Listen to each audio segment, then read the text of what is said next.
Good morning all, happy Friday. Please make sure that your cell phones are off. We are ready to start the day's proceedings. Thank you.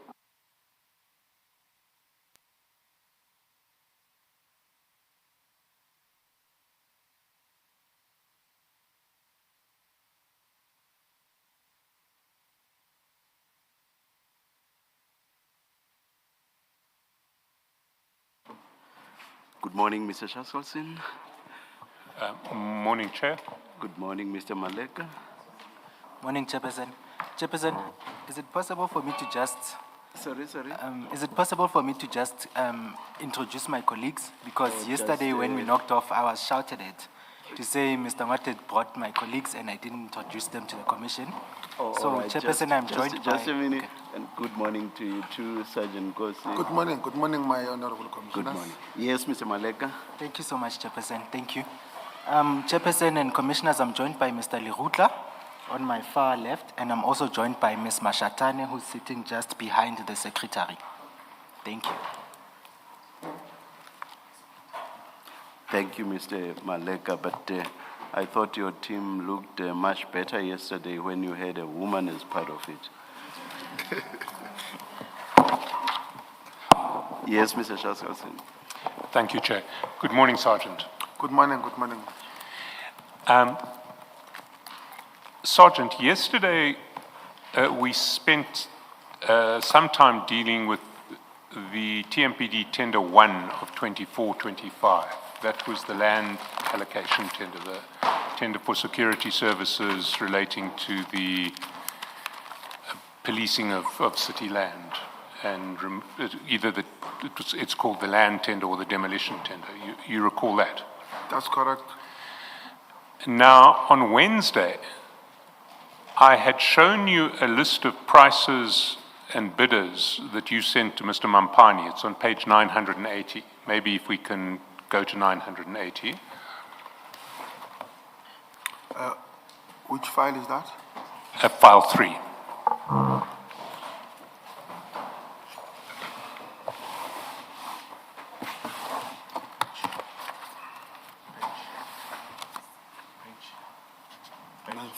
At 980.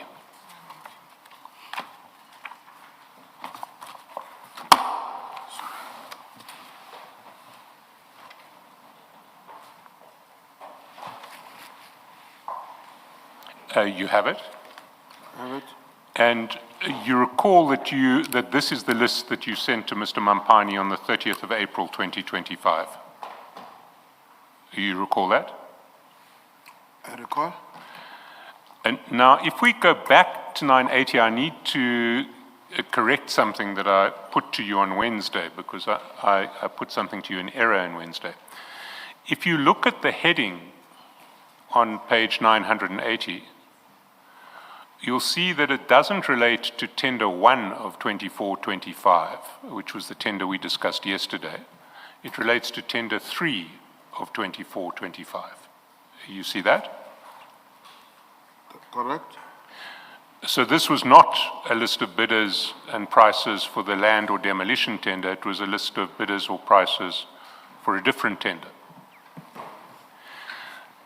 It was, in fact, a list of bidders or prices for an ad hoc security services tender.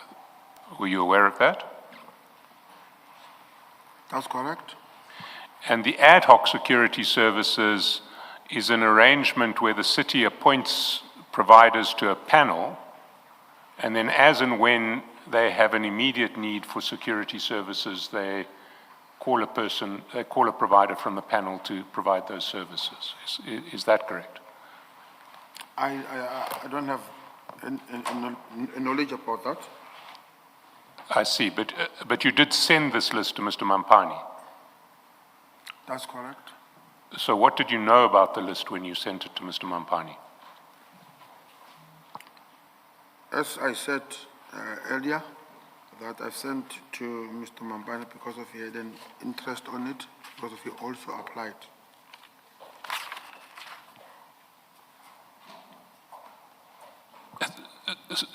Sorry, he had an interest in it? I didn't hear your answer. That's correct. Did he explain what his interest was? He also applied for a tender. And what was his company? Okay, let me just check. It's ADW, let me just check, be sure.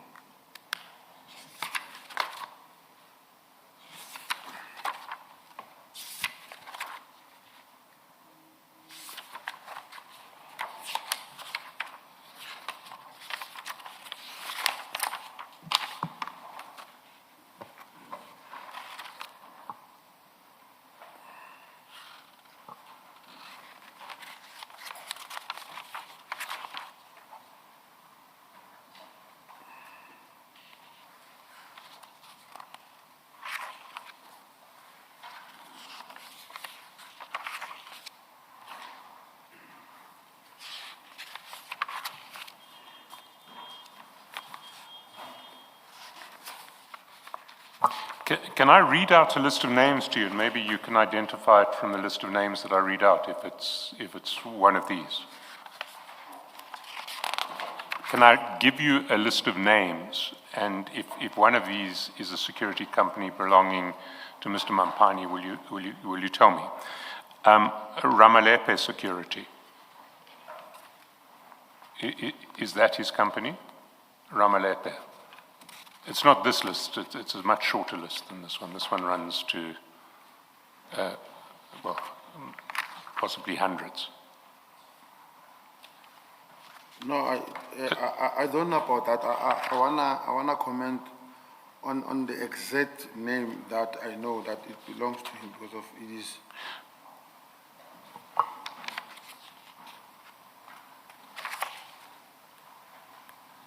Well, let me read the names that I have, and if it is one of those names, say yes. If it isn't, say no.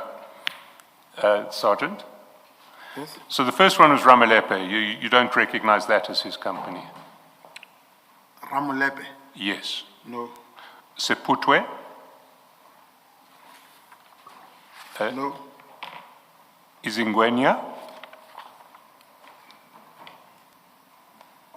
No. Mabotwani?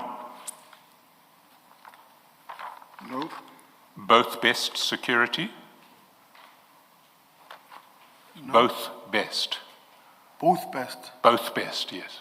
No? No. Piri Piri? Piri Piri? Yes. No.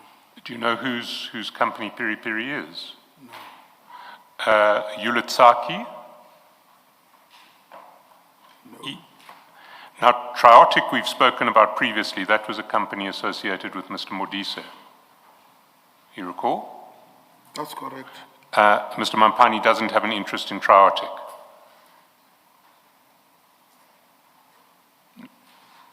I would not know. You don't know that. Vugi Security, VHUGI? What security? Vugi, VHUGI? I don't know. Raite, RAITE? I don't know. Gubis, does he have an interest in Gubis? I don't know. You don't know. NEP Security, NEP. NEP. Yeah. Mampane's one, it might be NVP, not NEP. NVP. Yeah, NVP. You think NVP? It's a three-letter name like that. Yes. And is that his only security company? According to me. The only one that you know? Okay.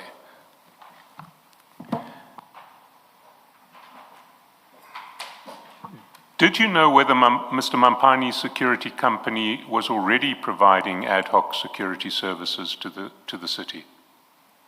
No, I did not know. No, you didn't know, or no, it wasn't? I did not know. You did not know. Now, what I'm going to put to you, you may or may not know, but these are the facts, that the ad hoc security services that the city was receiving were being provided in terms of an old tender that had expired on 28 February 2025. Were you aware of that when you sent this 2 months later in April? That there had been a tender which was a 3-year tender, and the 3 years ended on the 28th of February 2025? No. You weren't. And that tender was being extended on a month-to-month basis while this new tender, TMPD 3 of 2024-25, was being adjudicated. You mean after it expired? After it expired. Well, you didn't know that it had expired, so you wouldn't know that it was being extended on a month-to-month basis. What was interesting to me is Mr. Mampani's, well, before we get to Mr. Mampani's response, when we looked at this list on Wednesday, you said that this was a public document that you sent to Mr. Mampani. That's correct. In fact, it was not a public document. It was an internal city document relating to a tender process that was still ongoing at the time. Were you not aware of that? No, according to me, this was advertised and cancelled. Yes, when was it cancelled? I can't remember. Well, the facts will show that it was cancelled on the 29th of October 2025. So on the 30th of April, when you sent it, it hadn't been cancelled. But let's see why it was cancelled.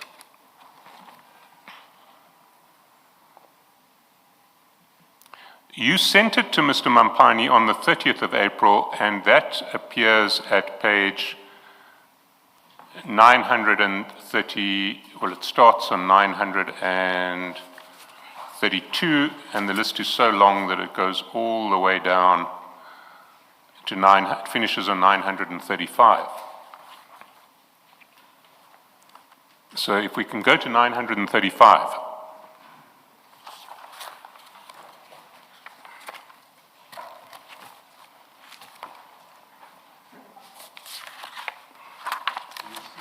You'll see that at the top of the page of 935 is the last few items on that list. Okay. And it's also got the date and time where you sent it to Mr. Mampani. It was 11:56 on the 30th of April. And you see that shortly after he received it at 11:59, he called you back. That was chat 2. And at 12:04, you called him back. Then at 12:54, he said to you, Buti, please let him say no to that appointment, please. How did you understand that request from Mr. Mampani? I can't remember. Well, let me put to you how I understand it. He's saying, let him, and the him, it seems to me, is Mr. Mnisi, the CFO, say no to that appointment. He's saying, tell Mr. Mnisi not to make an appointment on tender 3 of 2024-25. Was that not what he was saying? Mr. Mampane never met with Mr. Mnisi, according to me, and they don't know each other. Well, who had the power to make this appointment? I don't know. Was it not Mr. Mnisi who was chairing the bid adjudication committee and who would make whatever recommendation was ultimately implemented by the city manager in relation to this tender? I don't know. Well, as a matter of fact, it was Mr. Mnisi who had the power to make the recommendation that was ultimately to be implemented by the city manager in relation to this tender. And you know that this tender was cancelled, do you not? That's correct. It was cancelled on the 29th of October. And it was cancelled pursuant to a recommendation made by Mr. Mnisi. Did you know that? No? Did you speak to Mr. Mnisi or to General Dlamini in relation to this tender after Mr. Mampani said, please let him say no to that appointment? I can't remember. But Mr. Mampani was making a very specific request to you after you'd sent him a whole list of bidders, bid prices in relation to a pending tender for which he had applied. You don't recall what you did in relation to his specific request?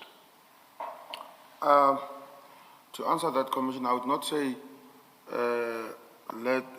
please let him say no to that appointment, because we talk a lot with Mambani, so I cannot align his statement with this, what I've sent him.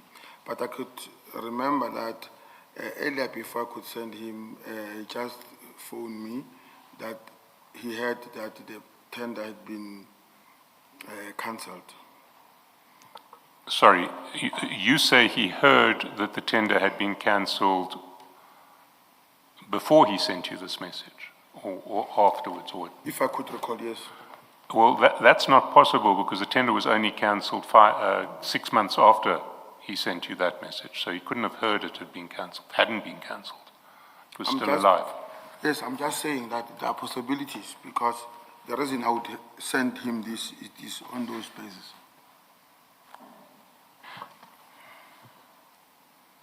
But if he knew that the tender had, well, he couldn't have known that the tender had been cancelled because it hadn't. So that couldn't have been the situation. You accept that? He couldn't have known that the tender had been cancelled because, as a matter of fact, it had not been cancelled by that stage. I cannot comment on that. And if he thought that the tender... Sergeant, you have to be able to comment. You've been given dates, and maybe this is where I should express my concern about how you've been giving answers that you don't remember things since yesterday, even the most obvious ones. You've just been given dates. The tender, as a matter of fact, was cancelled in October. That's fact that you've been given. We are looking at WhatsApp messages in April. You say that the message, Buti, please let him say no to that appointment, was sent after he got information that the tender was cancelled. What is being put to you is simply this. At this point of this message, in April, the tender hadn't been cancelled. So it can't be that this message was sent after he heard that the tender has been cancelled. It's that simple. I think you are denying and refusing to comment on the most obvious things because you have taken a particular position that you are not going to be helpful to the Commission. And I think that should be expressed to you. You've been carrying on with, I don't remember. Now you say, I can't comment. You must be able to comment. And the comment is, yes, I accept that if the tender was cancelled in October, then in April he could not have been told or heard from anybody that the tender has been cancelled because it hadn't been cancelled. You should be able to accept that. And that you're not doing that is because you are being obstructive and not helping the Commission. That's the position you have taken. And I think you need to be reminded your obligation to the Commission is to assist and give satisfactory answers. You are not answering satisfactorily when facts are put to you that you are not disputing, and then you say, I cannot comment. I don't know if you want to comment, if you want to say anything. If you do, feel free to do that. But I think you need to be reminded of your obligations as a witness. It is to assist the Commission, which so far you haven't been doing. 2, it is to answer satisfactorily. Otherwise, you are committing an offense, and maybe you do need to be reminded of that.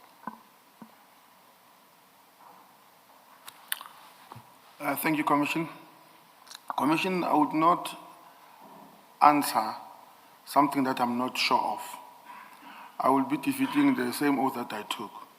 I want to answer to the best of my ability. It is just unfortunate that maybe the commission would see as in I'm not cooperative to the commission. I've been answering questions since Monday till today. I'm answering, and I'm answering to the best of my ability. And it is fair for me as well, if I can't remember, I must bring that to the attention of the commission that I can't remember. If I can't comment, not on the basis that maybe I'm negative or I'm funny. I can't comment because of I don't want to say something that I cannot elaborate further on it. Thank you, Commission. You see, Sergeant, what has been put to you now is the tender was cancelled in October. That's a fact. That is being put to you, right? The second thing that is put to you is that the communication it happens in April at page 935 of the same year in April. So at the point, what is being put to you for comment is that at the point of this April communication, Mr. Mampani could not have been told that the tender has been cancelled because as a matter of fact, it was not cancelled. How are you not able to comment on that? How are you not able to say, I accept that? Because that is the only answer. It is yes, I accept. If the tender was cancelled in October, then I'm wrong to say in April he would have heard that the tender has been cancelled. And it is that which is making me raise this concern that surely you have to be able to say, yes, I accept that set of facts.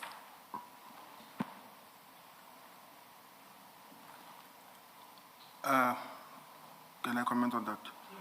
Yes. Sorry, on that matter, Commissioner, there are two things. I might maybe answer too quickly, or I might have misunderstood the question. But I sincerely apologize to be heard or to be understood as in I'm obstructive in terms of answering the questions. Now that you have understood what was being put to you, which is the tender was cancelled in October, this communication between you and Mr. Mampani happened in April. Yes. Therefore, it cannot be correct, or in fact, let me put it differently. Mr. Mampani would not have been told by April that the tender has been cancelled. Now you understand the question, That's right? correct. What's your comment to that? Do you accept that? That's correct. Okay, thank you. Thank you, Mr. Shaska. Is my apology accepted that I misunderstood as well? I do accept your. Thank you. But Sergeant, there is another difficulty with that, because if you now accept that the contract couldn't have been that the tender hadn't been cancelled at the time of this exchange, you need to explain why you sent this document to Mr. Mampani when it was a document relating to a tender that was still under consideration. Chair, can I use the services of the interpreter so that I must just misunderstood and over to the interpreter?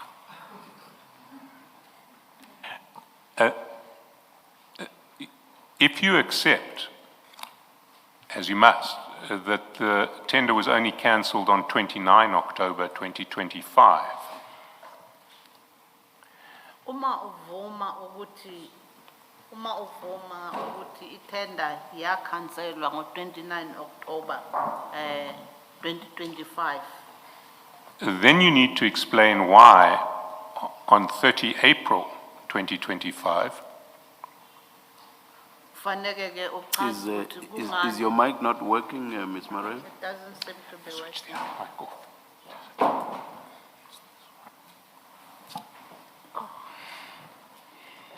It seems to alternate with the other one.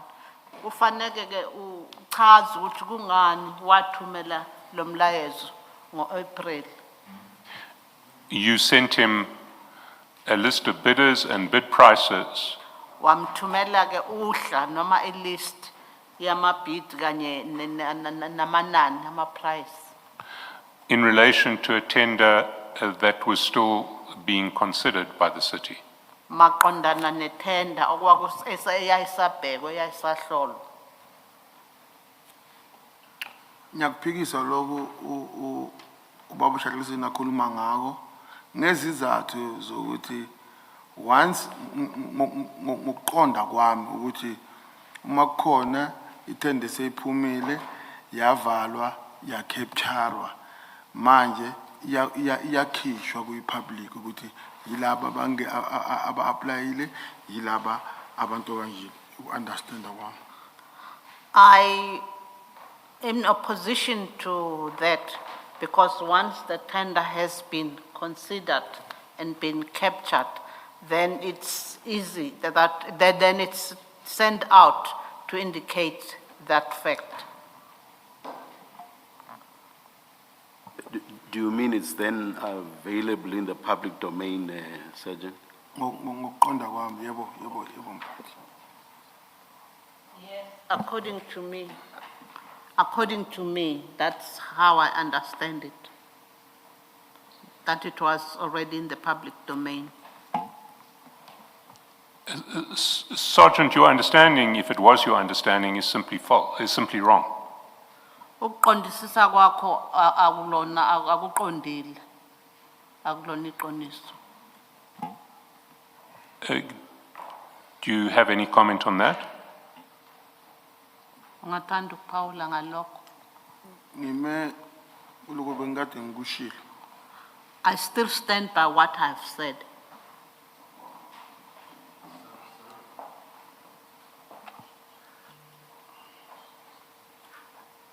Mr. Chancellor, I'm not sure if it's me who's misunderstanding Sergeant Nkosi. I think what he's saying is that on the day the bid closes, there's a public event where all the submitted bids are opened and the list is then publicized to say, these are the people who've submitted the bids and these are their prizes. So that's how I understood his response. So if you are putting to him that that is not correct as a matter of fact and law, I don't know if that's where you are going. But that's how I understood the answer, and maybe he can just clarify that and then you put your question to him. Sergeant, I'm gonna try in simple English so that you and I understand each other. I understood you to be saying once people have submitted the bids and they are captured, the list is then made public that these are the people who submitted the bids and these are their prizes. Have I understood you correctly? Kunjalo. Yes. Can I take you to page 175? Same file. 175, because the document that you sent, which appears there, is not a simple list of open bids, or bids that had been submitted and opened.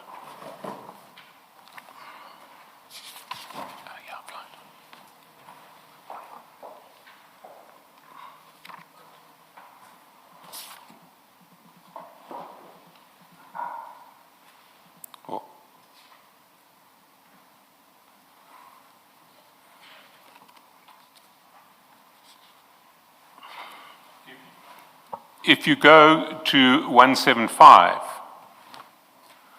you'll see that the document is actually an internal Tswane document, the date of which is not clear, but it is dealing with the status of this tender. So at the end of the list,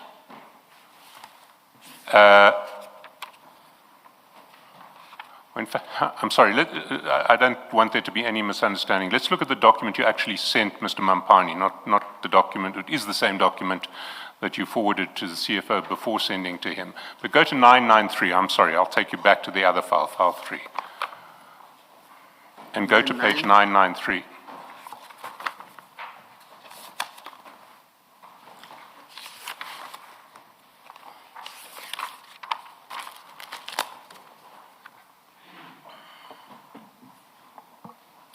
So the document that you're sending him, if you see the last page of the document that you're sending him, it's not just the list. It says 2.1, late bids received if applicable, no late bids received. Pre-compliance. The following 435 bidders were evaluated on pre-compliance. Disqualification due to non-registration on CST. The National Treasury, and on it goes. So this is not a simple public document that is the document that is issued when bids are opened after the closing date so everyone knows who the bidders are. This is an extract from an internal Tswane adjudicatory process relating to the bids. It's not a public document. Interpreter? Le document le, i-document yangaphakathi evela kwi-committee adjudication, akuyona i-document ekhishelwe ngaphandle kumphakathi wonke ukuthi wazi ngayo.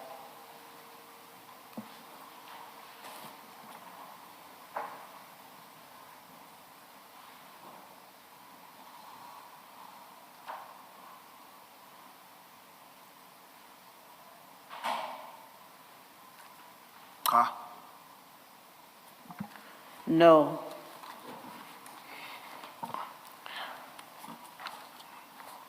On what basis do you say no? Ukusho ngasiphi isizathu lokho sokuthi ukuthi cha. Ngoku-understanda kwami ukuthi ithenda masivaliwe ube nezinkampani ezi-applyile or ezifaka isicelo zokusebenza.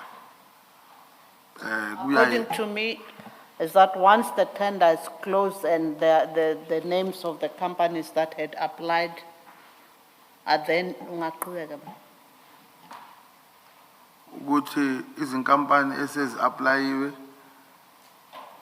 ziya-capture esystemini, maqeda uku-capture bese bayazikhipha kwi-public babone ukuthi The names of the companies that had tendered, once they've been captured in the system, they are then issued out to the public.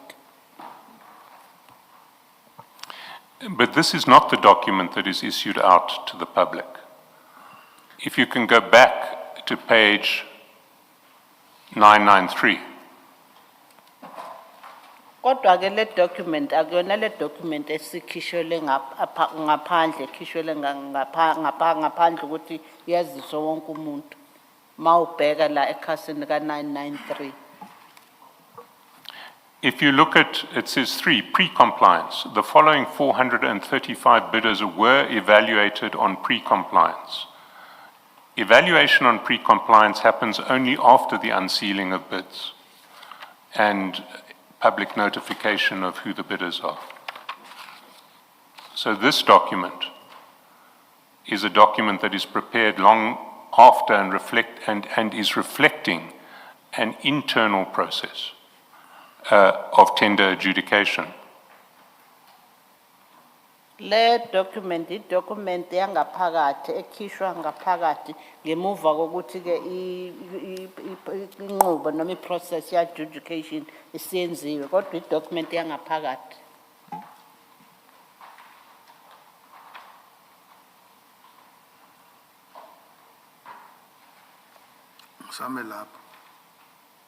ngisame lapho ngikade ngokushilo ekuqaleni.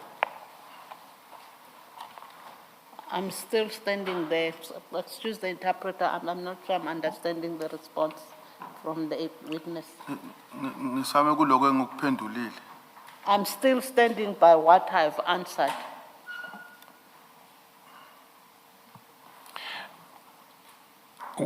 How did you get this document?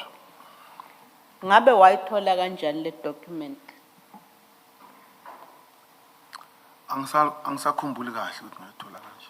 I do not remember how I obtained this document. Well, how you got it, you will see on page 932. Indlela wayithola ngayo uzobheka ku page 932. 932.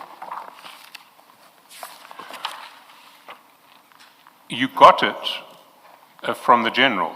You got it from the general on the 30th of April at 11:56. I take that back, sorry, I take that back. You sent it to the general on 932. I withdraw that.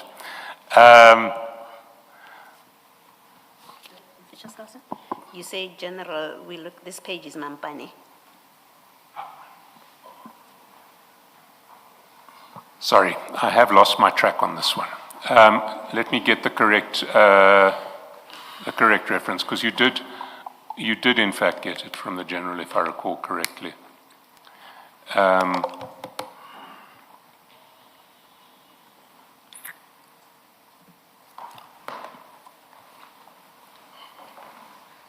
Once you do that, let's put this to the surgeon. Surgeon, at page 989 and 992, those pages, all of them actually, from where this document starts, it seems from the heading of the document that it is an internal document, because the name of the document is TMPD 0324.25 draft admin R. I'm assuming it will be report or whatever the complete name is, but it is a draft document. So it's unlikely that this document would have been, that's a further indication that it's unlikely that it would have been in the public domain, because it's a draft document of the city. Can you see what I'm pointing out to? Is 99? You can pick any one of those. So I'm at page 988 randomly. But from wherever that long list of 435, I think, 435. So any one page that has this list of bids, the heading of it is the same. It's TMPD 032425 draft admin, and then R, and I'm assuming it's report. But the important part that I'm drawing to your attention is it's a draft document by its heading, so it's unlikely that this document was in the public domain.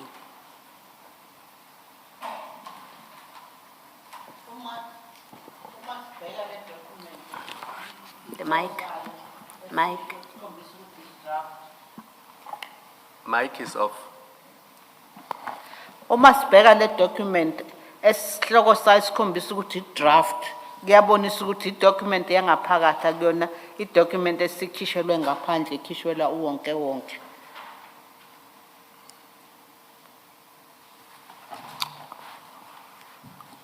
Ngenhlonipho ngisame khona lapho. I apologize, I still stand by what I said. You are misinterpreting.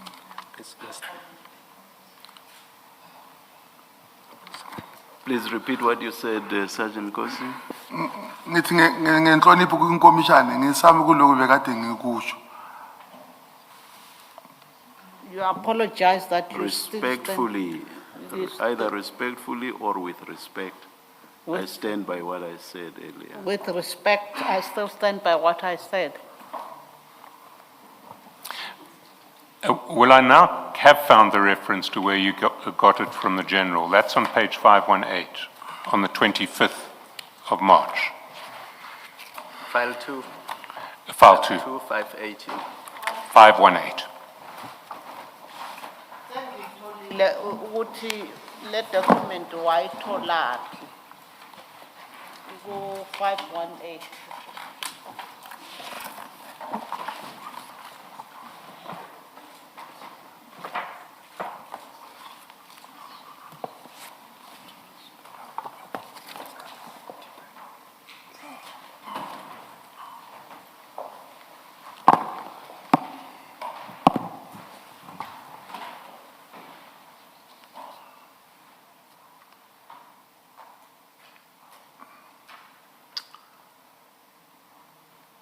Uthi ipage bani?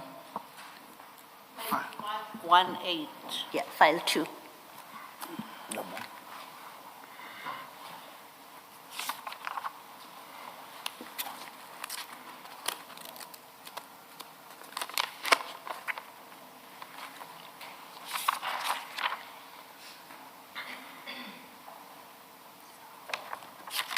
Is that file 2, Yes, yes. Sorry, And sorry, have you, not confirmed. have you It's found right. page 518? Yes, yes. Oh, sorry, all right, Commander. all right.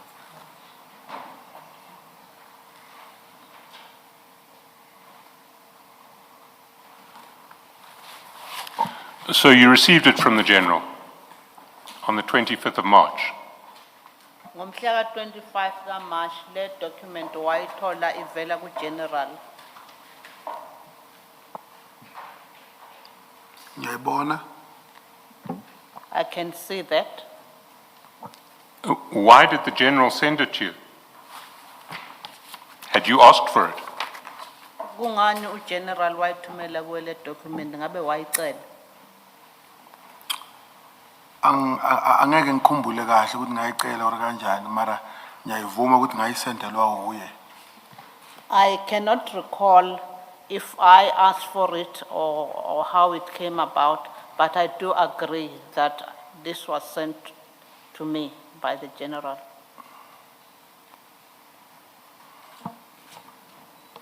And a few days after you received it from the General,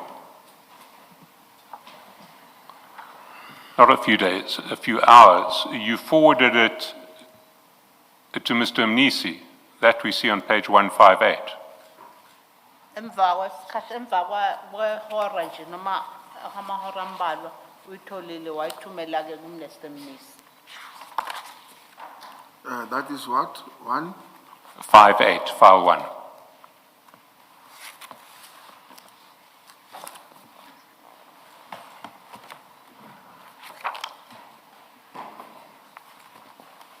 Okay.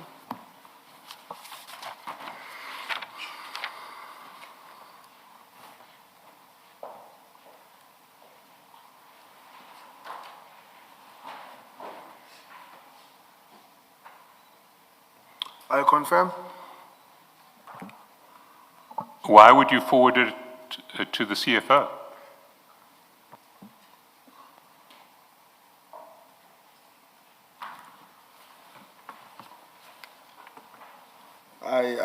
I really can't remember.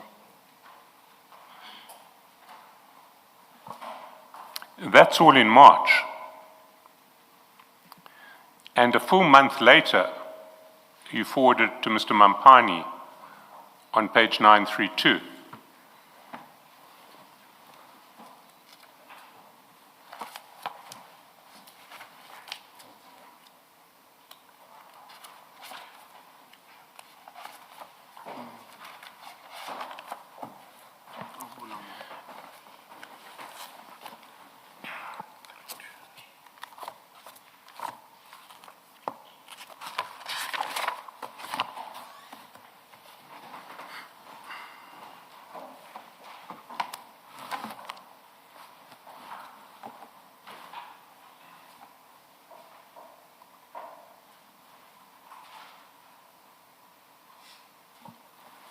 And when he receives it after a conversation or some calls with you, he says, Booty, please let him say no to that appointment, please. And you still can't remember why he said that. That's correct. Now, Mr. Mampani was the right-hand man of the late Mr. Msibi. Is that not correct? Was that your testimony on Wednesday? In April 2025, what was his relationship with Mr. Sibanyoni like? Did they have a good relationship or a bad relationship? In April, April 2025. I would not know, but I know that they are not friends. They are not talking. They're not friends today.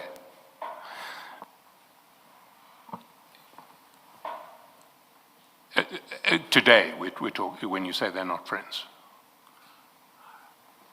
If I understood you correctly, you said relationship with Mr. Mampane? And Mr. Sibanyoni. Yes. No, they are not friends. They're not friends. Yes. And you don't know whether Mr. Mampani had a security company that was already providing ad hoc services to the city or not? Yes, You don't know, or you do know? I don't know. You see, what would happen if an appointment was not made on this contract is the existing bidders, the existing contractors, would stay in position until a new contract was appointed pursuant to a new tender process. You accept that? Interpreter? Uyavuma ukuthi le contract uba yayisasebenza. Sorry, I think I'm getting my. If you could repeat the question. If an appointment was not made in terms of this tender, Uma appointment yayingenziwanga ngale tender. then the existing service providers Can you repeat that question so that maybe my interpreter can hear it correctly? Because I think another misunderstanding between you and her. The interpretation was accurate, Sergeant No. Nkosi. But can you repeat again? Sorry, Commissioners. if an appointment was not made in terms of this tender, Uma kwakungaqashwanga noma i-appointment yayingenziwanga maqondana nale tender. then the existing suppliers Ngakho ke laba ma-supplier ayivele ekhona would remain providing ad hoc security services to the city ayezoqhubeka nokuthi ahlinzeke ngama-service okwesikhashana kwidolobha kwi-city. until a new tender process had taken place and a new appointment had been made. Uma ngabe le kungenziwanga i-appointment entsha. Babezoqhubeka Babezoqhubeka. kuze kube ne-appointment entsha.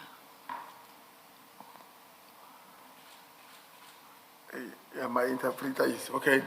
I think we should proceed. Mara, ngiyacabanga ukuthi umama ehambi yamlahlekela endleleni. So the reason ukuthi ngithi ngicela i-interpreter ngoba ngifuna ukuphendula to the best of my ability. So manje makuba namagama awashiya endleleni mina ngophendula basically amagama awafakile kanti bekumele ngiphendule amagama awashiyile.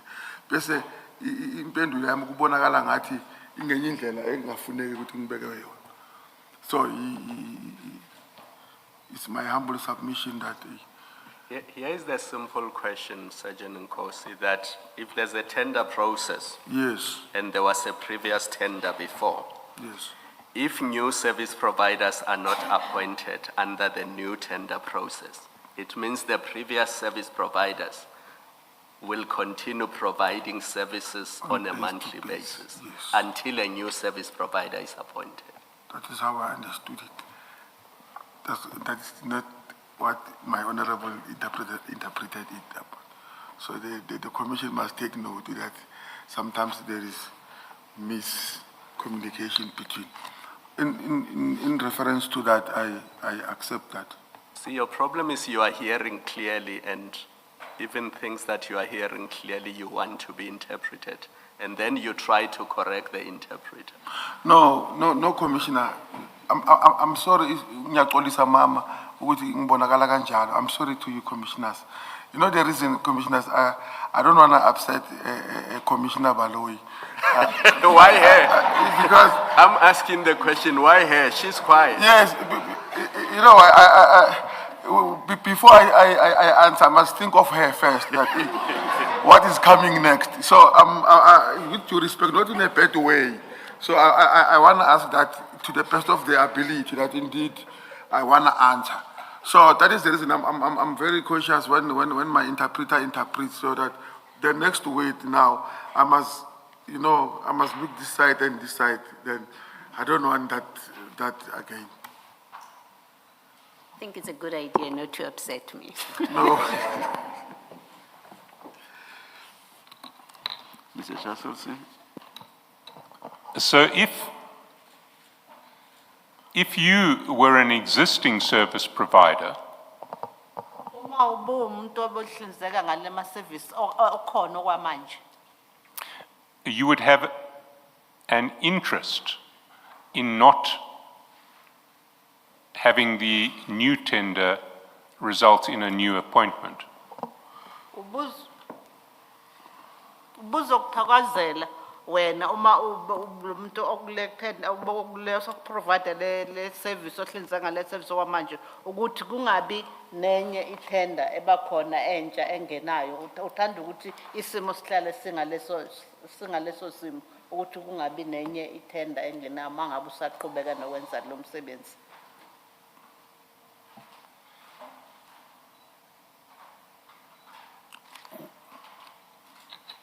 Do you see that? Do you accept that? Kunjalo. Yes, it is so. And if you were a bidder for tender 3 of 24-25, like you say Mr. Mampani was,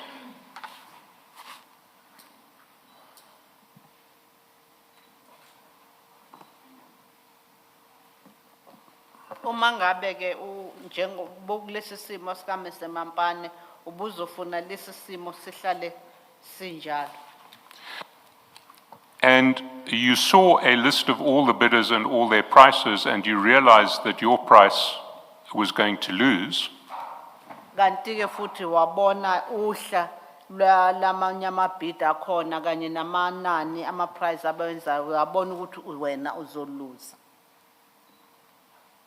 you would have an even bigger incentive to get tender 3 of 24-25 to a position where no award was made. You would have an even bigger incentive to get tender 3 of 24-20, tender 1 of 24-25 cancelled. Ubuzoba nokuthakazelela ukuthi leyo tender ka 2024 I'm getting all muddled up, please. Sorry, I'm particularly disorganized this morning. You would have an even bigger incentive to get this tender with this list of bidders cancelled. Ubuzothakazela ukuthi le list entsha lama-tender acancel. No, not the list, the tender itself. The tender itself cancelled, indeed. Ubuzothakazela ukuthi le tender kwasayona i-cancel. Angeke ngiphawule kuloko ngoba nginayo itender. I would not comment on that as I do not have a tender. Angazi ukuthi maybe mabangangenanga bacabangani or mabangenile bacabangani. I do not know what would they think, whether they are in or out. But Mr. Mampani did have a tender, and he asked you to let him say no to that appointment. Mr. Mampane ke wayenayo leyo tender wathi wakwazisa wakutshela ukuthi ucela ukuthi bathi cha kule tender entsha. But you still say you can't remember why he asked you to let him say no to that appointment. Kodwa usathi wena awazi ukuthi yini eyenza ukuthi akucela ukuthi wena bathi cha kule tender entsha. Kunjalo. It is so. Let's move to a different topic then, or I'm going to move to a different topic unless there are questions from the commissioners. Can we go to page 532? File. 532.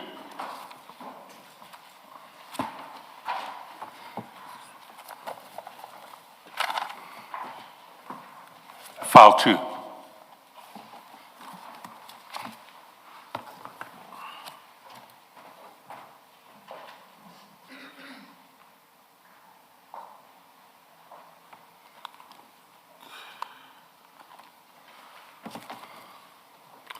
I'm pressed, can I?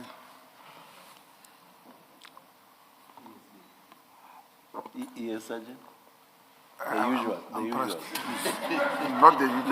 Let's adjourn. Sorry, Commissioner.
even though I think the commission spokesperson, Mr. Michaels, made an announcement, let me still apologize to those present here and those viewing remotely. We were told that there was a technical problem. Apologies.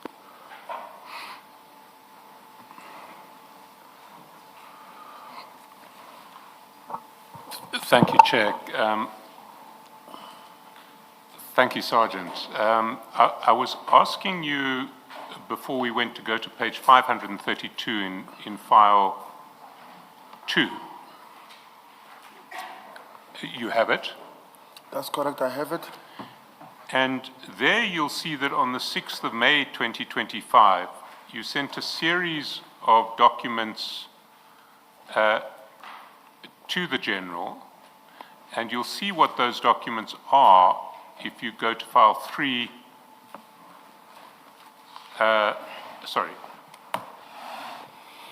it's still file 2, page 621, from 621 onwards. They are documents relating to applications for employment at the City of Tshwane. You have them? Yes, I have them. And so you'll see at 621, there is a receipt for someone's employment application. Then there's an ID that went with that receipt.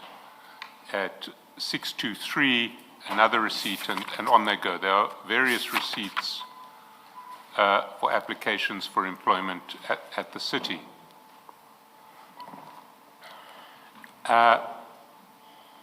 Then I'm going to take you through all of these, and then I'd like you to address them. You'll see that on page 1159, that's file 3,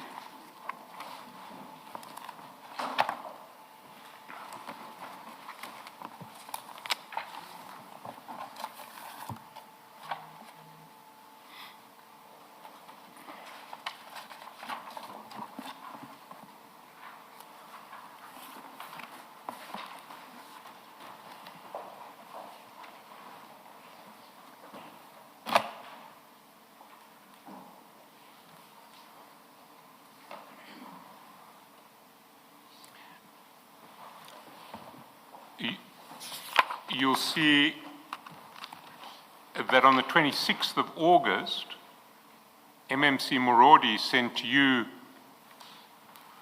a similar document. You'll find the document at 1171. It too, at 1171, is a confirmation of receipt of an application for a position with the Metro Police. And at 1165,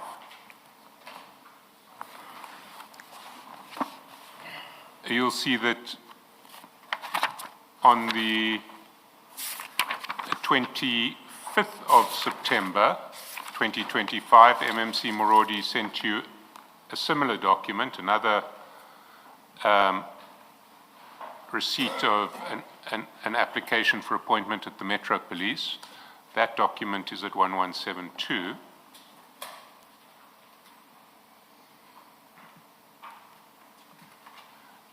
Then if you go back to page 560, you'll see that on Please wait for him to get there, Mr. Chancellor. 560, right? 560.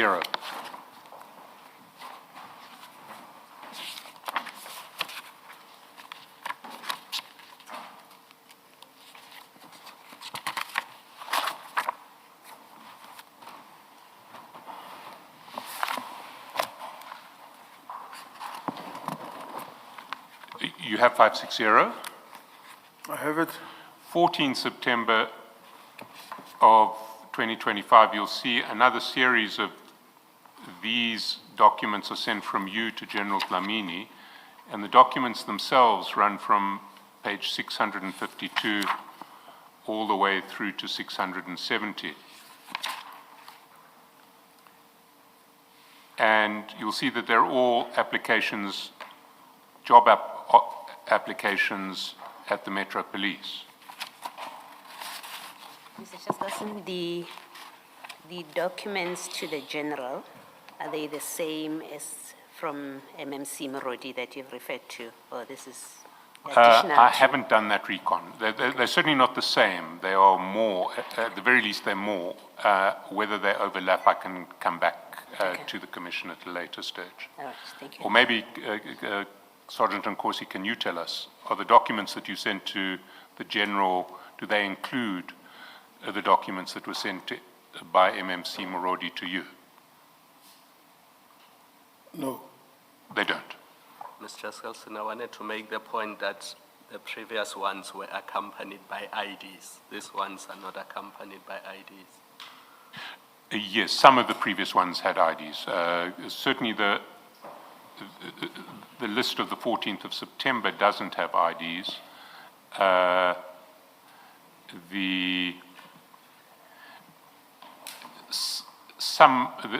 was, I think, only one ID on the 6th of May. For the rest, it was just receipts without no, there were some IDs, but not all of them had IDs. Now, first question is, why were you sending these job application receipt forms to General Dlamini?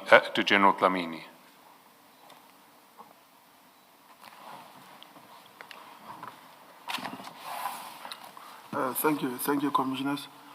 The reason that I was sending this to General Dlamini, these documents are the application for the vacancy that was advertised or at Tshwane.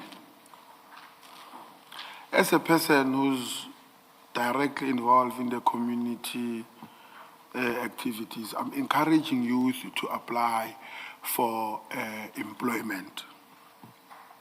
I then make a follow-up to that effect.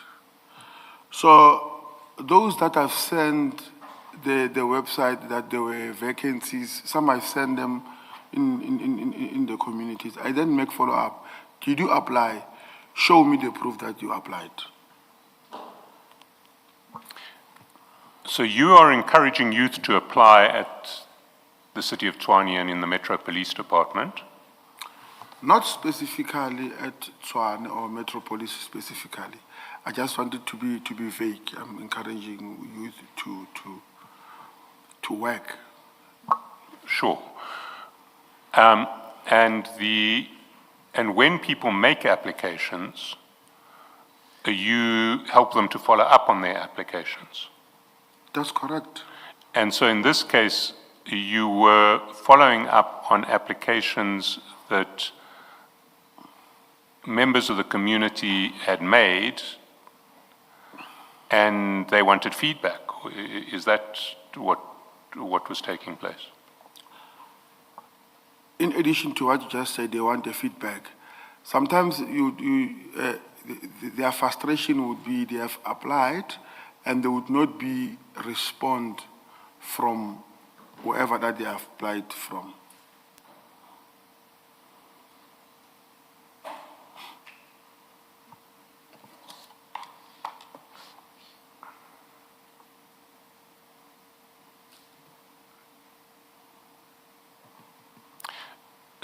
So if I take you to, say, page 532, well, let's start at 621, because that's where the receipt is.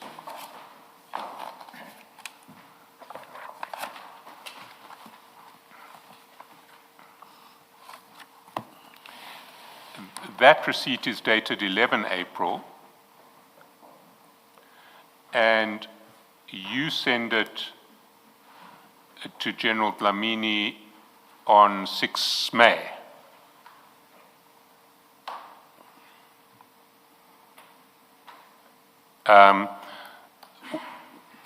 Why would you send it to General Dlamini on 6 May if it's less than a month after the application was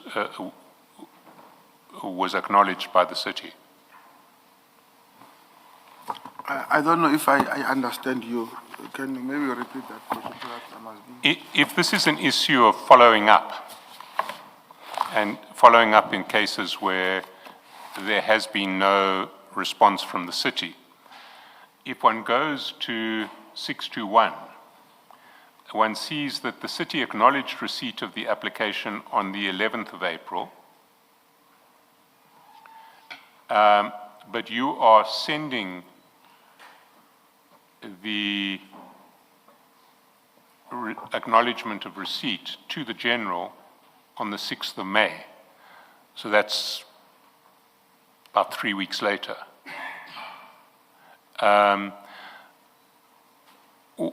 Why would you be sending it to the General after only 3 weeks if you were following up? Okay. If I understand you correct, I'm subjected to be corrected. You are saying, why did I send this confirmation to the General after it was closed or before it was closed? No, let me maybe be more explicit. Let's go back to 621. Yes, you are at 621. Second paragraph. You are hereby informed that correspondence will be limited to shortlisted candidates only. If you do not receive a reply within 12 weeks of the closing date, please consider your application unsuccessful. So they're saying there's a 12-week processing time here. Yes. Now the application, the receipt is dated 11 April. You see? Yes. So they are sending this letter to the applicant on the 11th of April and saying it's going to take 12 weeks to process these applications. On the 6th of May, which is roughly 3 weeks after that receipt letter is sent, you send the receipt letter to the General. Why did you send it after 3 weeks? I still stand by my statement that it was to make a follow-up with results to this application. But the receipt itself indicates that it's going to take 12 weeks to process the application, or will take up to 12 weeks to process the application. Why would you expect the General to know the outcome of the application 3 weeks after that receipt letter?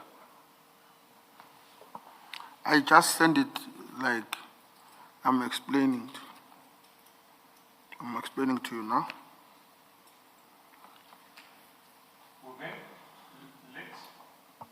Let me then ask, why would MMC Morodi send you a receipt of application on the 26th of August? What did she want you to do with the employment application receipt? It was to make a follow-up on whether the application had been received or not.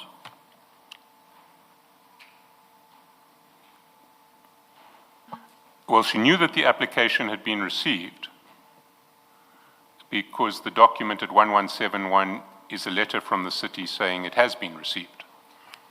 It's the same standard form letter from the city that says, we've received your application.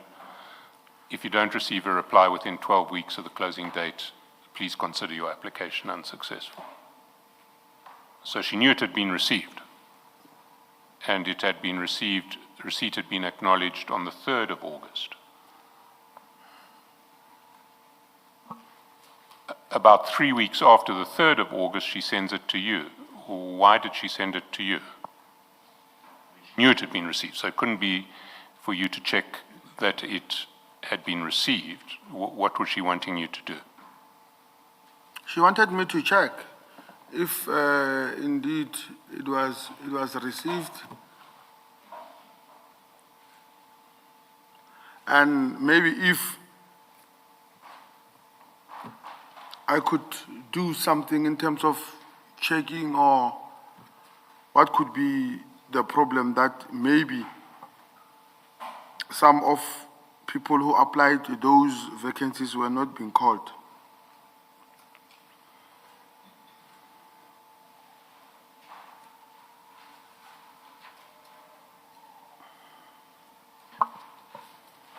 And did you make any inquiries on her behalf?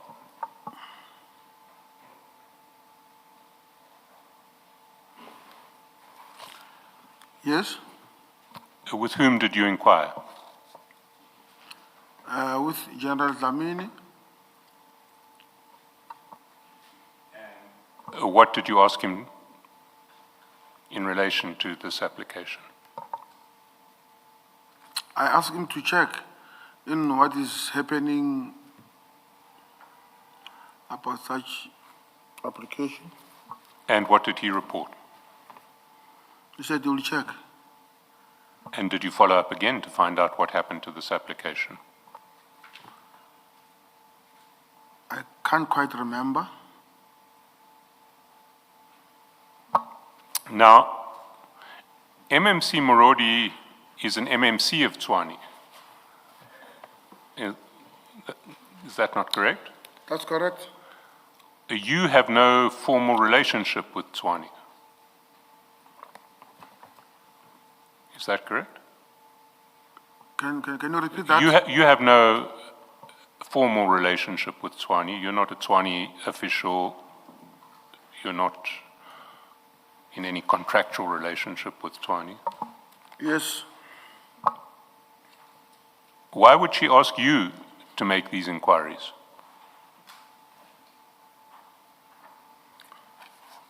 Let me maybe answer it in this way. Like myself, I'm a police official. When people apply for a vacancy in the SABC, they would maybe send questions or whatever reference. Hey, because of your insight, can you check what is the progress of this application? So according to me, that is the reason or why I sent to General Dlamini, because it was with regards with Metropolis.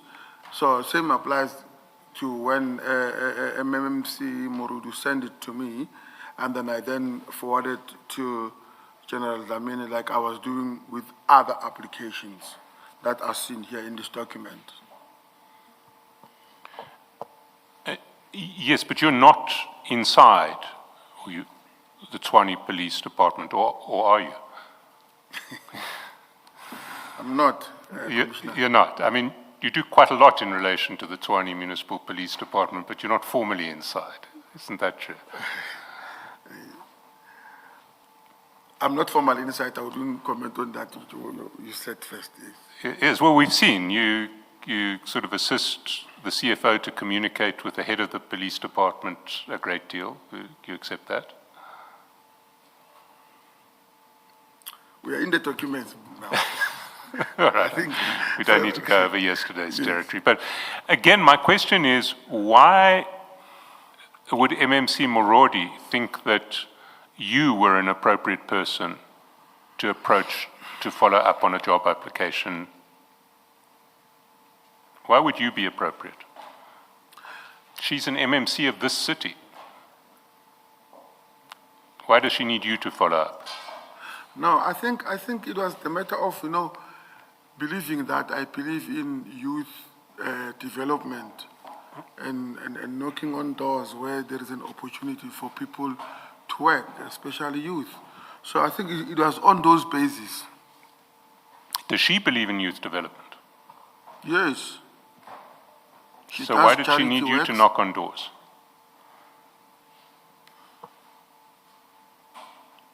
Why did she need you to knock on doors? Why couldn't she knock on doors herself? No. Maybe I put it in a wrong sense that I'm knocking on doors.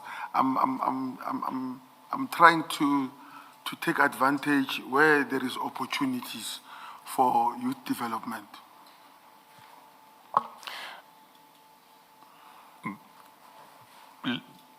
park knocking on doors for a moment, but my question remains, why does she need you to explore these opportunities for youth development in the city if she's the MMC and you have no relationship with the city? I think it is on the basis that we usually do charity work. We get involved where they are doing the charity. So I think it was on those bases. So you and the MMC do charity work together, and she saw this as an extension of your joint charity work? Not always. Where they've got a charity, she will say, we've got this thing for a young woman. Can you help where you can or where you could?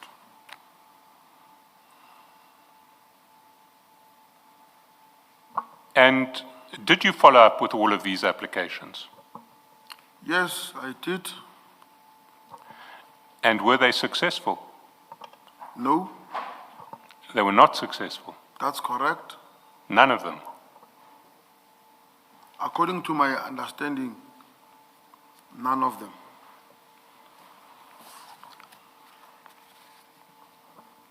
And did you find out why? That's correct. And what was the answer that was given to you? They were not compliant. They failed the aptitude test. Some they failed to run the training obstacles. So not one of the applicants was compliant. According to me, yes.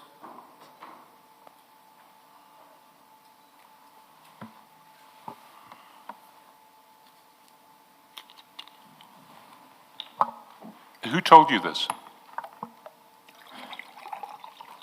Them, the applicants. The applicants reported to you individually, I failed, this was the reason they gave me. Yeah, the one that I know of, yeah. And do you know if, do you know if anyone was successful? No, not the one that I can remember. Now,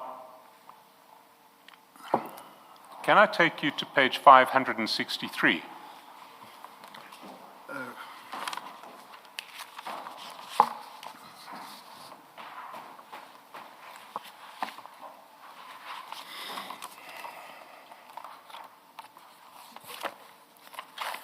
On the 21st of September,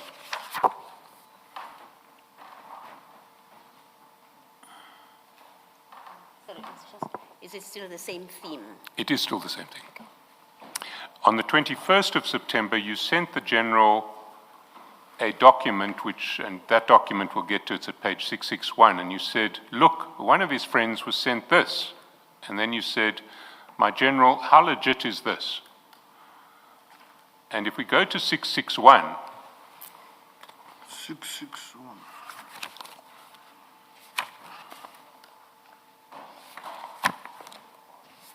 you see it says, dear applicant, you're invited to attend the Metro Police physical assessments and verification of documents, gives the date, the place, bring along the following documents, and it tells you what to bring. NB, wear sports clothes, bring your own food and water bottle. And at 563, you say, my General, how legit is this? Why were you concerned about the legitimacy of a document inviting applicants for jobs to come and present themselves for physical assessment and verification of documents?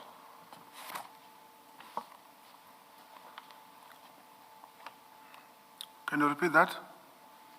Why were you concerned about the legitimacy of a document that invited applicants for employment in a municipal police department to present themselves for a fitness assessment and verification of documents? Why were you concerned about it? Okay, thank you. The reason that I was concerned, it was with, this message was forwarded to me that Luke, one of his friends, was sent this. Then I take same and forward it to the General. I then make a follow-up that, my General, How legit is this? I was checking with the general that indeed there were calls made to other applicants. Sorry, they were?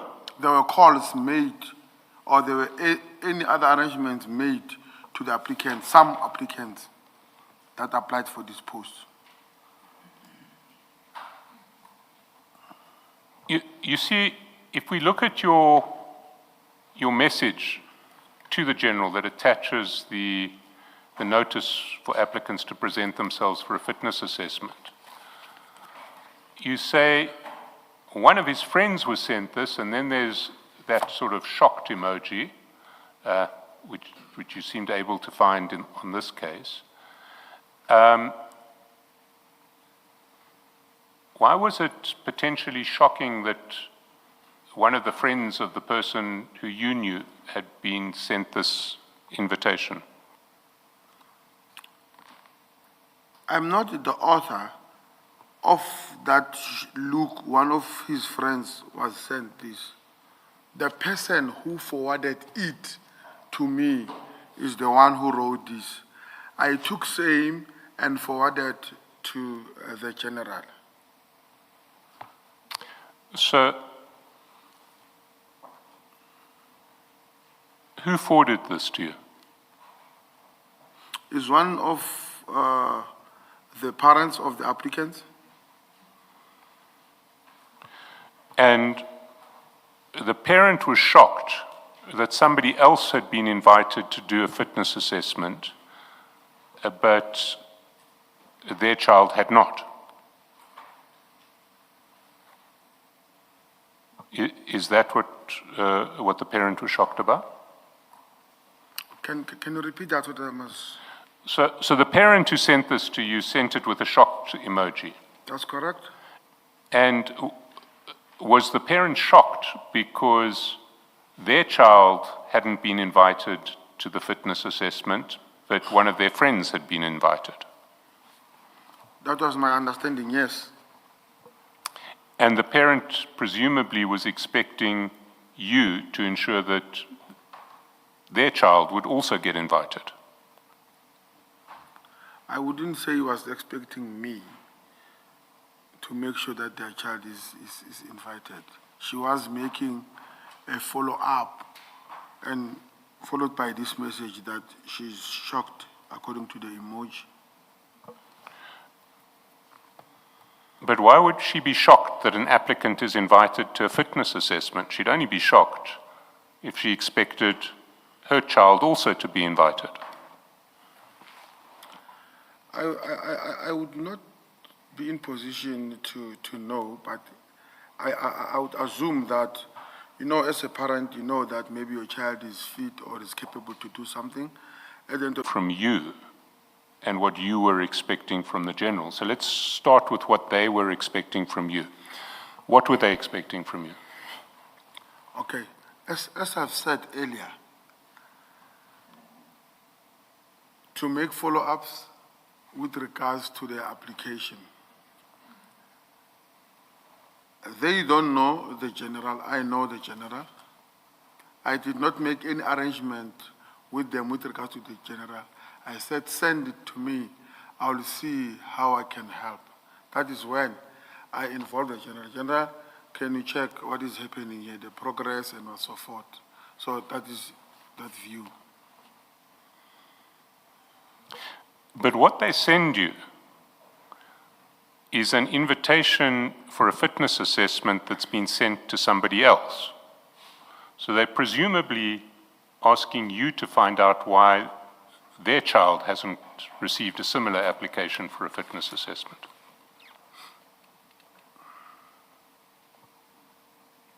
Isn't that what they were asking from you? Yes. Then why do you say to the general, my general, how legit is this? What was potentially illegitimate about a friend being invited to a fitness assessment? Okay, if you can see this document, or let's say the so-called response it says the trainees must come at 4 ways, Rodeport. And I know that Tshwane is not at Rodeport. Why would they then summon them to Rodeport? So I was sending the general with that effect that, can he verify that this thing is legit?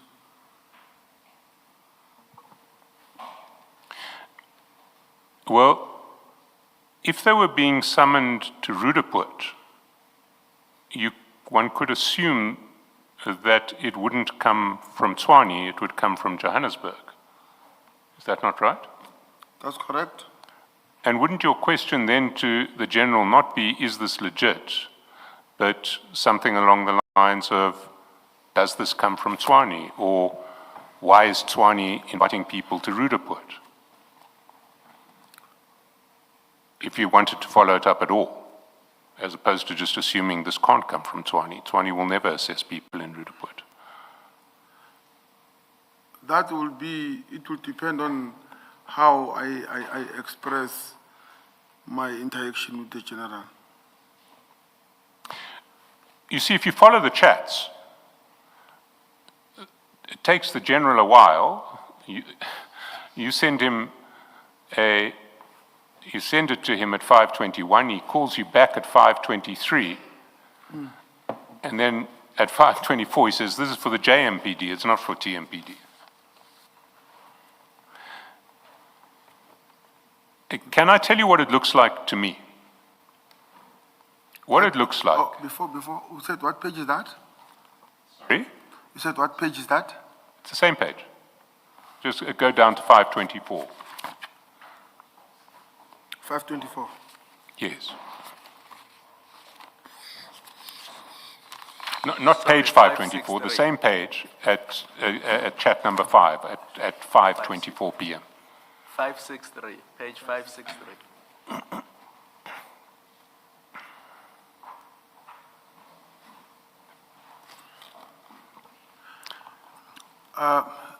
Okay.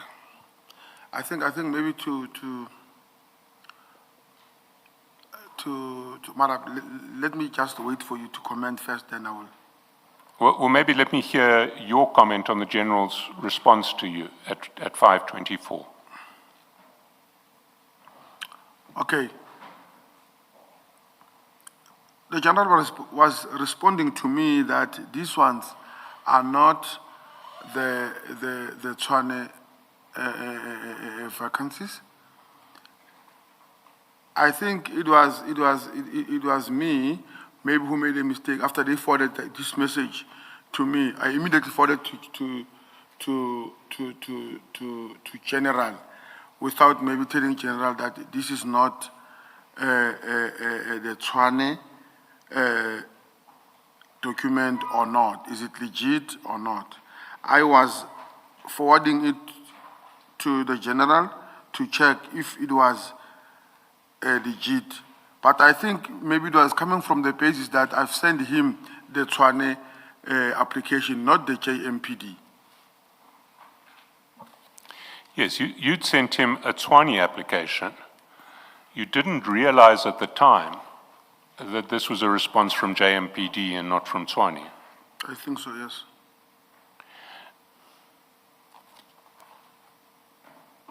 You thought it was a response from Tshwane.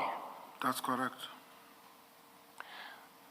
But then why your question, my General, how legit is this? Because I thought it was a Tshwane document. Yes, if it was a So Tshwane. now, when he responds, he rectifies me here and say, no, Captain, this is for JMPD. No, I understand. I see that the General pointed out that it came from JMPD, not TMPD, but why would you be concerned about the legitimacy of it? Why would your question be, is this legitimate, as opposed to, does this come from TMPD, not JMPD? Because at that time, this was the first applicant who sent me these, and they came with these things according to the parent. So that is the reason I was asking them. You see, what it looks like to me from the outside is that this parent had an expectation that you would ensure that, at the very least, their son's application got processed, if not successfully. And the parent writes to you saying his friend has been asked to present himself for a fitness assessment. He hasn't. Why is this? You were supposed to look after him. Is that not what was happening? You know, Commissioner, I'm not saying you're not a parent, but when you are a parent and you see your child not doing well, if you feel at that particular time that there is an opportunity, whether that person is going to influence that process or not, according to the way you are putting it to me, that he was expecting me to make, you know, I don't know what there. But according to me, that parent, you know, was happy that at long last my child will have an opportunity to work. So I'm taking that on those bases.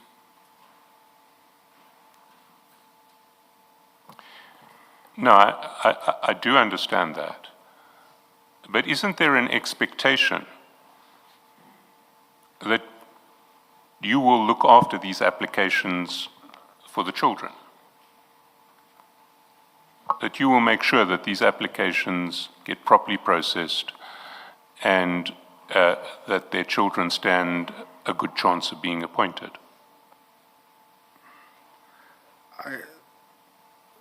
That is your view. My view is that one that I've explained. You see, what it looks like to me from this exchange is that you expected that the general would ensure that all of your applicants were invited for fitness assessments and documentation verification and got through the first round of the application process to that stage. And you were quite concerned that somebody who wasn't one of your applicants had been invited to a fitness assessment and your applicant hadn't. That's what it looks like to me. That's why you said, how legit is this? What's your comment on that? That's not true.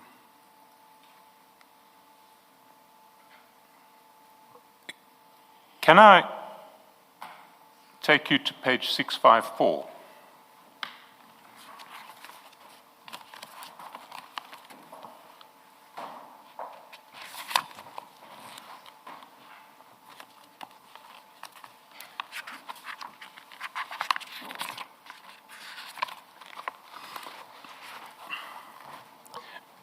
I don't want to mention names, but can I ask, is this applicant a relative of the mama whose case you wanted, whose case you were sorting out with Mr. Mr. Mtakati, and General Sabia wanted to be involved as well? That is, you're talking about 654?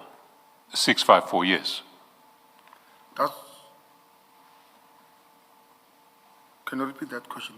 So we see I don't mention names, but the applicant at 654, is that a relative of the mama who we spoke about a couple of days ago? Remember, General Sabia said, I want you to sort out the mama issue with Mtakati. That's correct. And is this a relative of mama? That's correct. It's a child. I see.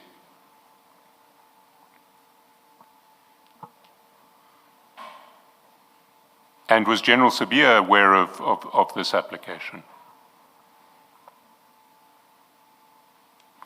Of the child's application? I can't remember.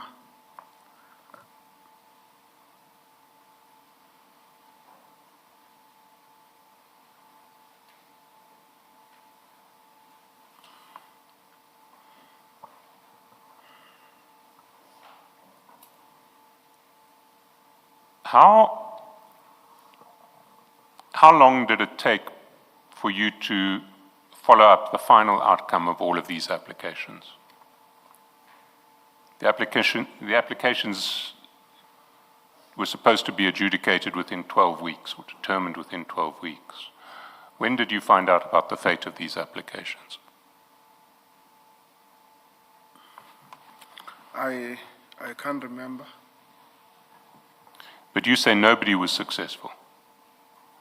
According to my understanding, nobody. Mr. Chaska, You know why? sorry, please. I think the commission must go first. Then I'll answer them as a package.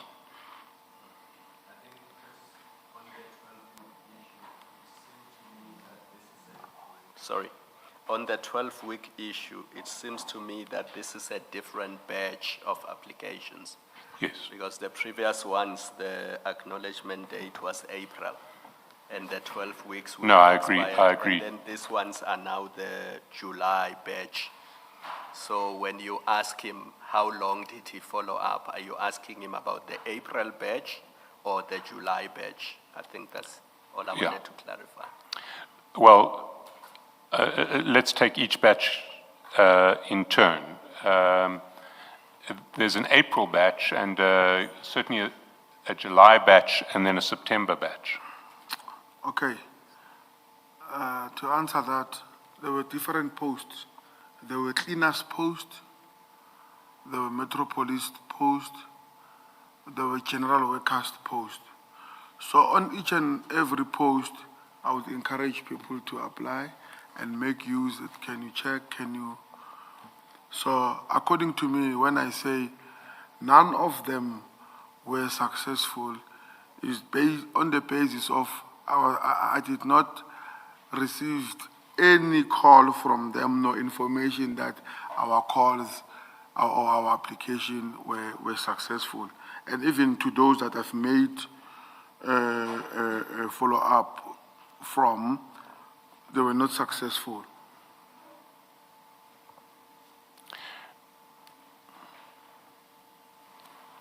In relation to the posts that weren't Metro Police posts, why were you sending those to General Dlamini? I'm just taking advantage of the entity that he's working in the umbrella of Tshwane. So General Dlamini is going to, let's take a look at the one on page 624.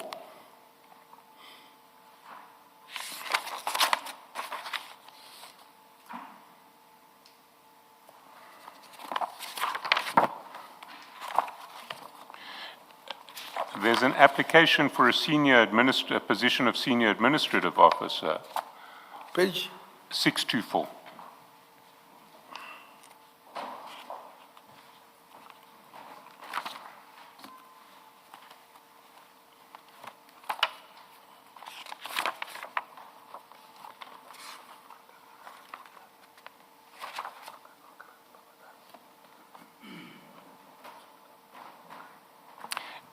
That's a senior administrative officer post. It doesn't say anything about Metro Police, Yes. but you send it to General Dlamini. As I said, that I did not send only Metropolis. I sent for the cleaners and general workers. I think I took advantage of that. He works in that particular entity of Tshwane. Yes, this is a senior administrative officer. It's not a cleaner or a general worker. How would General Dlamini be able to help you in relation to this appointment?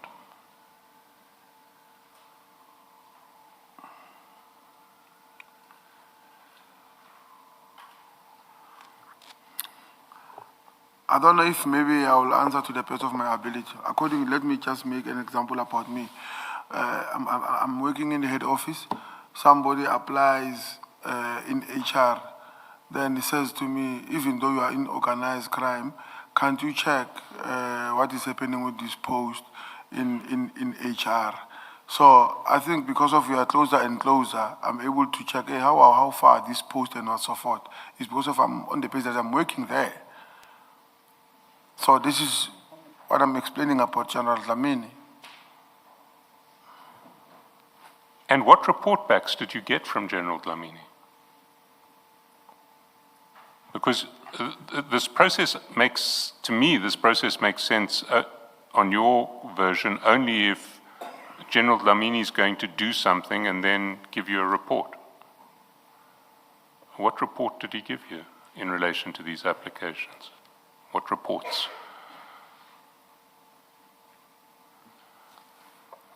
Nothing much. Nothing much he said. He said no, you'll make a follow-up. So I did not make any follow-up with him.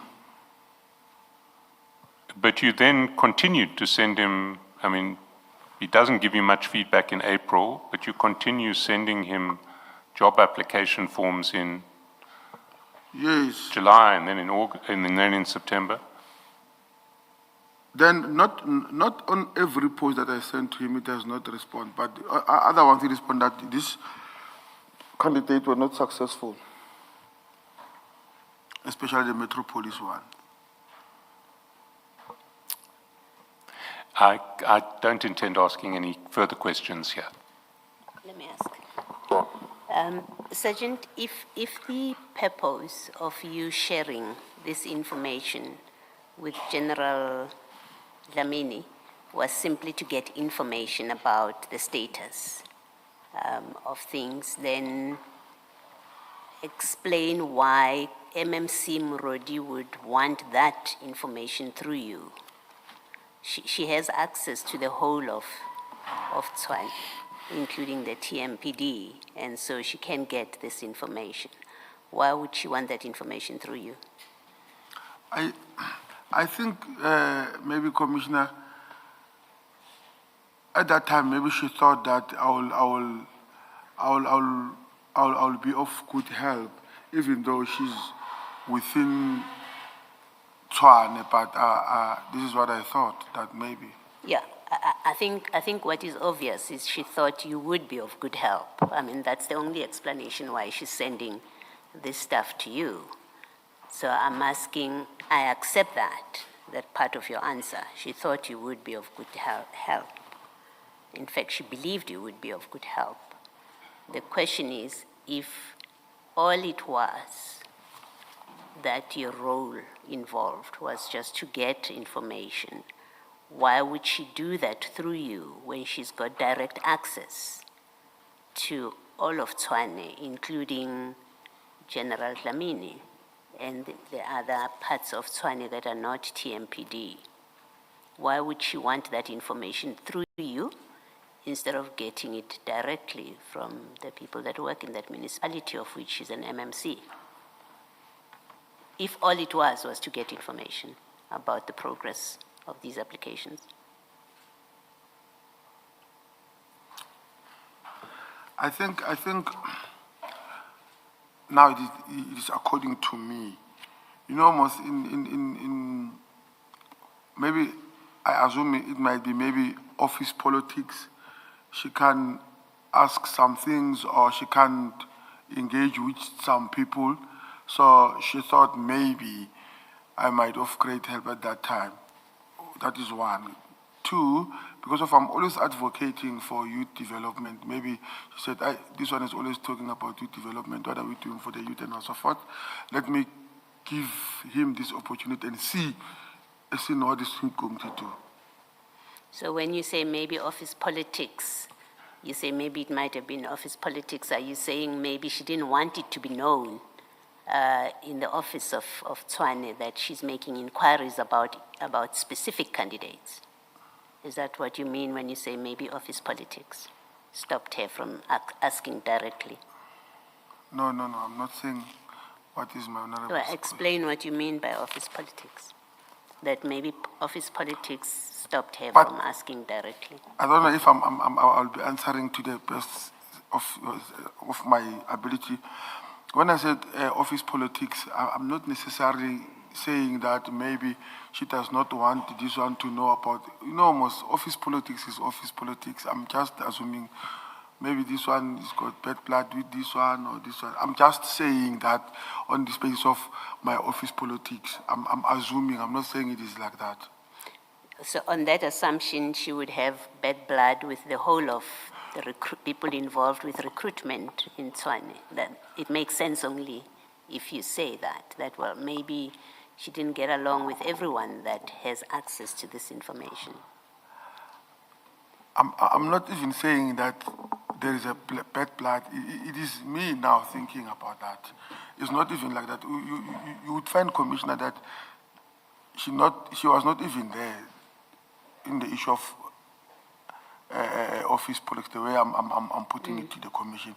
So that is just me applying my mind that it might be. But, and then the other one is this one, that because I'm always advocating for youth development, that is why maybe she took advantage of that. No, because if you're always advocating, let us see what you can do. Why did you not ask her the first time she asked you to get this information, or she sent you this to get information? Because that's your version, it was to get information. Why did you not ask her, why don't you get it yourself? From the recruitment people or anyone else in Tshwane? Why didn't you ask her that?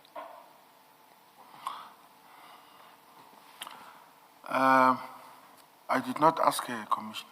Yes, why? It seems like an obvious natural question, considering you are outside of Tshwane municipality. You have no official capacity there. You are, and so when you reach out to General Dlamini, you're not doing that in any official way. You have an MMC who has a right or access even to people in the municipality that she could ask. It seems to me a natural question to ask. Why don't you get this information yourself directly? If all it is to get information about the progress in the applications. Why does that natural reaction not happen with you? I think it was on the basis of me knowing that what I want for the youth. So that's why I said because of this is what she knows, then there is no reason for me to ask her. Let me run with it. So do you accept that when MMC Morodi sends this information to you for whatever purpose, it means that she knows you've got access to someone in the municipality who will give you the answers? I take that. That she knew that. She knew that you, an outsider, had a relationship in the municipality which allows you to get access to municipal information, because that's what it is, according to you. You were going to get municipal information. So you have an MMC who knows that and who actually asks you to use that relationship as an outsider to an internal person to get municipal information. You accept that's what your answer means? I don't accept that, Commissioner. Okay. What does it mean? Why would she ask you if she doesn't know that you've got access and a way of getting municipal information? Why would she ask you to get this information for her? But I'm not putting this in a disrespectful manner. I differ when my Honorable Commissioner is saying I accept that the MMC knows that I'm an outsider and I've got information to the municipal information, and she knows that I've got information. No, it was not only on those bases. It was purely asking that here are the services, because I'm always pushing that narrative that youth must be developed, youth must work. So I think she sent me on those bases, not on the basis that I must influence or I must, no. No, we are not yet at influence. We are at your answer where you say all of this information comes to you so that you can get information about their status, the status of these applications. Right? Am I representing your evidence correctly? That That's that correct. is your account. Your account, you say, this was sent to you so that you can find out That's about correct. the status of these applications. Yes. So I say to you, for MMC Murodi to send you this information so that you can get updates of the status of these applications, it has to mean that she knows that you do have the ability to get that information from the municipality. It must mean that. That's correct. That's correct, right? Yeah. So she was asking you to use that relationship that you have or that access that you have to get municipal information so that you can report back or you can inform yourself, whichever it is, about the status of these applications. Thank you, Commissioner. I don't want it to, I don't know if I'm correct. I don't want it to sound or to be seen as in MMC Murudi was pushing me to do the wrong things at Tshwane, and she knew that I'm doing wrong things at Tshwane, and she supported my wrong things if they were wrong. My version of my statement is she sent me those things for me to see what I can do about them. She did not even know who am I going to talk to or what am I going to do with them, but she only knew that I might have been of great help. Yes. You see, I'm not yet saying what she did was wrong. So don't be concerned about you admitting to she knew that what she was doing was wrong. It's not the engagement I'm having with you. What I'm engaging with you about is it only makes sense that she sent this information to you so that you can find out about the status of these applications according to you. It only makes sense that she sent it if she knows that you do have the ability to find out. You have the means into the city to find answers to these questions that she's asking or this information that she's asking about. And let me say that it has to be so. Otherwise, it doesn't make sense that she sent this stuff to you. She must have expected you would have answers. It has to be so. What do you say, Sergeant? I think I've answered to the best of my ability, not in a bad way. Okay. What does General Dlamini do in the TMPD? What's his position?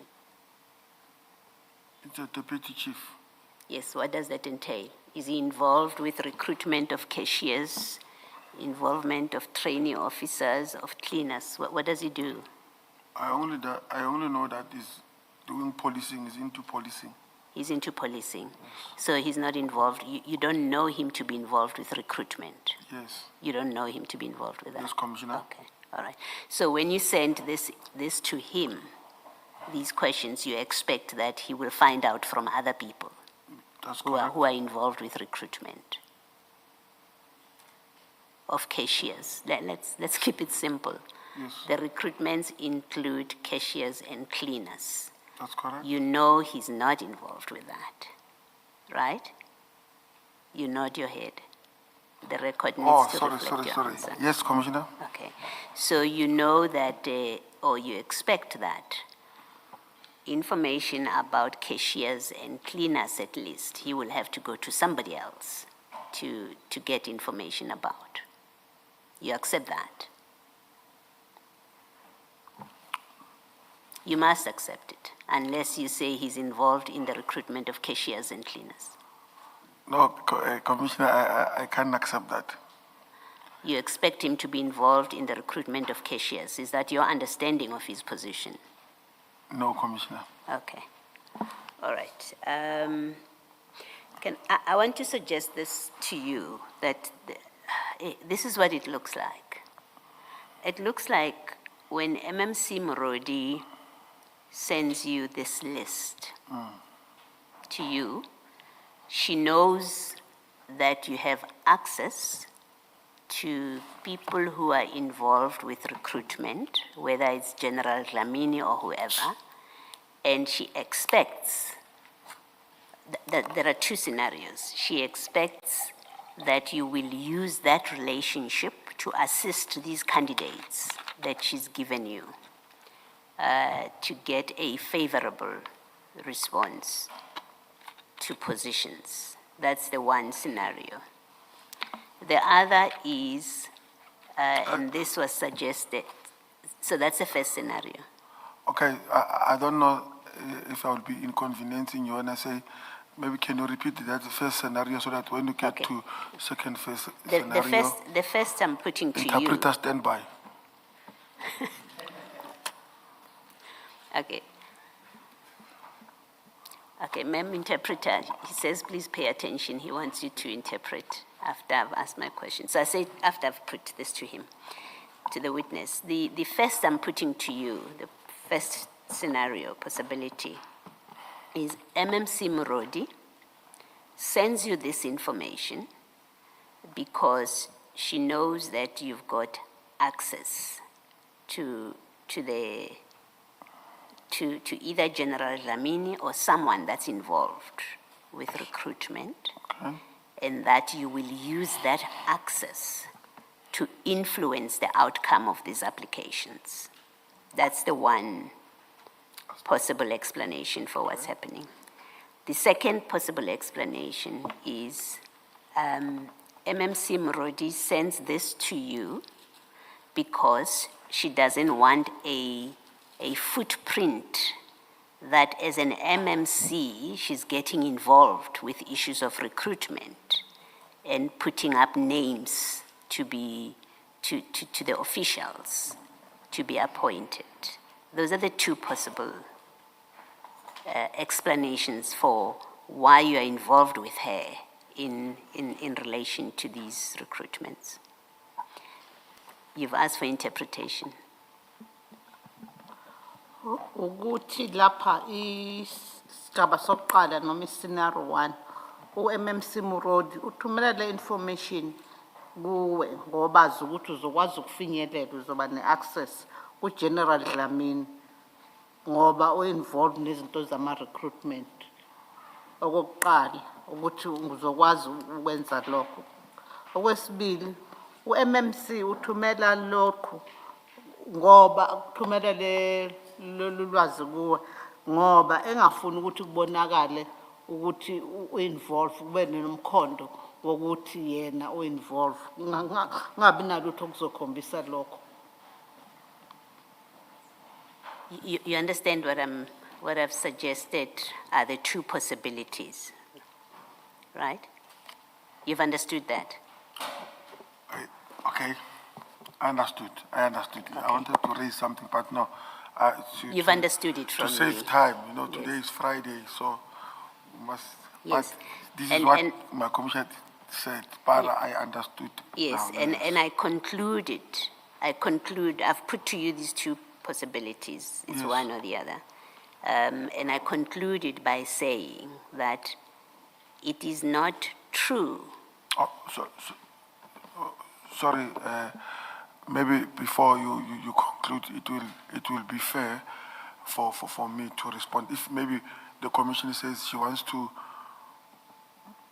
conclude, I don't want the commission to conclude before I respond because of she might conclude to find me. I come up with different answer. Then what she concluded on is null and void. So I'm saying, Commissioner now. MMC Murudu did not give me this thing because of there is someone she expected me to engage with so that they can influence those particular employment, one. Two, she did not give me those things because she was cutting her footprints and did not want people to know that she's also involved. She gave me out of her, generosity of trying to help people in needy. So it was on those bases, nothing more, nothing less to that, but it was just an innocent thing to do. Well, I'll still tell you what I was going to conclude as, but what you're now giving as her reason for sharing this information with you, it cannot be the reason that she gave you, because when you had the opportunity to say why she gave it to you, you said, well, I think it's because I'm involved in youth development, and she was sharing with me. So you don't know, according to you. You don't know, you didn't even ask her why she's giving this to you. So that attempt at saying she was giving you out of the goodness of her heart, it cannot help you, because you never asked her why she's giving this to you, and you said, well, I'm thinking maybe this is why she did it.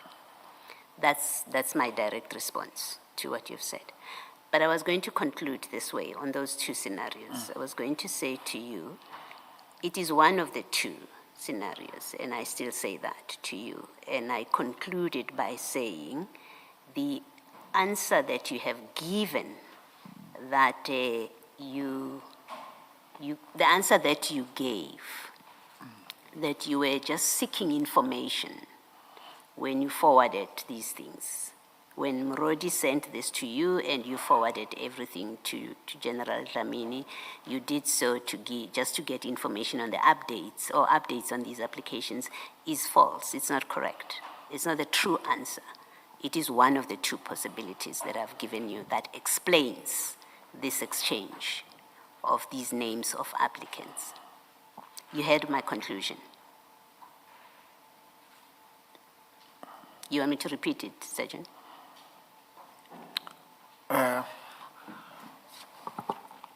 Can you maybe repeat it? So that I'm sorry about that, but I wanna.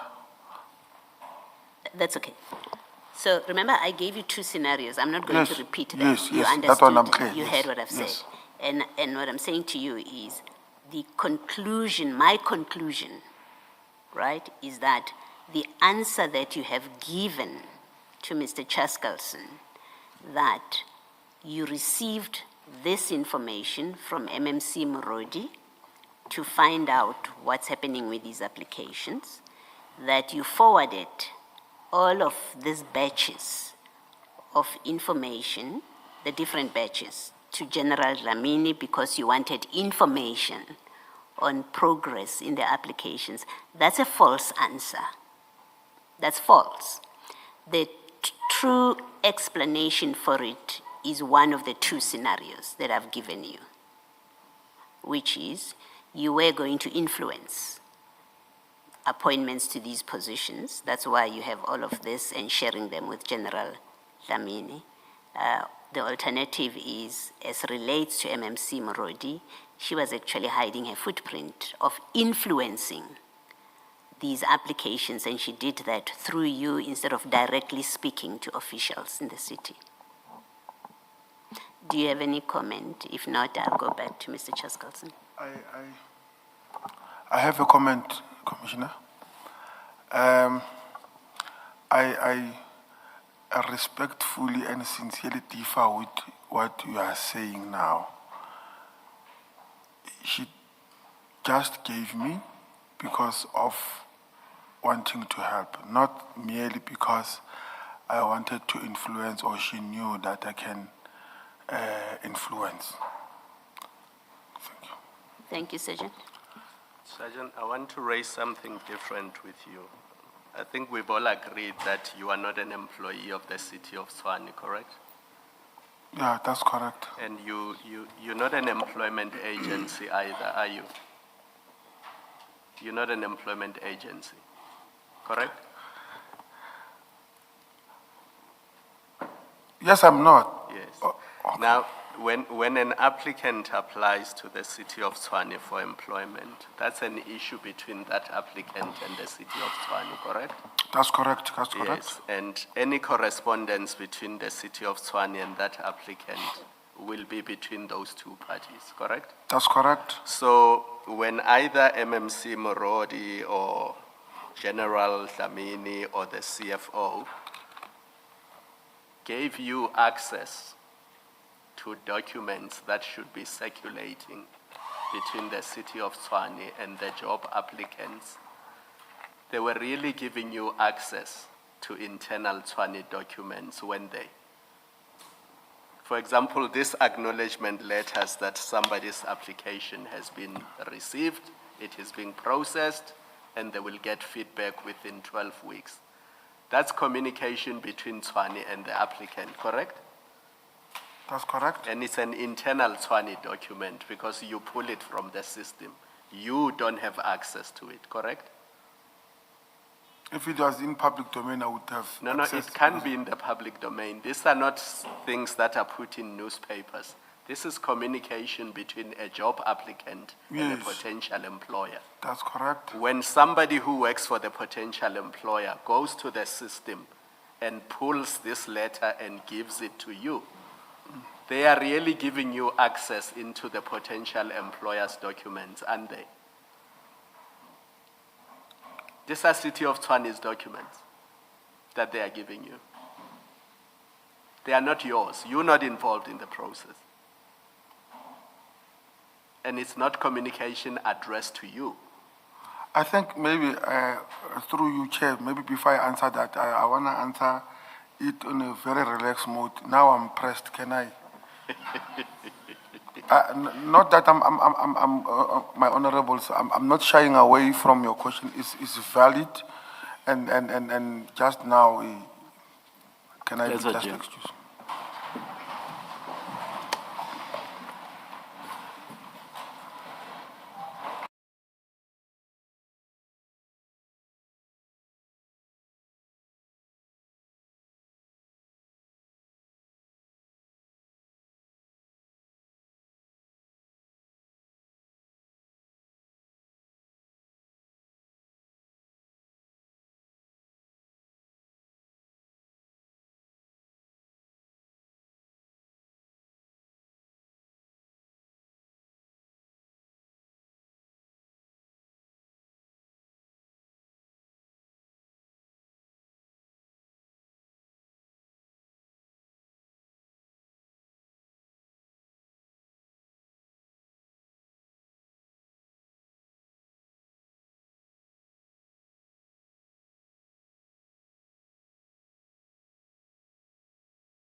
remember where we were. I said my concern is that these 3 people within the city of Tshwane were giving you access to documents that belong to the Tshwane municipality, which you should not have had access to.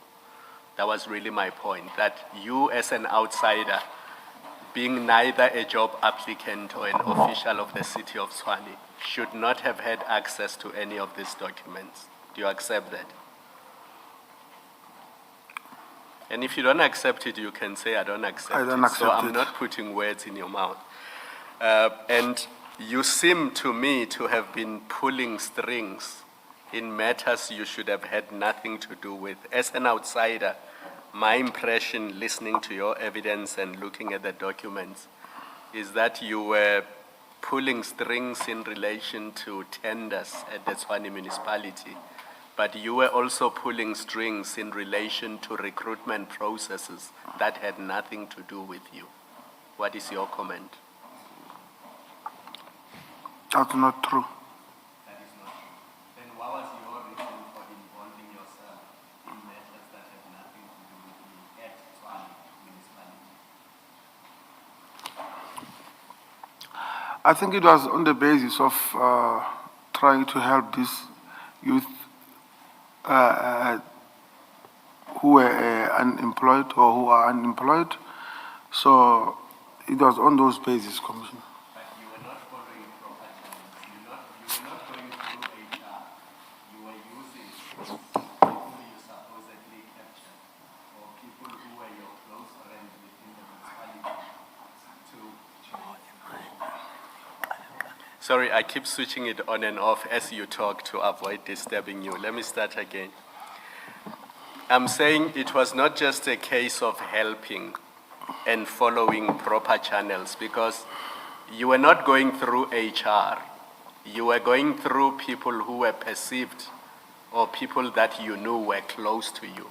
So you were using your friendships within the municipality to assist these people that you're saying you were assisting. So you were using your influence with these people who are your friends to achieve those objectives that you say you sought to achieve.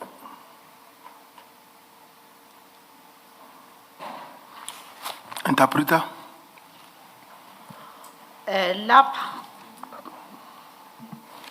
wena ubuthola lama document angaphakathi ngoba isizathu salokho kwakungekhona ukuzama ukusiza. Bangabe ubuzama ukusiza ubuzoya ku HR kodwa awuyanga kubantu be HR, buya kubantu abaziyo ukuthi uxhumene nabo noma babangani bakho.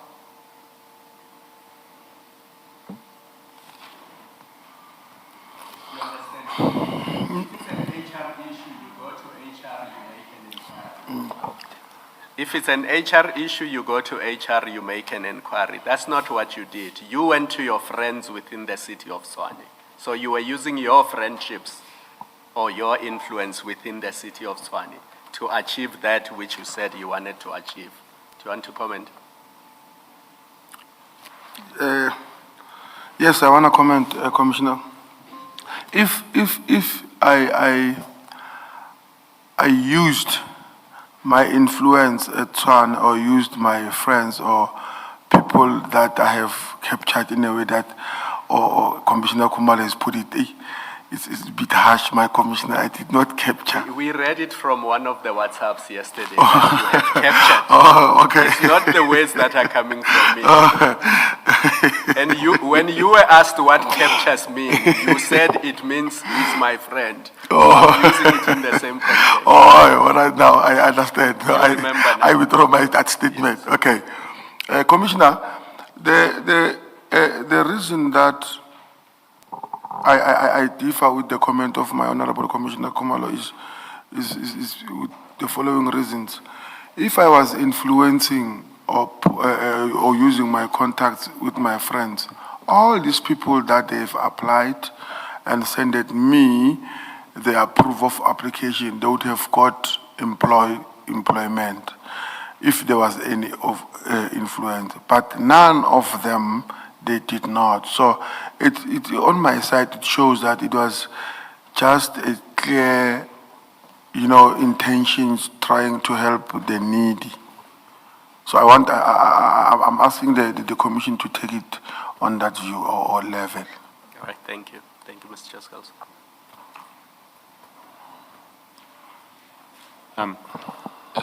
Thank you, Sergeant.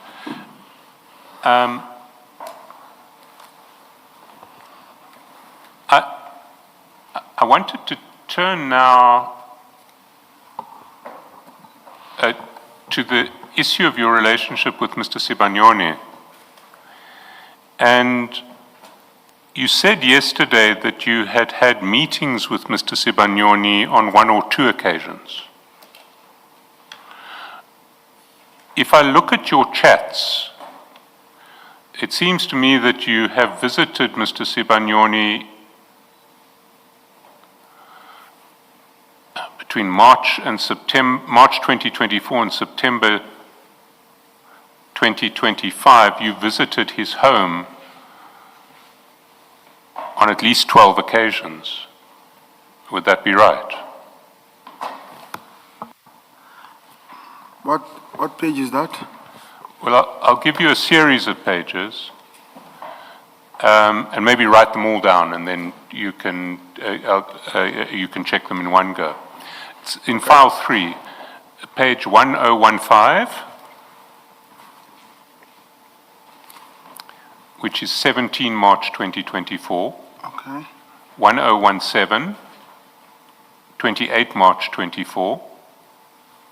1019, 2 April 24, 1020, 5 April 24, 1024, 7 June 24, 1025, 14 October 24, 1033, 13 December 24, 1034, 24 December 24, 1042, 30 April 2025, 1053, 30 July 2025, 1056, 24 September 25. That's the list. Okay. Do you want to check them, or do you accept that these will all reflect visits to Mr. Sibanyoni's private home? You may proceed, yes, I confirm. Sorry, what's the answer? I said he may proceed. I confirm because Thank you. So why yesterday did you speak of 1 or 2 meetings when in fact you visited his private home on 12 occasions in the 18 months between March 2024 and September 2025? I've never said that I've visited 3 times. I said I could not remember, but it might be more or less. Look, in fairness to you, I didn't ask about visits, I asked about meetings. But your answer was 1 or 2 occasions. You had had 1 or 2 meetings with Mr. Sibanyoni. That was your answer. It wasn't that you couldn't remember. You'd only had 1 or 2 meetings at his house. I can't remember saying that, but maybe I said 1 or... It was 1 or 2. Was that answer not accurate? That's correct. So you accept that you've had 12 meetings on at Mr. Sibanyoni's house between March 24 and September 25? Yes, according to this file. So why would you have told us yesterday that it was only 1 or 2?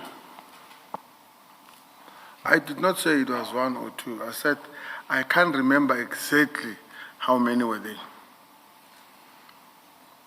Well, the record will reflect what you said yesterday.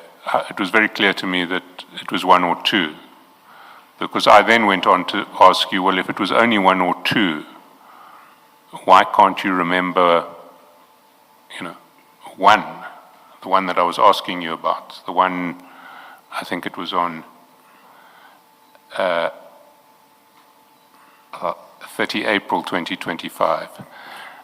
I said, if there've only been at most 2, maybe only 1, why can't you remember this one? And you couldn't really give an answer. You remember that? Yes, I remember. And that was just after we'd seen, I think it was 40 pages of pictures of a red vehicle. That's correct. So I repeat my question. Why did you tell us yesterday it was only 1 or 2 meetings, when in actual fact it was at least 12, and that's just over an 18-month period, the 18-month period for which we have chats? I still repeat that I did not say 1 or 2.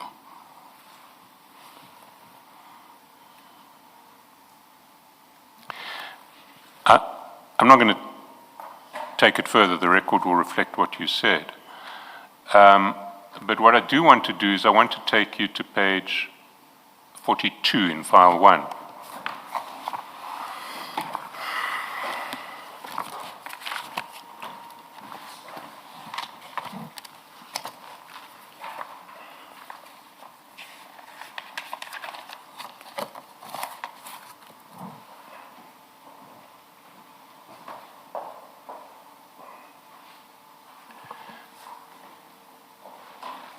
And there on 42, in fact, it starts just at the bottom of 41.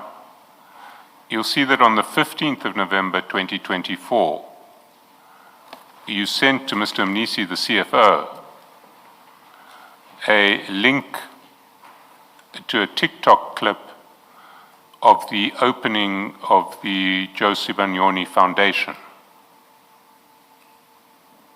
That link that you see below takes you to a TikTok of the opening of the launch of the Joe Sibanyoni Foundation. That's correct, I see. Why did you send this to the CFO?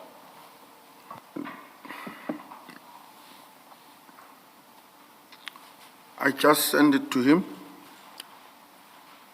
No, we know you did, but why?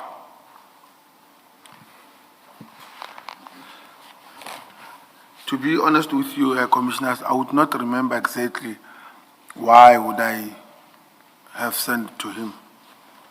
Do you remember the admonition by Commissioner Valoy this morning?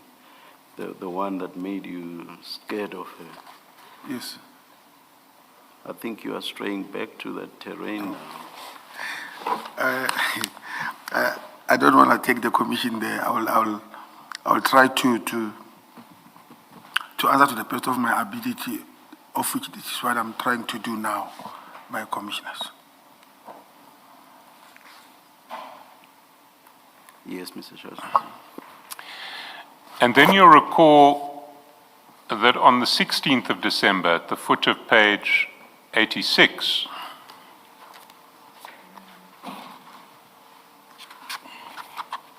you told the CFO that you had a call at 6:30 to come and see number 1. And his response was, who, my bro? Number 1, JS. And you answered JS. And your version yesterday was that was General Sabia. You recall? That's correct. You don't want to reconsider, with the benefit of what we've gone through now, that it was much more likely to be Joe Sibanyoni? No. And can you give me your explanation again as to why General Sabia would be JS in the JS? Okay, I think it was made on the abbreviation of JS because of JS means Chenene Subia, Uchenene Subia, referring to Swazi. This is how maybe if it will be the best of my ability to give that answer. No, Sergeant. No. You know what you're saying is not true. JS is not a short for Janene in any language. It's not. Try again.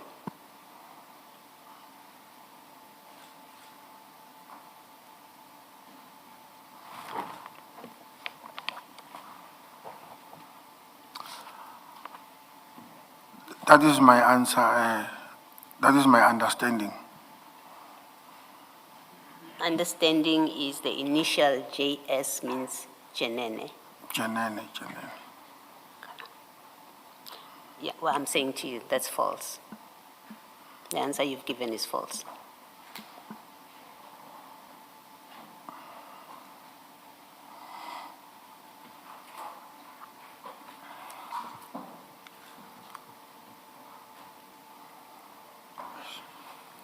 And,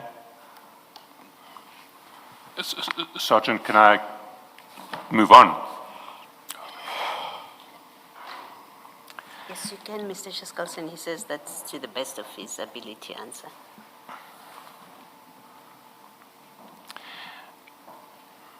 And you recall also that on the 30th of April, at page 276, you sent the CFO a pin with the location of Mr. Sibanyoni's residence. On 277, you sent him a screenshot of the chats between yourself and Mr. Sibanyoni, explaining that you were meeting Mr. Sibanyoni at 4 o'clock, and saying that you were still there at the foot of that screenshot. And he wanted to know. His response was, "Let me know how it goes." Why would he have been interested in how your meeting with Mr. Sibanyoni went?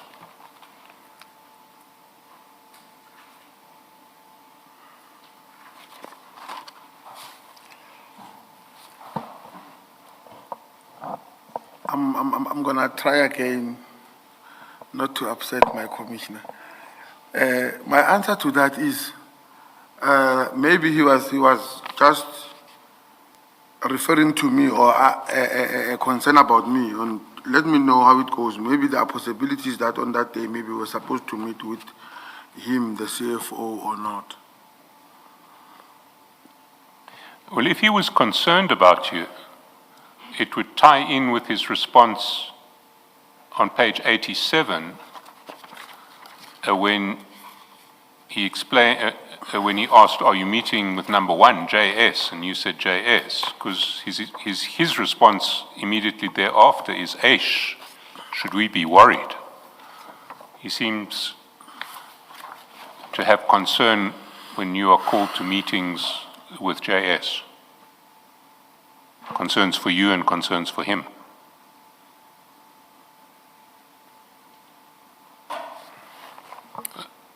Was it not a similar concern for you that he was expressing in relation to a meeting with JS on the 30th of April?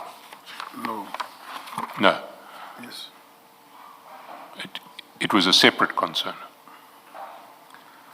The way I read the message, so he was just concerned for you, knowing that you were having a meeting with Mr. Sibanyoni. that's correct. Why would he be concerned for you?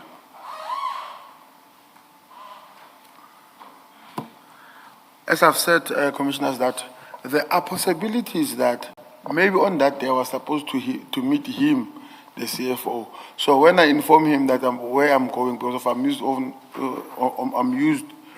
on taking pictures in whatever thing that I do or send the location. So this is how maybe he was talking to me that let's see how it goes. But a minute ago when you explained that, you said he was concerned about me.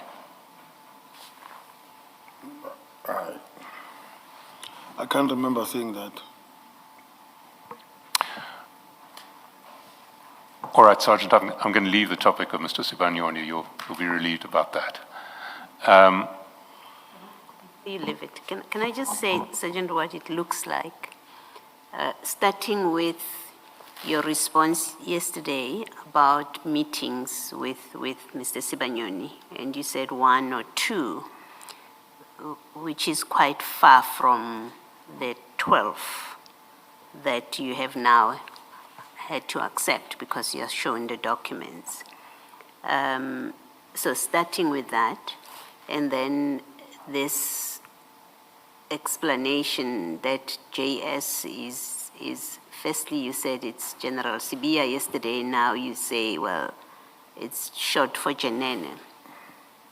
And how you're answering about the CFO's, Mr. Mnisi's response to you when you tell him that you got a call at 6 in the morning to go to Mr. Sibanyoni, and how you're answering. It looks like you are downplaying your relationship or association or even involvement with Mr. Sibanyoni. You're downplaying it. You're creating the impression, you want to create the impression that you have very little to do with him. Very little. And that started with how you answered yesterday about how many times you've met with him. And the question is, why would you downplay or want to downplay that relationship when on the documents before us, it is clear that you have more than just a casual relationship with him. And the question is, why would you want to downplay that relationship? What is it about that relationship that you wouldn't want to be frank and open about, at least the extent of it? But that's the impression that I have. It is you're deliberately downplaying that relationship. I don't know if you want to comment. Yes, I would want to comment. I would not want to maybe admit on putting it like I'm trying to downplay the relationship with myself and Mr. Sibanyoni. I never had a problem with him. He never had a problem with me as well. He's a taxi owner, he's a businessman. I've got no other relationship that maybe it might look that may cause me to distance myself from him. The reason that I said 3 or more, I've even said to Commissioner Khumalo when I was signing with hands that it can be, it is maybe, it was through the hand signal that I did not elaborate that how many times. But I did not close in that thing that it was 3 or 2, according to my memory. But I've never distanced in terms of the number, whether it's 3 or 4. No, I said it can be, yes. Let me ask you, when the CFO said JS, after you said I have a meeting, I was woken up at 6, and he says JS, how did you know that he's referring to General Sibia? If all he says is JS, those are not General Sibia's initials. How did you know he was referring to him? Firstly, he says, I think there's number 1, there's a reference to number 1. And then that's at page 87. There's a reference to number 1, and then he said, he asks you. Maybe let's start at 86. At the bottom of 86, you say, I got a call at 6:30 to come see number 1. He says, who, my bro? And then he asks again, number 1, and then with a question mark, and then he says, JS. And you knew who JS is. And then you say, I will handle him and will let you know. So you're both talking about the same person. That's why you say, I will handle him and I will let you know. How did you know that where he says JS, he's speaking about General Sibia?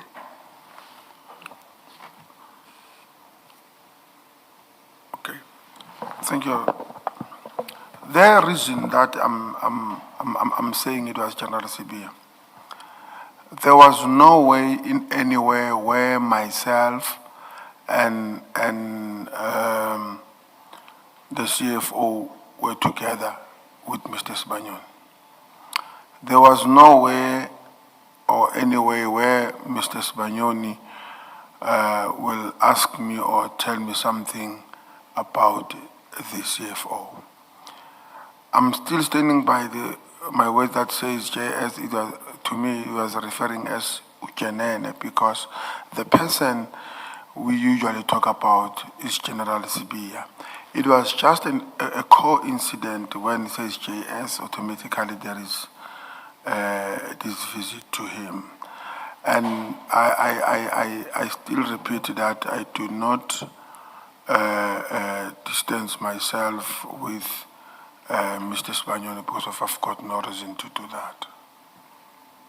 Does your answer mean there has been situations where you and the CFO have been together with General Sibia?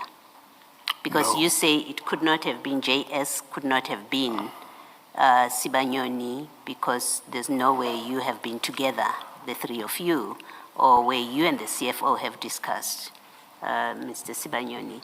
Does that mean this response, which you both know relates to General Sibia, according to you, does it mean you've been together with General Sibia, the three of you, or and you and the CFO have discussed General Sibia? No, Commissioner. I don't know if maybe my answer will be of satisfactory to the Commissioner. The way we communicate, myself and the CFO, we declare each other as one. So when he said, are we in problem or are we okay? I'm just saying, it does not necessarily mean me and him. It necessarily means me, vice versa to him. Mfethu, are we good? Mfethu, we are one. So that is my reference. And I've never been to General Sibia together with the CFO. Mr. Mnisi, yes. Yes, neither with Mr. Sibanyoni. But Mr. Mnisi knows that who Sibia is, who Sibanyoni is. Okay. And when you say JS stands for Jenene, and you both knew that JS is Jenene, why does that not apply to General Lamini? How did you know you're not talking about General Lamini when he says JS? Because you say JS means Jenene. How did you know that he's not referring to General Lamini when he says JS? That because S it means for- Jenene according to you. I'm saying that maybe that S for Sibia, and then that J, Jenene. I took it that way because of when it was, when he's speaking of General Lamini, will say US. Okay. Now, as a second part to what you've said, it is not true or correct that you and Mr. Mnisi have not discussed Mr. Sibanyoni. It's not true. You've shared a video clip of the launching of his foundation, so there is a conversation there. You've also told him, I'm at the house of Sibanyoni, I'm still here, I'll let you know how it goes. So it's not true that you have never, or you never discussed Mr. Sibanyoni with Mr. Mnisi, at least on the documents that are before us. I'm subjected to be corrected, my commissioner. I've never said that I've never spoken to Mr. Mnisi about Mr. Sibanyoni. No, I've never said that. Okay, I stand corrected. So you have discussed, you have talked to Mr. Mnisi about Mr. Sibanyoni? Yes. Okay, thank you. Thank you, Mr. Chaskalson. Very briefly to turn now to Mr. Lekukela. And you confirmed yesterday that Mr. Lekukela had been an official in the Tshwane municipality and then he moved to the Rustenburg municipality. Yes, I confirm. Now, it's a matter of public record that DJ Somebody was murdered on 20 November 2022. 20 November 22. And you may or may not know the date, but I can assure you that was the date. That's correct. Can I take you to page 683? File 2.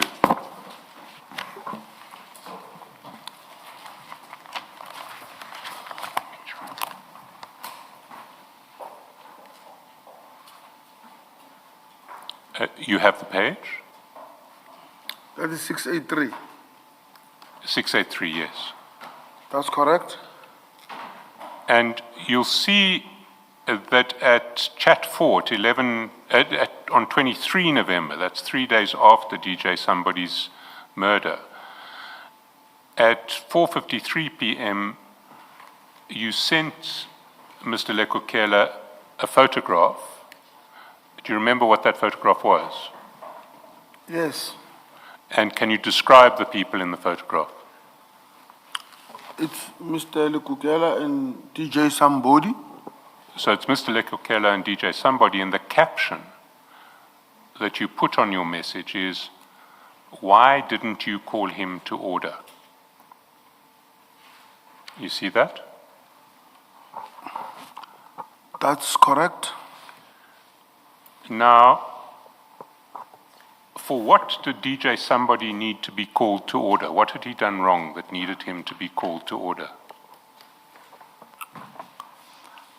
I don't know. I can't remember what was this. Why didn't you call him to order? Was relating to, as in when he responded, I didn't know. I can't remember that. Well, Sergeant, I can't accept that answer. I think you do know, at least from second-hand reports, what, and I'm not suggesting that you had personal knowledge, but what reports have you received in relation to what DJ Somebody did wrong that got him murdered? I would not comment on the DJ Somebody's murder. Here, it was on this basis of the picture that I sent to Mr. Lekukela, and then I've uttered these words. You see, when you sent, why didn't you call him to order? Were you not suggesting that if Mr. Lekukela had called DJ Somebody to order, had told DJ Somebody to stop doing what he was doing, DJ Somebody may still be alive? Isn't that what your message was saying? No, and commissioners, I will not appreciate when you associate me with knowing what was or what happened with DJ Somebody or what might be the cause. Based on what I've wrote here, why didn't you call him to order? It had nothing to do with anything. Well, what did you mean by saying, why didn't you call him to order? As I said, that I can recall clearly what was the conversation all about. Well, look at it now. Why would you say, well, let me take a step back. Were DJ Somebody and Mr. Lekukela friends? That's correct. Why would you say to the friend of a man who has just been murdered, why didn't you call him to order? Maybe in case it is helpful, you might also want to see the next chat. Look at the next chat where he answers and he says, I didn't know.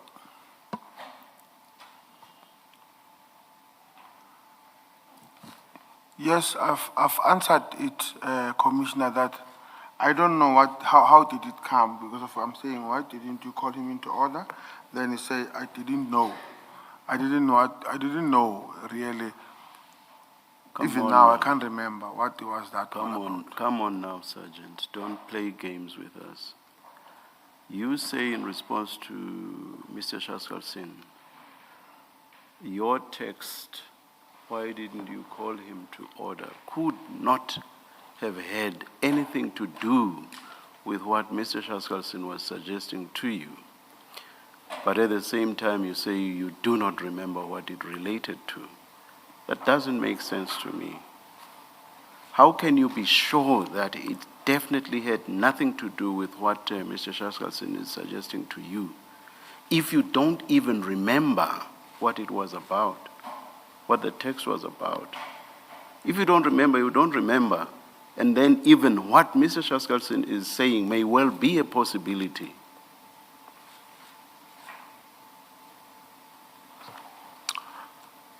Can I respond to that? Yes, please.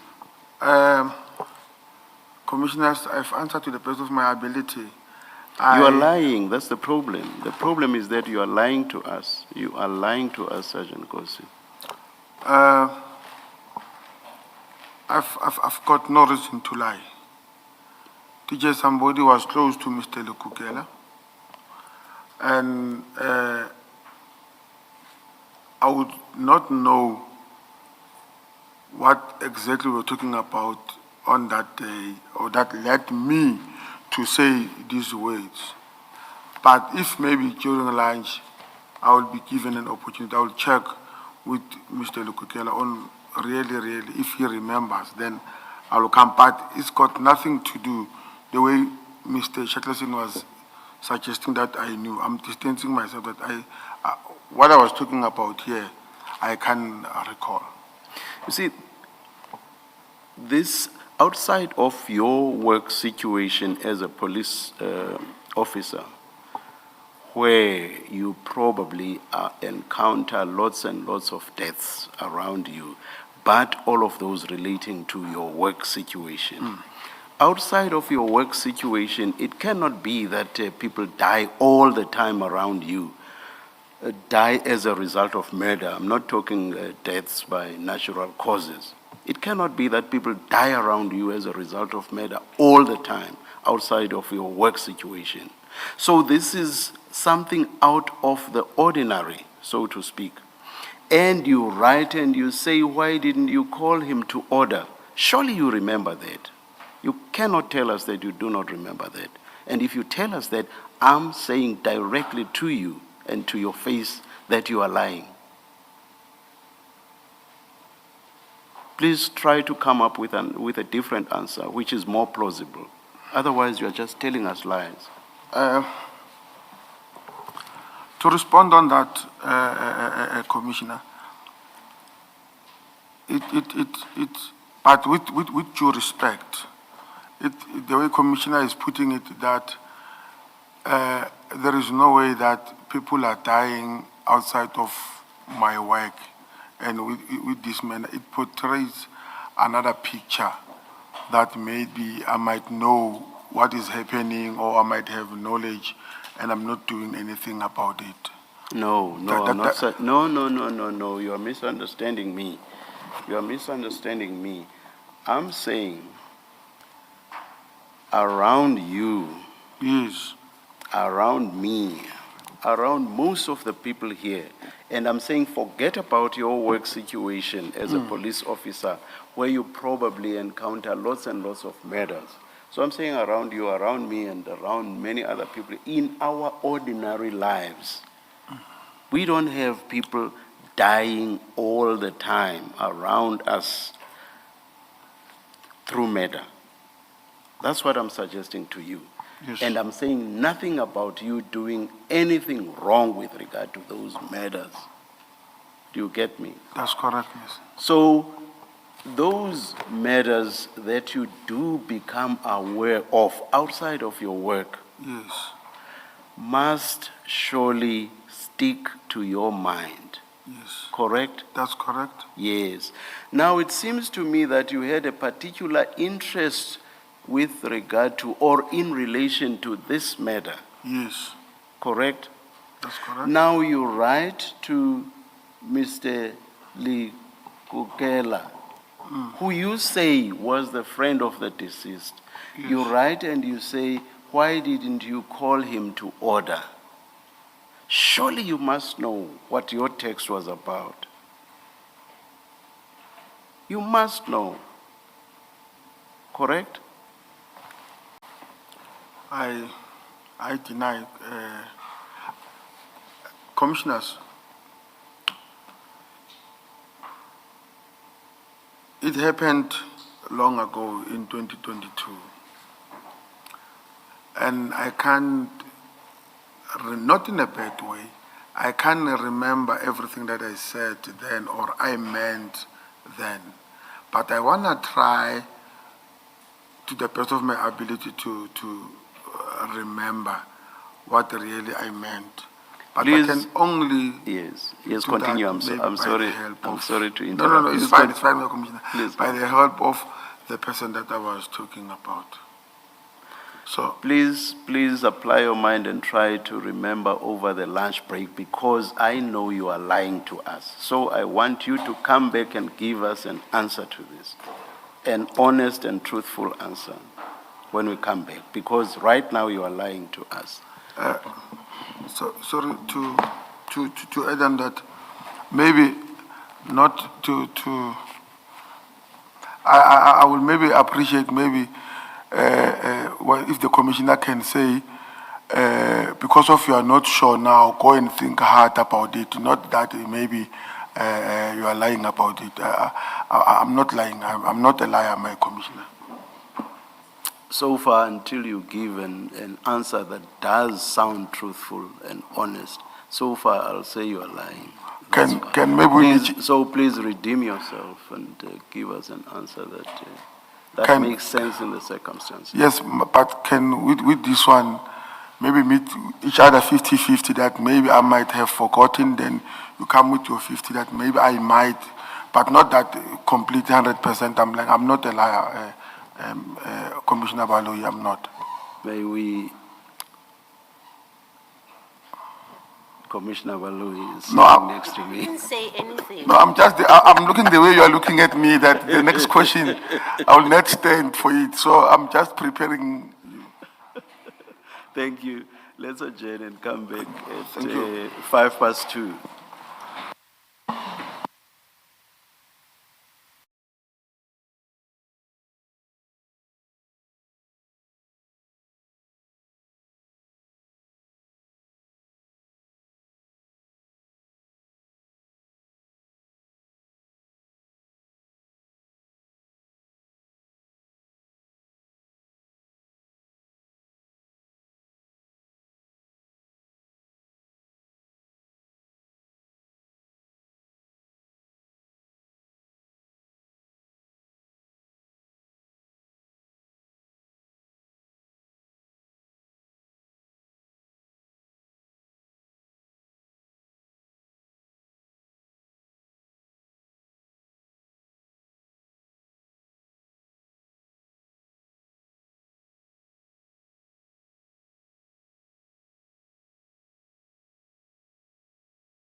Yes, Ms. Sello.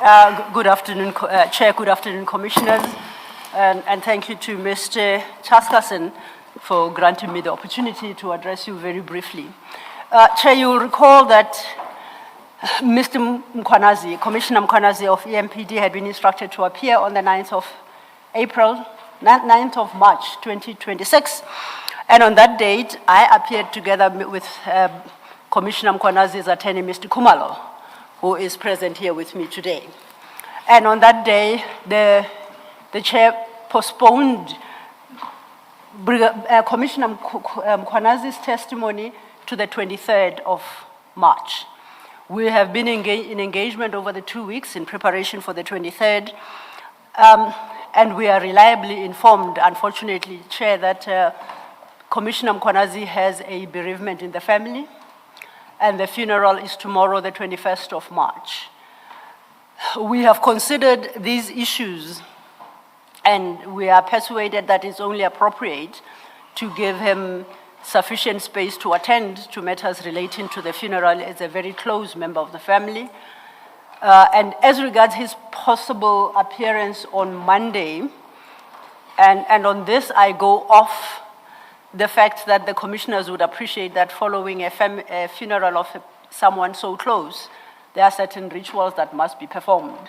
So that would not have made his appearance on the 23rd possible, although he could appear further in the week, say Thursday. Unfortunately, the commission rises on the 24th, as not sitting as the chair announced. And we considered the timetable and the first possible slot available without necessarily disrupting what already has been scheduled is the 14th of April. This date has been discussed with Commissioner Mkwanazi himself together with his attorney, Mr. Kumalo, and we are in agreement that he will be able to present himself on the 14th of April with no further difficulties. With your leave, Chair, perhaps if Mr. Kumalo would like to address you, I would like you to grant him the opportunity. Thank you, Ms. Sello. Mr. Kumalo. Thank you, Chair. Good afternoon, Chair. Good afternoon, Commissioners. Good afternoon. Indeed, I did not repeat what Ms. Sello has already said. Yes, tomorrow, Mr. Mkwanazi will be burying his mother, and unfortunately, his state of mind is not correct at the moment. And without any further ado, Commissioners, I did not repeat what has already been said. We request the commission to grant the postponement to the 14th of April, as stated by Ms. Sello, as per our agreement. Thank you. Thank you, Mr. Kumalo. The hearing of Commissioner Julius Mkwanazi's evidence will be on 14 April 2026. Thank you, Chair. Most appreciated. Thank you to you both. If we may be excused. Thank you. Yes, yes.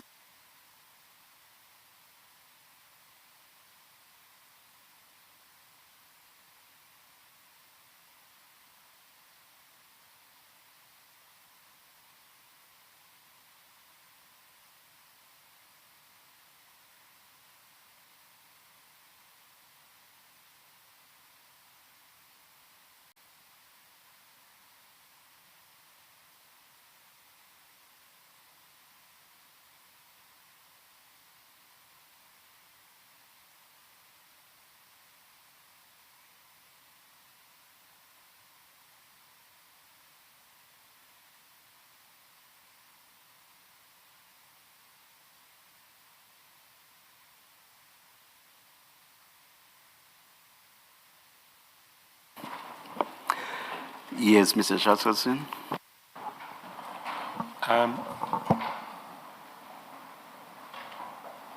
Yes.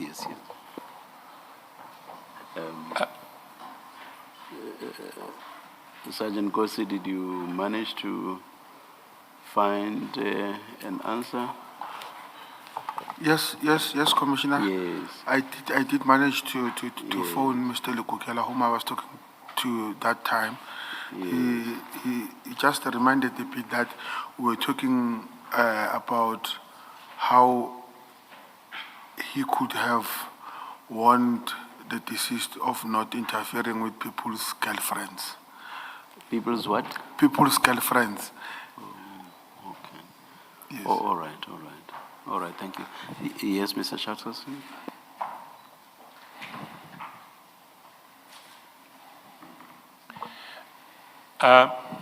Can I then take you to page 692? File number? The same file, it would be file 3. Sorry, file 2, file 2.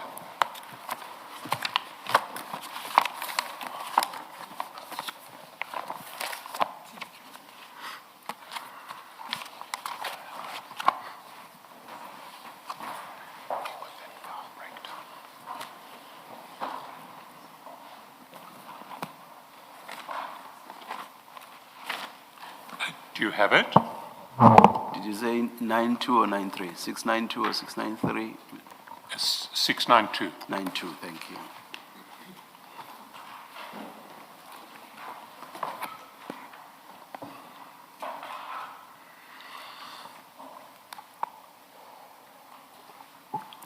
You have it? I have it. There on the 1st of October 2023, you WhatsApp to Mr. Lekukela at the foot of the page, chats 5 and 6, photographs of vast amounts of cash in plastic bags. The big photograph will be on pages 808 and 809.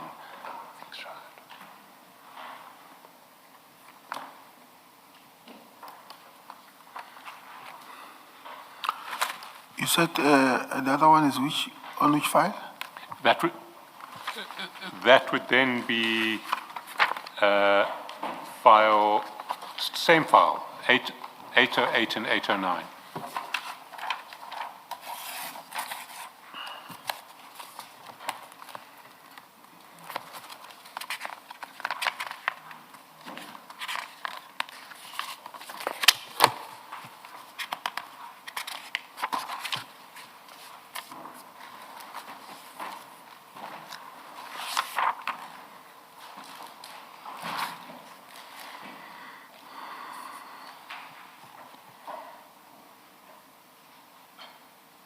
You see it?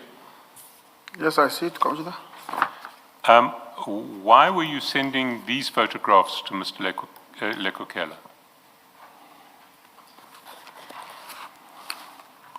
Okay, it was the photograph of a scene of crime that happened in Limpopo,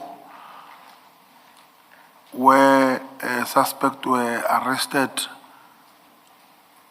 in possession of firearms and this money. But why were you sending it to Mr. Lekukela? I was sending this to Mr. Lekukela because it was on social media, this one, I remember, Commissioners. And then because of we, together with Mr. Lekukela, we usually talk about this kind of crimes that I send it to him. If you go to page 809, you'll see that the station is Sebayeng.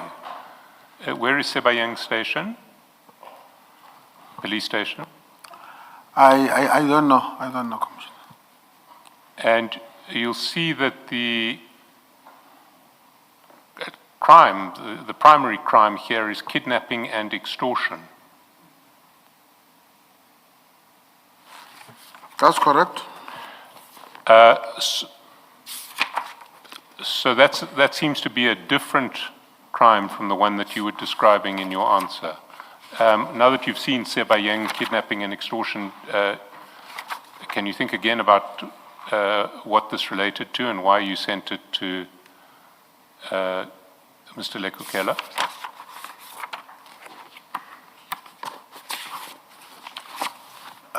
Commissioners, I still stand by my statement.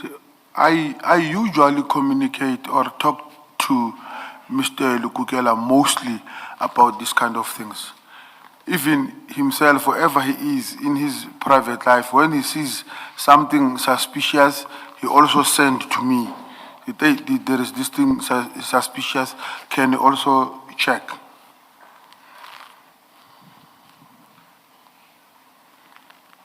So were you asking Mr. Lekukela to make inquiries in relation to this crime? No. But then why send him what seemed to be police photographs of crime scene exhibits involving vast amounts of cash in plastic bags? I think it was on the basis of sharing the information with him, because we usually talk about crimes and what is happening around.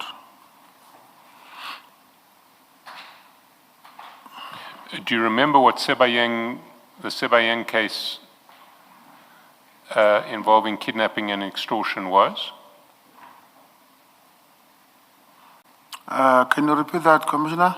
Do you remember what this Sebayeng case involving kidnapping and extortion was? I remember seeing it on Facebook.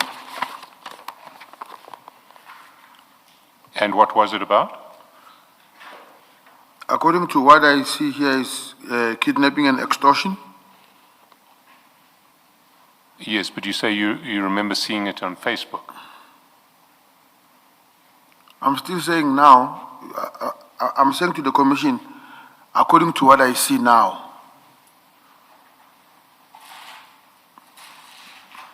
Mr. Chaskalson is asking for the detail, not what you see here. Oh, okay.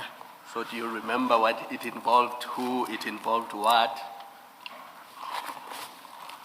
Thank you, Commissioner, for the clarity. I don't know details, but I know that there were people who were arrested. And you weren't involved in the investigation or arrest in any way? No. How did you come by these photographs? If I can remember clearly, it was in the media space. So these photographs, you say, were in the media space, and you just forwarded them to Mr. Lekukela, if you remember? I'm saying they might have been in the media space, but I did not investigate this matter. I did not even know where is this police station.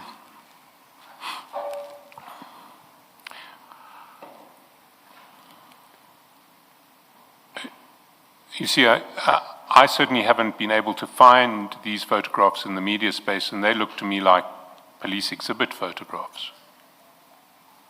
Do they not look to you like police exhibit photographs? They do, Commissioners. And is it customary for the police to release these sorts of photographs to the media? I would not say that, because even with my case of Limpopo, before I could even get the official photos from the LCRCS exhibit, they were all over the news.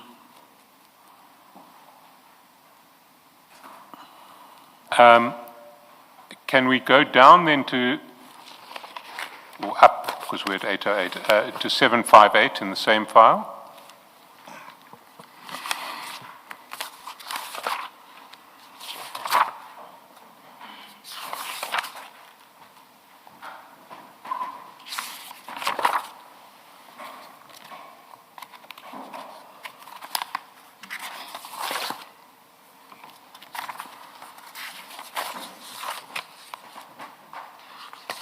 You have 758?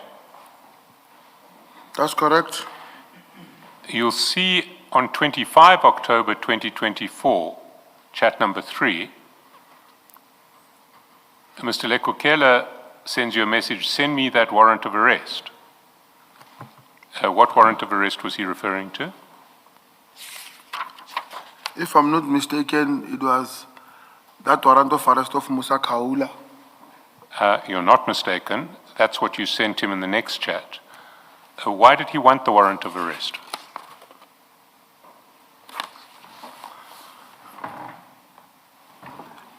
Can I please maybe confirm first that it is indeed the one of Musa Kaula? So that- It is Musa Kaula. I can assure you it's Musa Okay, Kaula. okay, no, if you say that, then I can comment on that. The reason that I sent it to him, I wanted him also to notify me or notify the nearest police when he sees Musa Kaula, because of, according to him then, when he goes to his place of, like in the pubs, especially there in Princeton, he usually sees him. I then took advantage of that and said to him, please, when you see him, the nearest police, inform them, this is the copy of the warrant, or let me know. But why was it necessary to send the warrant to him if he could just let you know and you could then contact the police? There were, I've sent him on the basis that if he could not get hold of me, then he must use maybe the nearest police officials.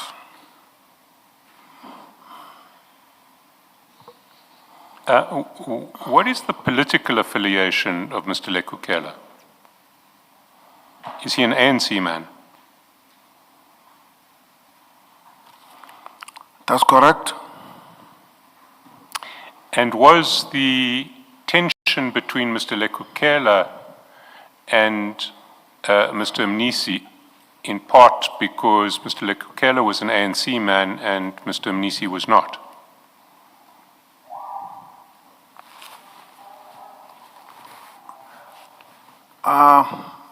Can you repeat that question? Sorry. Remember, you spoke yesterday about conflict between Mr. Lekukela and Mr. Mnisi. You recall? I recall. And was that conflict in part because Mr. Lekukela was an ANC man and Mr. Mnisi was not? No. Can I take you to page 117, which is text from the... Before we get to 117, what was Mr. Mnisi's nickname for Mr. Lekukela?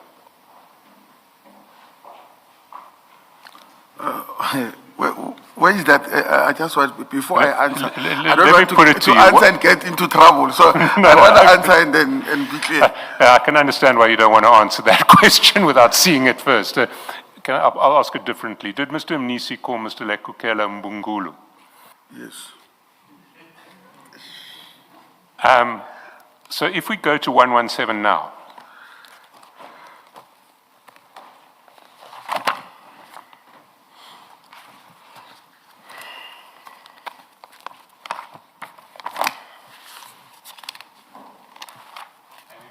in fact, maybe the place to start is the headline at the very bottom of 116.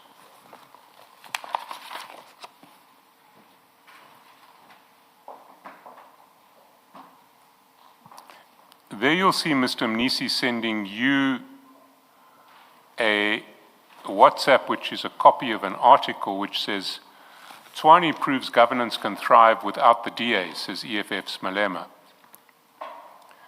And there's then a picture of Mr. Malema, and underneath it, Mr. Mnisi says, I'm okay, my brother. We're managing this guy, my brother. I just wanted to show you. Mbungulu will never win.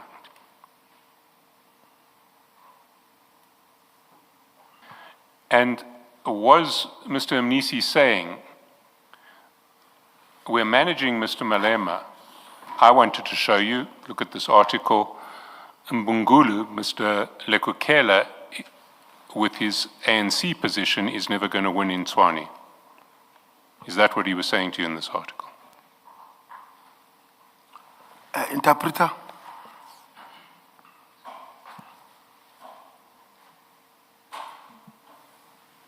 Lo mlayezo we WhatsApp yokuthi uMnisi simphethe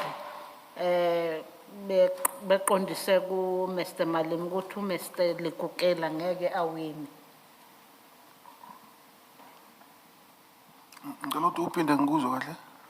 Umbuzo ubuqondiswe ukuthi ngoba Mr. Mnisi wathumela iWhatsApp, umlayezo weWhatsApp. Ngabe Mr. Mnisi wakusho yena ethi wa managing simphethe uMalema Mr. Lekukela ngeke awini. Yes. It may be a better practice for me to repeat the question when, Yes, when it's, Yes, so that the interpreter can Please. translate in stages. So when Mr. Mnisi sent you this WhatsApp, Lapho umnumzane Mnisi kuthumela lo mlayezo weWhatsApp, was he saying, we are managing Mr. Malema, ngabe wayethi si manager umnumzane uMalema, and I wanted to show you that, ngifuna ke ukukhombisa lokho.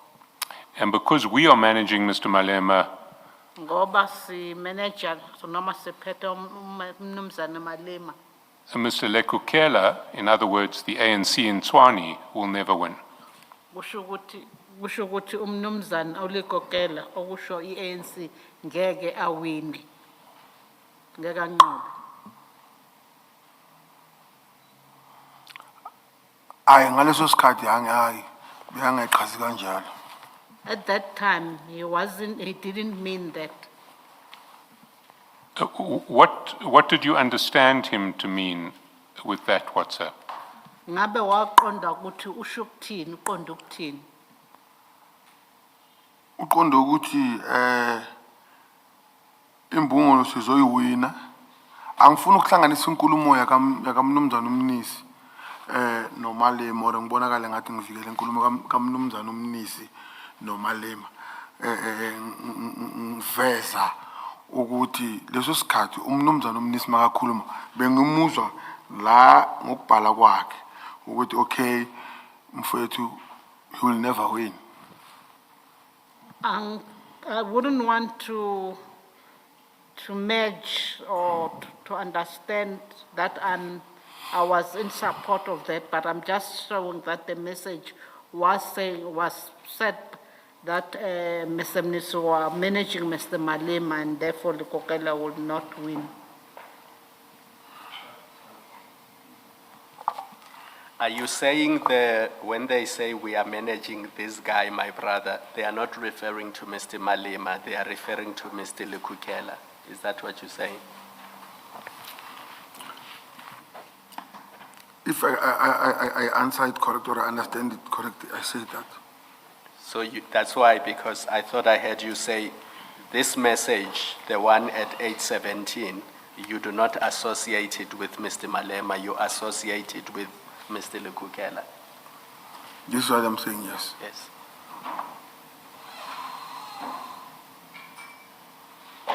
So Mr. Mnisi was saying, we are managing Mr. Lekukela. I wanted to show you Mr. Lekukela will never win. Is that how you read the message? The way he wrote it here is how I understood it.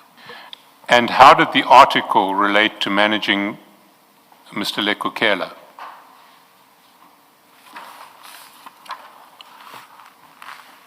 I would not comment on that because of even myself, I don't understand it.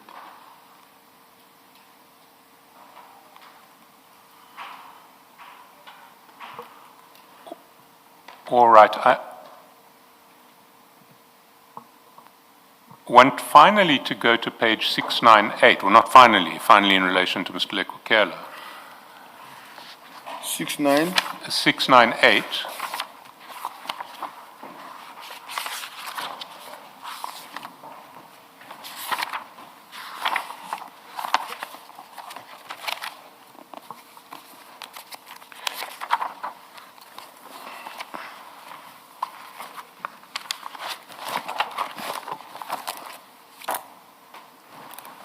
You have it. That's correct. And you'll see that on the 14th of December 2023, you sent Mr. Lekokela an invitation to General Sibiya's birthday celebration, and that invitation is at page 811.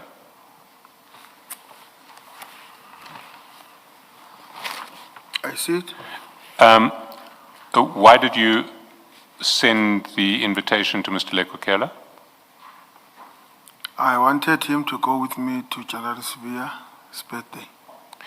And had General Sibiya essentially invited you to come to his birthday celebration with your friends, or friends who you chose?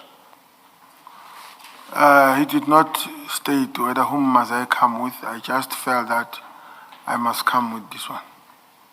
And does Mr. Lekokela know General Sibiya? Are they friends? No. They're not. Yes. So you felt entitled to bring him to General Sibiya's birthday celebration, although he was not a friend of General Sibiya's? You know, it's different the way you are putting it. You know, we males, we get that invitation, you invite your friends if you feel that you feel like going with him. This is what I did at that particular time. You see, at the bottom of the invitation, it says non-transferable, attendance strictly by invitation.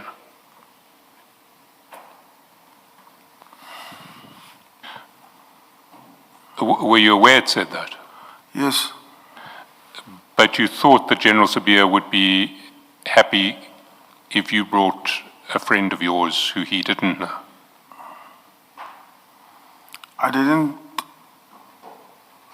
see a problem in that.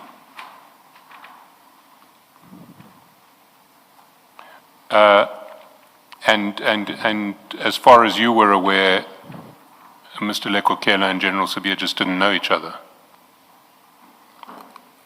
I knew General Sibiya, Mr. Lekokela knew me. But they didn't know each other? Yes.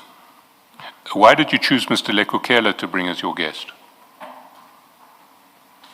I wanted to go with my brother, but on that day he was not available. And was Mr. Lekokela your first reserve when your brother wasn't available? First replacement friend? I would admit to that, yes. I'm going to move to a completely different topic now, so unless there are questions from the commissioners.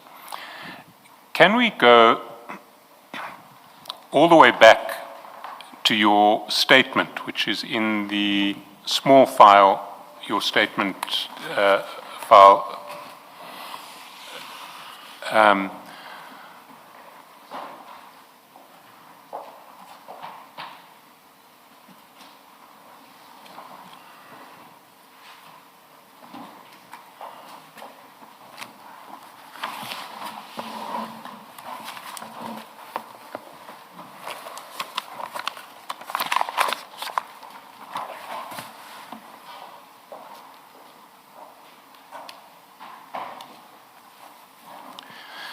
And in your statement, you've spoken about mentoring Mr. Katiso Molefe in relation to motorcycling.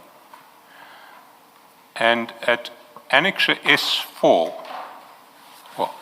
at page 4 of the statement, paragraph 17, you attach a series, you refer to a series of documents that are attached. The fourth line of that paragraph, you say, proof of payment for Mr. Molefe's bike attached as annexures C1 and 2, and proof of the bike purchased by Mr. Molefe is attached as annexure G. If you go to page 16, you'll see a picture of the bike. You've seen it? Page 16. 16, yes.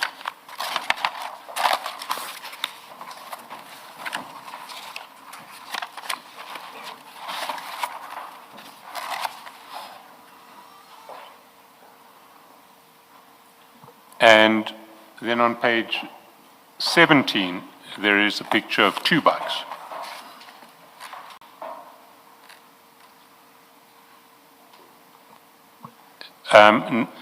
Now, did you buy 1 or 2 bikes for Mr. Molefe? I bought 1 bike for him. And on the picture on page 17, which one of these was Mr. Molefe's bike? I wouldn't know because they were still new. I see. So, as I understand it, you bought a bike for Mr. Molefe, a bike for Mr. Msibi, and a bike for Mr. Mtakati. Is that correct? That's correct. And a bike for Mr. Mutum. And a bike for Mr. Mutsumi, 4 bikes. That's for. I've seen records only of the 3 bikes, not of the 4th.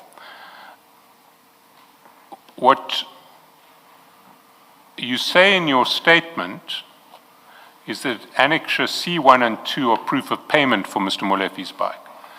C1's at page 9, and C1 is an ABSA deposit slip for 200,000 rands cash, and it tells you that most of the cash came in 100 rand notes, some came in 200 rand notes, and a little bit came in 50 rand notes. And on page 10, there is a separate ABSA deposit slip for 100,000 rands in cash, all in 100 rand notes. You see that? That's correct. Now, I presume Mr. Molefe's bike cost more than 300,000 rands. Is that correct? I confirm. Do you remember how much it cost? 798.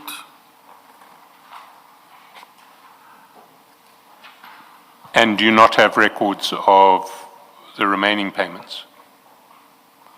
Or when you made the statement, did you not have records of the remaining payments?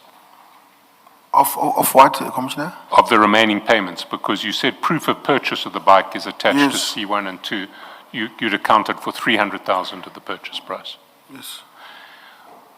So I've been through your WhatsApps, and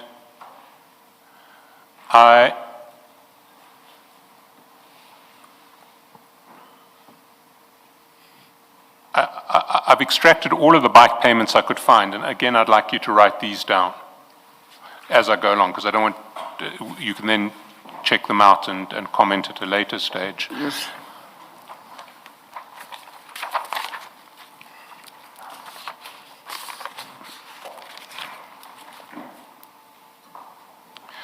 So chronologically, they start on the 8th of October with your Annexure C2, which is on page 10 of the statement file, and that's 100,000 rands in cash. Then the next payment is the 23rd of May 2022. 23rd.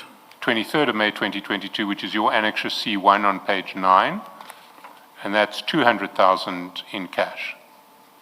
Okay. The third payment I can find is 16 October 2023. That's on page 514, and it's 700,000 rands all in cash. 700,000 rands. That's also at page 293 of file 3, I would imagine.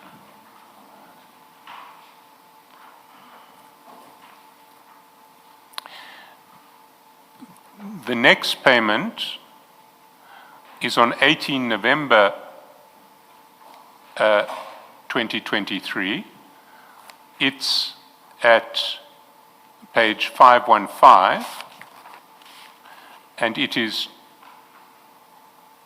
200,000 rands in cash, and the cash deposit slip is at page 296 of. Oh, sorry, it's not file 3, it's file 4. These references to the deposit slips will be file 4, not file 3. The next payment is on 18 November 2023. It's at page 515, and... No, you gave that already. No, there's several on page 515. And the proof of payment in a bank in an EFT is to be found at page 297, and it's an EFT from a company called Mkombeni Transport. Mkombeni Transport.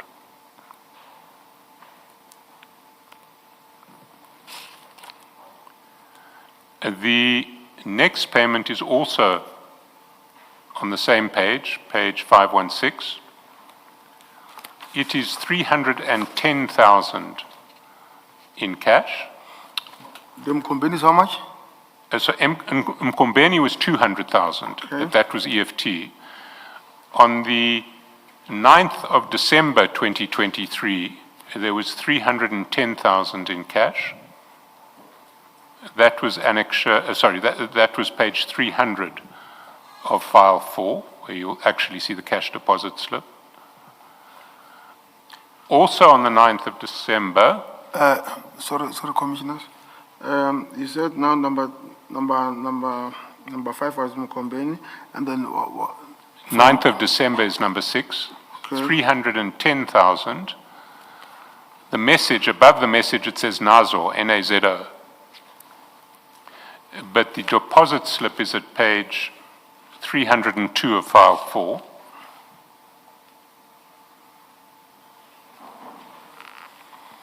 Sorry, not 302, 300 of file 4.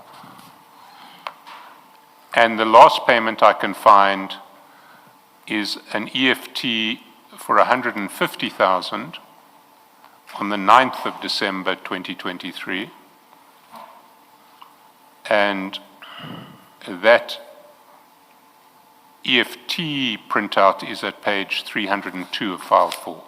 The WhatsApp is on page 516, and it is actually a WhatsApp that is sent. It is the only WhatsApp in all of these that is sent to you from Mr. Molefe, as opposed to being sent by you to Mr. Molefe.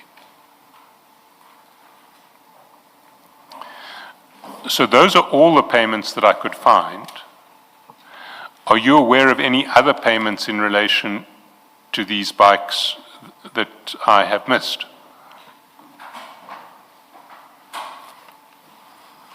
I'm not sure about that. When you say you're not sure about that, there could be some more payments that just weren't reflected in the WhatsApps. That's correct. What was the total cost of these bikes? You've mentioned the cost of Mr. Molefe's bike being 798,000.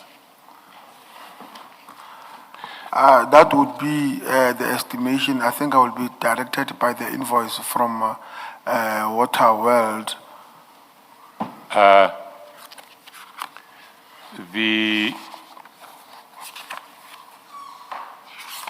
me see if I can find an invoice to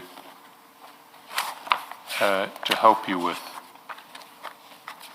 I don't have a reference to an invoice at this stage, and it wasn't clear to me. There were 4 bikes, you say? That's correct. And would some of these payments have been for different ones of all 4 bikes? Yes. Would all 4 bikes have been covered by these payments and possibly others? That's correct. Well, let me ask some questions about these payments. The first is, who gave you the EFT from Mkombeni Transport that you sent to Mr. Molefe? Who is the person who made the payment through Mkombeni Transport?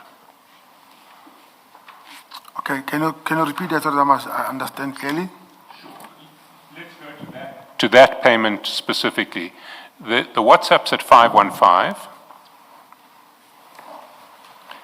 It's the WhatsApp at 9:51:50 in chat 3. Which file is that? That file is, it's file 2.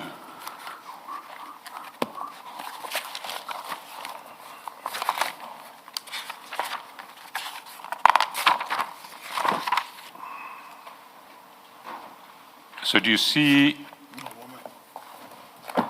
chat number 3 from 18 November 2023?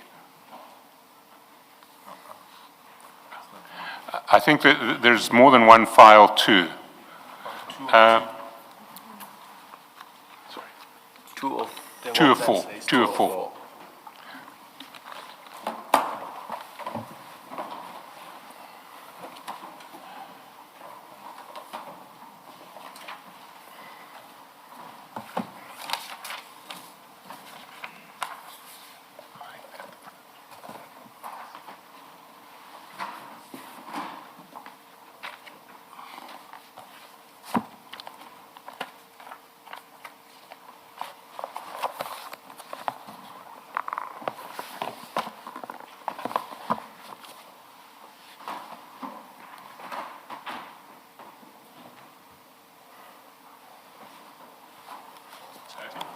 You have it.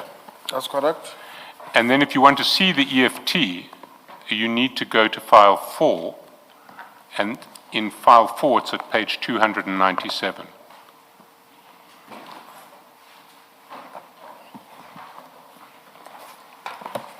(297).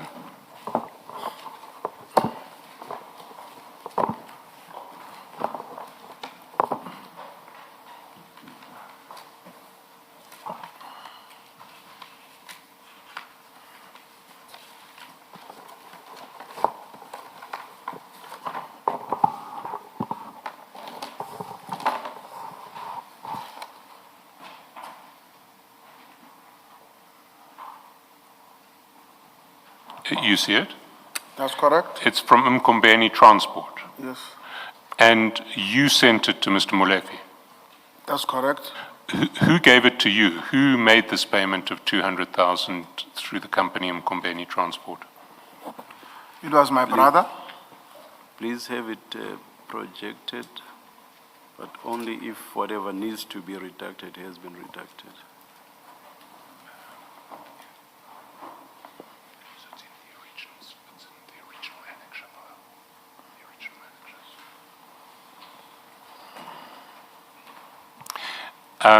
Chair, we're struggling to get it. Can we proceed until Yes. until we have it? Yes. And is Mkombeni Transport one of your brother's companies? That's correct. And was your brother contributing to the purchase of the bike for Mr. Molefe? He was not contributing. So, on whose behalf was the 200,000 paid? This 200,000, it was paid for a bike in Waterworld. The money was from Mr. Msibi gave me cash. So Mr. Msibi gave you cash That's correct. to buy a bike for him or to contribute to Mr. Molefe's bike? Okay. It was being done like this. Mr. Msibi will give me money, then I will go and deposit. Then after depositing, I will send each and everyone the proof of deposit. So the reason I sent this one, Mkombeni, to Mr. Molefe, it was a proof of payment that it was paid to another 200. I think I've sent it to Mr. Msibi, Mr. Mutsumi, Mr. Mtagati, and Mr. Molefe. But I see many occasions where you pay the cash into the ABSA account of Waterworld, and you get a stamped deposit slip, which you then send round to Mr. Msibi, Mr. Mutsumi, Mr. Molefe, To everybody, yes. and Mr. Mtukati as well. Why, in this case, did you do it through your brother's company? Okay. At that particular time, I didn't have time to go there, and I had a cash with me. Then I asked him to pay to Waterworld. Then I will replace with the cash that I had that time from Mr. Msibi. So you had 200,000 rands in cash from Mr. Msibi. You didn't have time to get to an ABSA branch to deposit it into the Waterworld account. Yes. But you were obliged to do a transfer to Mr. Msibi, so you got your brother to do a 200,000 rands transfer, and presumably you gave the cash to your brother then. That's correct.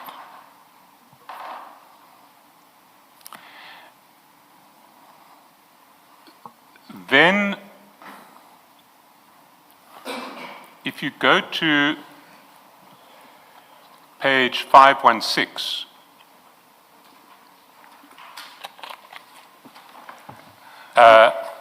chat number 3, Which file? file 204.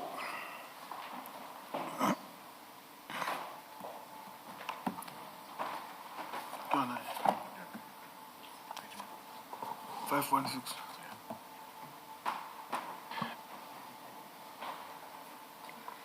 Mr. Chaskalson, are we going to hear who is Daddy K in these exchanges? Sorry, I didn't hear that, Commissioner. In these chats, the sender Daddy K, That is Mr. Molefe. I see. All of these proofs are sent to Mr. Molefe.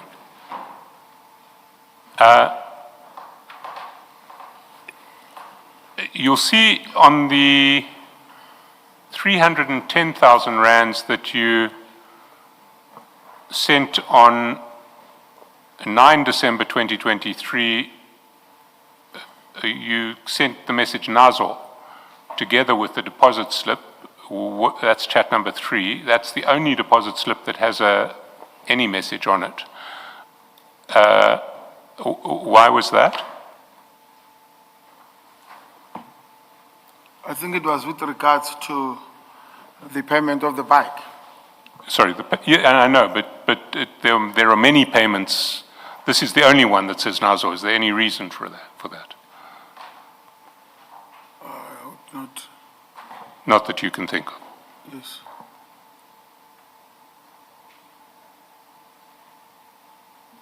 And then, on the same page, 516, you'll see the only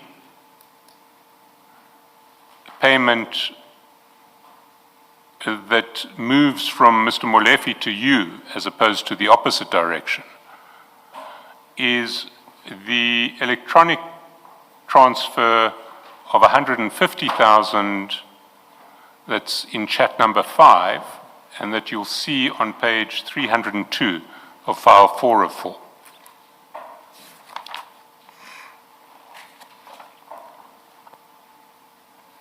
You see that? File number 404.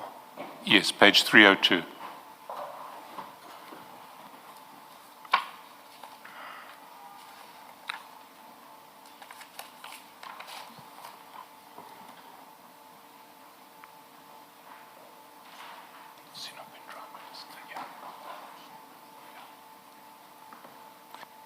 You have it. That's correct, I see it. It's from a company called Zino Pindrana. Do you see that? That's correct. Do you know whose company Zino Pindrana is?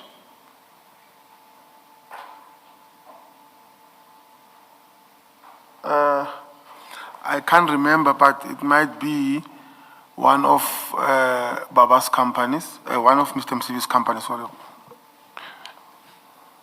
I see, did Mr. Msibi have friends who were directors of his companies, or was he the only director of all of his companies?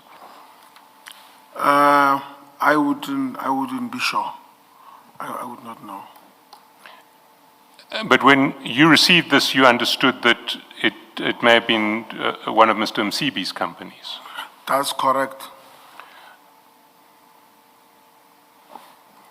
You see, if you go to page 175, which will be in file 3 of 4,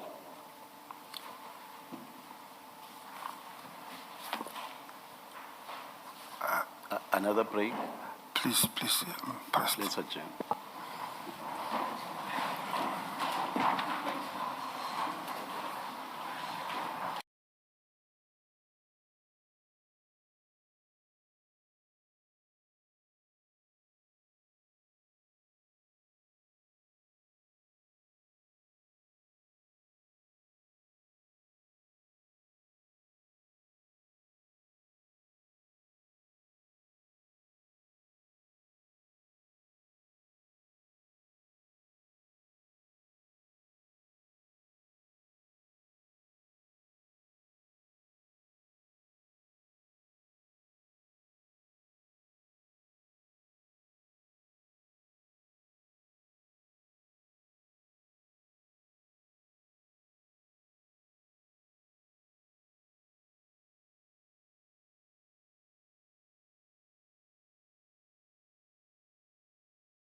Yes, Mr. Shazazin.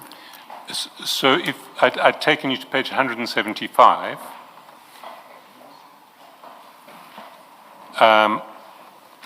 of file 3, I think it was, 3 or 4.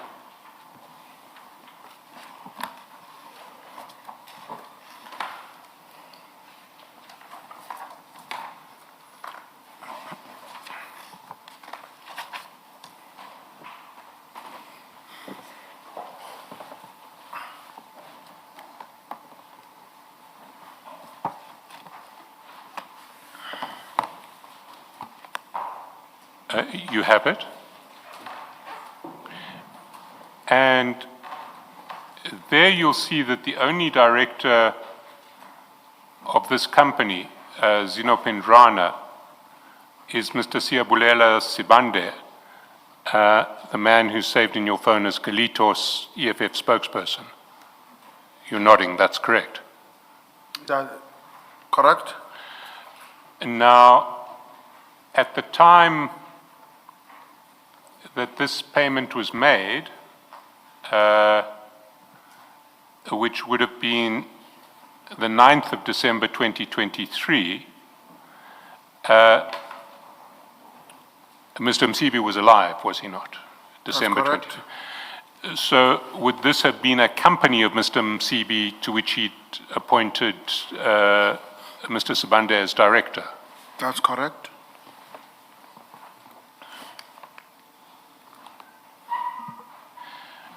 Now, can I ask you, I mean, the one thing that strikes me about these payments is that most of them are in cash and for very large amounts. To take an example, or possibly the most striking example, if you go to page 293 in file 4 of 4.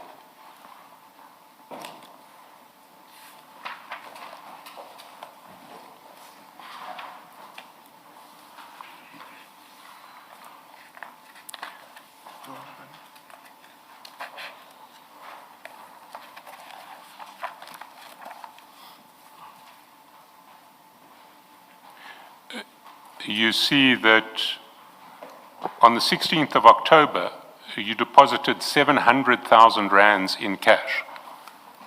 That's correct. Now, and was that all from Mr. Msibi? That's correct.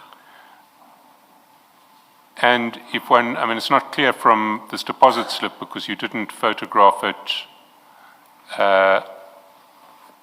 you didn't photograph the whole of the deposit slip, but as I read the deposit slip having regard to the others, you can see on the right that 30,000 was in 10 rand notes. 40,000, or 30,000 and 10 rands was in 10 rand notes. 40,000 and 80 rands was in 20 rand notes. You go to the bottom of the left, 58,550 would have been in 50 rand notes if it ends in 50. And then presumably 348,000, 6,000 rands would have been in 100 rand notes, and 222,800 rands would have been in 200 rand notes. Is that correct? Is that how it would have been? That's correct. So take, for example, the 348,600 rands in 100 rand notes. That would have required 3,486 100 rand notes.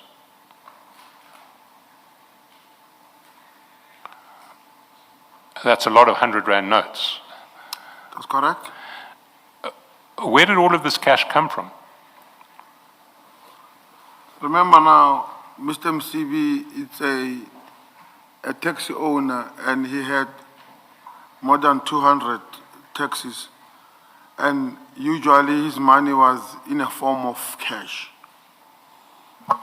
And this amount of 200 rands and 100 rands? That's correct, it's from there.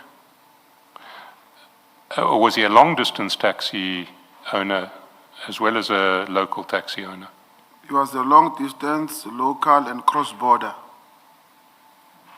So he has passengers who are paying fares with 200 rand notes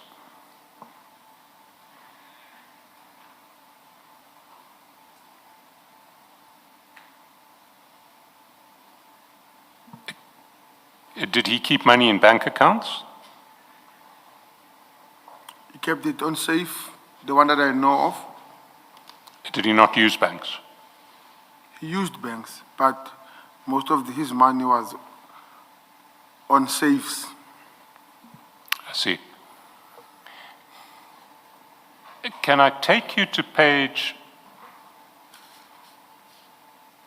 623? Maybe before you do that, as a follow-up to your question, when you make these many payments in cash of huge amounts of money, doesn't Waterworld raise any concerns that you're paying in cash huge sums of money? Has that never been an issue? It's never With been an issue, commissioners, because before there was a payment, there was an arrangement prior to that. When you say arrangement, like with whom and what was the arrangement? The owner of Waterworld, there was an arrangement. Between him and, sorry to interrupt. Between him and Mr. Msibi. I see. Okay. Thank you.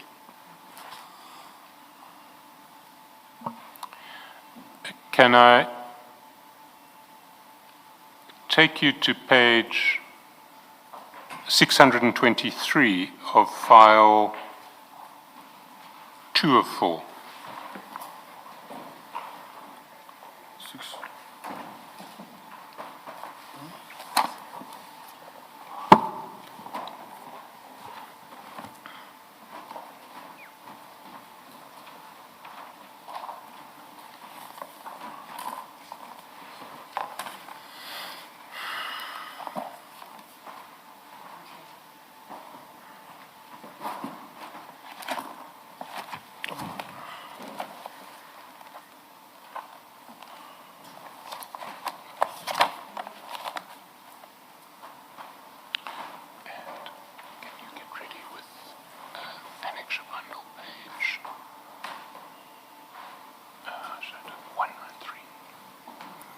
You have it? Yes, I have it. You'll see on the 8th of August 2021, maybe we should start earlier.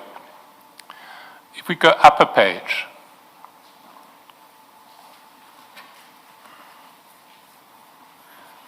in fact, all the way up to page 621.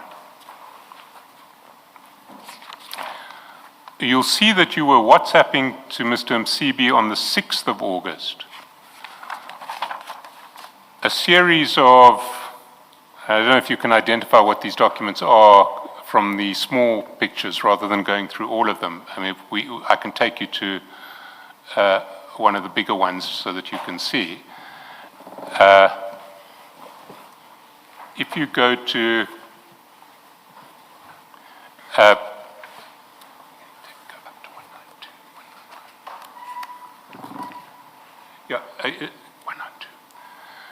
take a look at page 192 of file 3 of 4.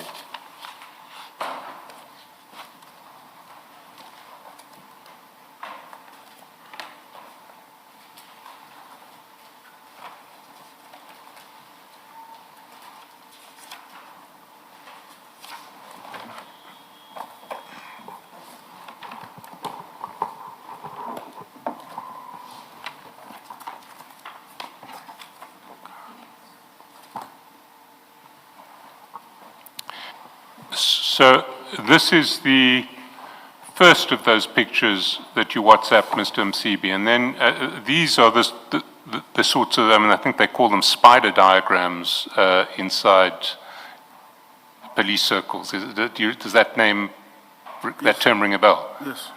You're showing connections between people and phone numbers and things like that. That's correct. And you see that there's a whole series of them that you WhatsApp to Mr. Msibi from chat number 6 on page 621 all the way down to chat number 3 on page 623. And, correct. and those are all WhatsApped on the 6th of August 2021. Do you recall why you WhatsApped all of these spider diagrams to Mr. Msibi? I can't recall clearly why. I can't recall, but maybe as it goes, I'll remember. Well, where would you have got these spider diagrams? Where do you get spider diagrams? It might have maybe in my office. They're usually from police investigations, are they not? That's correct. Now, why would you be WhatsApping to Mr. Msibi spider diagrams from police investigations? I think it was taken from my laptop. I don't know what was it all about, but it was me. Would Mr. Msibi have been entitled to see spider diagrams forming part of police investigations? No. So, was this a rare occasion in which you sent him spider diagrams to which he wasn't entitled, or did you do that frequently? Can you repeat that? Was this a rare, one of few occasions where you sent him spider diagrams from police investigations to which he was not entitled to? Or did you do that often? Did you often send him spider diagrams from police investigations? No, I did not often send him this spider. So surely then, if it was a very rare occasion, you would be able to remember why you sent to Mr. Msibi a spider diagram from a police investigation when he wasn't entitled to receive that from you. That's correct. So why did you in this case? I am not sure, but as I'm saying that, maybe as you go or as it goes, I will remember. But I'm not shying away Yes. from that question. Well, I mean, maybe we should have included all of them in the bundle, and it was possibly a mistake not to. But if we go to page 192, you'll see, you will be able to see the name, or we can all see the name, which is possibly inappropriate. I think take it down, take it down.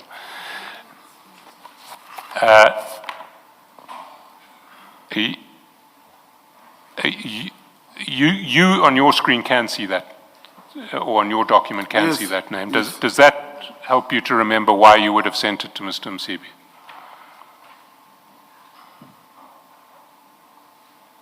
Ish. I would not want to lie. I would not want to lie. I can't remember. But as I've said, maybe as it goes, and I will maybe remember and think, where did it come from? You know? I'm sure you'll be happy to know that it can't go much further from my side. I don't know why you sent it to Mr. Msibi, so there's not much I can ask beyond that. But Maybe before you move on, sorry, Mr. Chaskosin, do you want to finish? Yes. At that page, just to try and understand this information, at 192,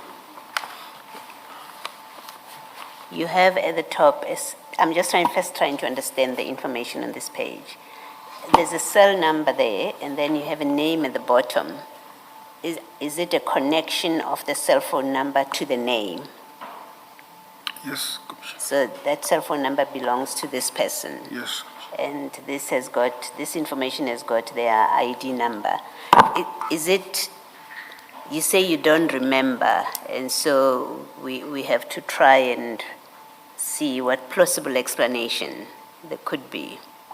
You wouldn't have sent this kind of information from police records if Mr. Msibi was not interested That's in this correct. information. That's fair to say, right? That's correct. It's Okay, fair. so you sent it to him because you knew he was interested That's correct. in this information. Yes, correct. Okay. Do you remember who this person is, whose name appears here, and what they may have been involved with that Mr. Msibi may have been interested to know about? I would really not quite remember, but underneath the, I think it's chart 17, I see a vehicle there. It's a buggy, and it was taken from Sandra. Then I say to him, zoom the photo. I think, I don't know if Mr. Chaskalson is going to be taking you through, this is at page 623, Mr. Chaskalson, that is referring to. I don't know if they're all connected. But are you saying, in my discussion with you, are you saying the 192 document that we've just looked at, that spider diagram, is related to that Baki on page 623? Is that what you're saying?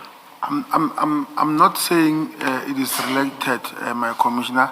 I say, as I said, I've sent him a buggy, and I remember at that time this buggy was hijacked. His Baki? His son's buggy. Okay. Was hijacked. Okay. So, to answer the commission's answer, that I might remember as it goes. I see. But I could clearly remember because of this one was hijacked. The same Baki that's in the picture? The same buggy. Okay, all right. Thank you. Thank you, Mr. Chaskalson. Unfortunately, we chose not to put all of the spider diagrams in the bundle, which was an error on our part, I think. But we should proceed. You can't recall. You think it may have been related to the Baki that you think may have been hijacked from his son? I think so.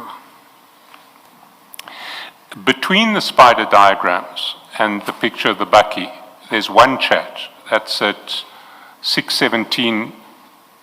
It's chat number 4 on page 623, 6:17 in the morning, 8th of August. And that is a WhatsApp you send to Mr. Msibi of a bag of cash. And the bag itself is at page 193. You see it? Which page is that? So that page at 193 okay, is the photo that you sent on the 8th of August at 6:17 in the morning. That's correct. Do you recall why you would have sent this photograph to Mr. Msibi at the time that you did, 8 August 2021? If I could remember, that is not a bag, it's a jacket. It was Mr. Msibi's jacket, that one. So that was Mr. Msibi's jacket? Yes, a biking jacket. If you could see there on top, on the zip, you'll see the emblem of Harley Davidson. Good observation there, Sergeant. Thank you. You're absolutely right. So it's a Harley Davidson jacket. Yes. And why were you sending this picture to Mr. Msibi? Okay, I was showing Mr. Msibi that his money was in my possession because of the previous night I was with him up until midnight. So he gave me money to keep on that day. That day I might be too drunk and these kids will take my money. Keep it. Then the same jacket, I took it to my vehicle. Sorry. Can you just repeat that? I think I lost you.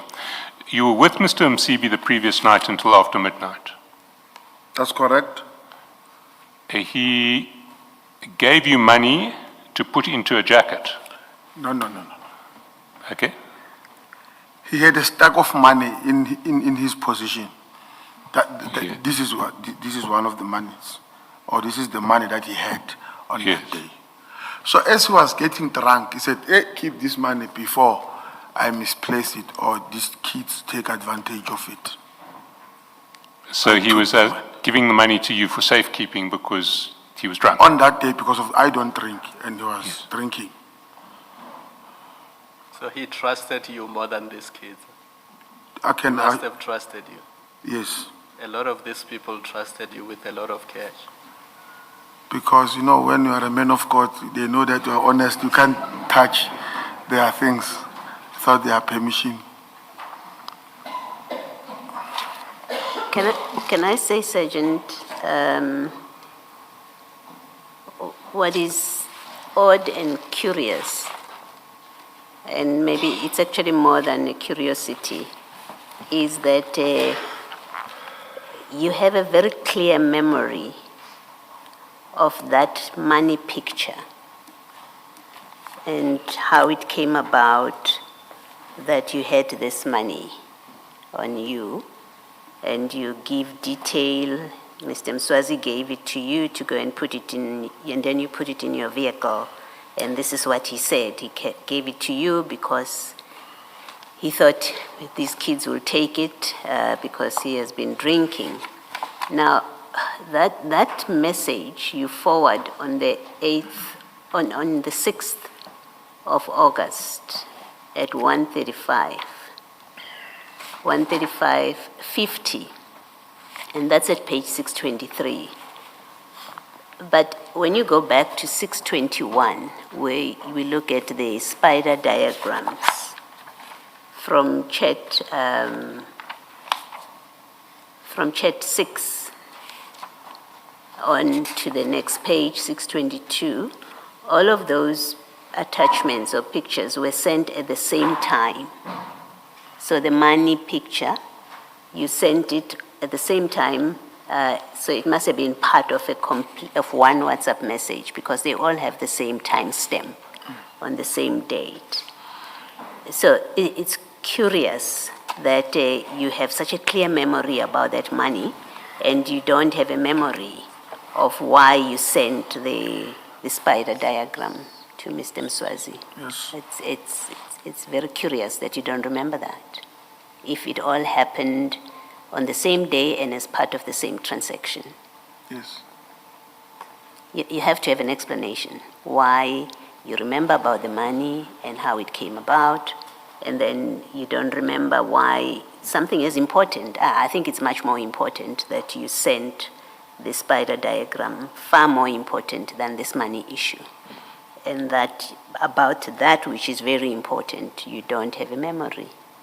It's strange and difficult to accept and believe that you don't have a memory of why you sent this.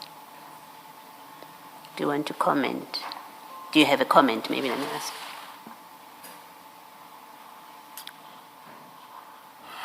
Yes, I have a comment, Your Worship. Oh, sorry, Commissioner. No, you can go ahead. Okay. You know, there are instances that one can remember about them specifically because of, I know why I do remember about the money is because of, I know no matter how much he can be drunk, the one thing that when he wakes up is his money. Where is my money? There was my money here. So that reflects in my message that it might be possible to remember. But you see, you don't just remember the money, Sorry. Yeah, sorry. Apologize, I didn't mean to cut you I short. also apologize to interject you, my commission. I was still explaining that the other thing that I remembered about the bag is because of it was hijacked from the most beloved son. So I remember because of he was furious about that hijack. So that is the reason I remember that maybe as it goes, I'll remember what was the diagram all about. Actually, I think, Sergeant Kosi, let me correct myself. I'll correct you first about the Baki. It's a completely different date. It's not the same dates as these pictures, even the money picture. So I think I've been unfair to you to put to you that you should remember everything. The money picture, the money picture is on the 8th of August. And Spyder diagrams are on the 6th of August, so the dates are wrong, but I think the point still stands, that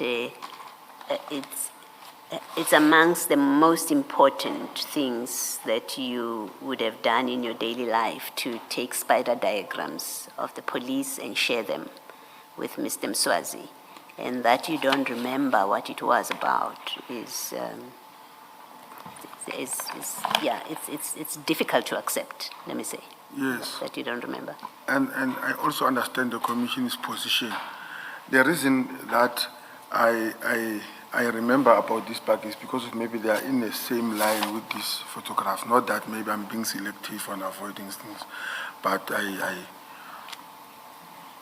Okay. Thanks, Mr. Chaskas. If I can just possibly jog your memory, because I've now looked through all of those Spyder diagrams. They all relate to details of the same person who we saw on the first one that you saw. They relate to addresses, allegations against that person in respect to previous cases, occasions in which cases in respect to which that person was arrested. You've got the name of that person from the first one. Does that help you to remember why you would have shared it with Mr. Msibi? It's all about that person.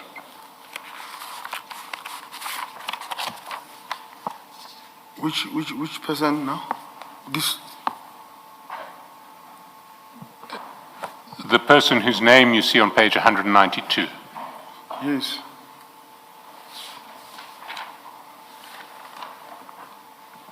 Okay. I still maintain that I can't remember exactly, but I do admit the diagram. Because of the diagram, it states the case number, the particulars of the person, but I can't recall exactly which issue did we discuss with Mr. Msibi. Okay. Perhaps what we can do is I can have printed out for you all of the diagrams, which may give you more detail, and then if you remember, you can let us know.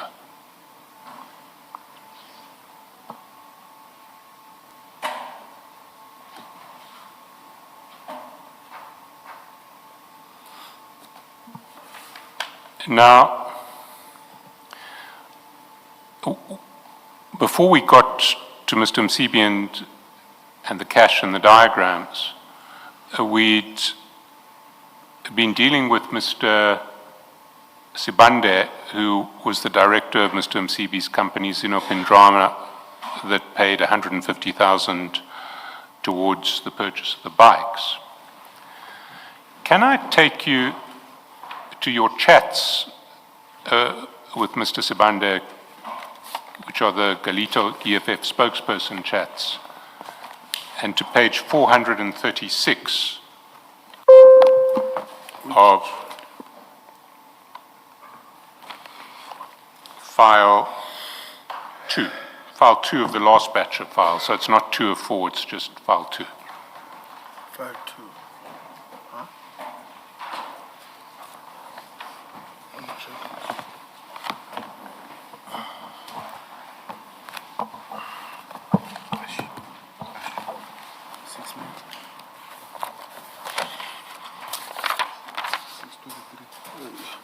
What page is that? 436.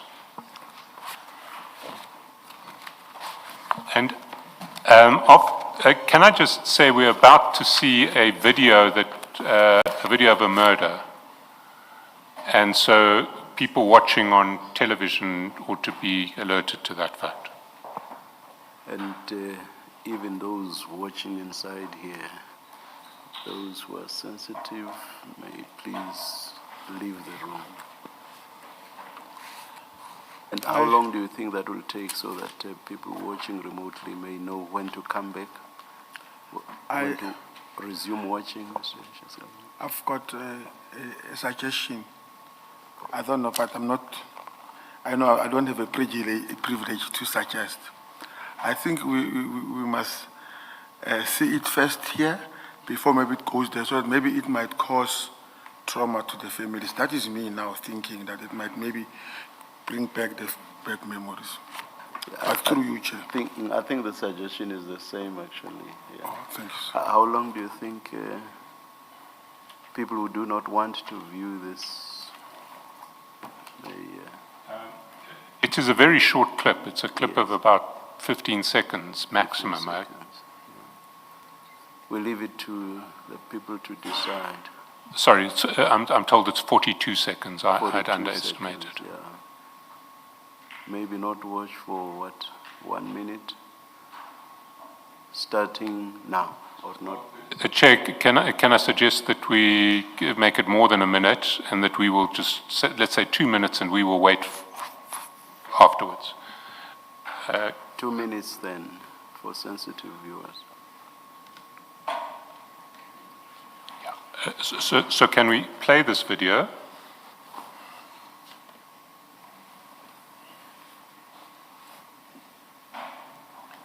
Okay, play it. Oh.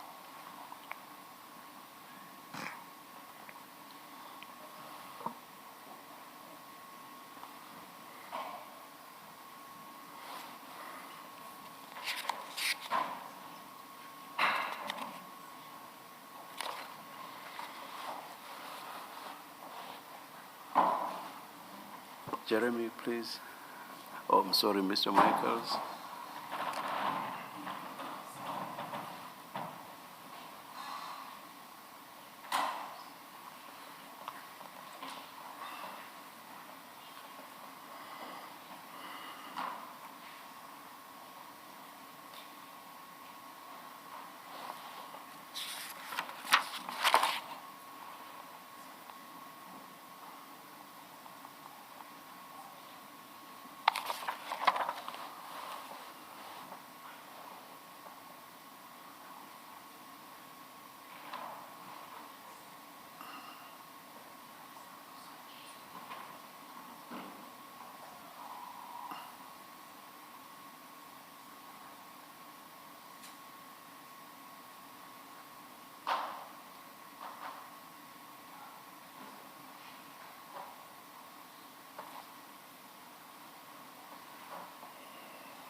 Thank you. Let's view it then.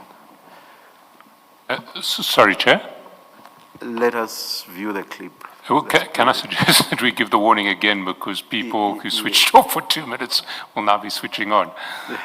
The 2 minutes is not up, so they'll probably still not hear the second warning.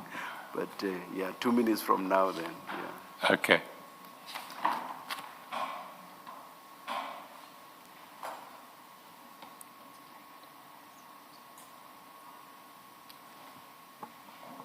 Okay, do you, I think, stop it?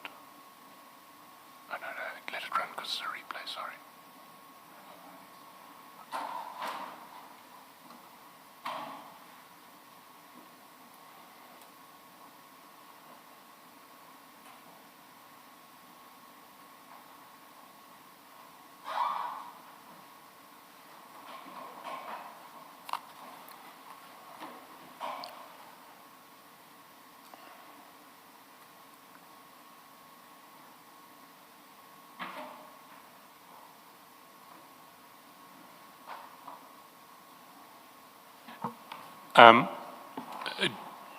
Do you recognize what that video is has filmed? Yes, I recognize. And whose murder was being shown there? Can I write it down because I don't know? Okay, no, it's fine because it's already there. It was AKA and Tibello. Yeah. So it was AK the rapper? Yes. And his friend. And his friend? That's correct. Were 2 people killed there? Yes. And Where did you receive that, or how did you come to be in possession of that footage?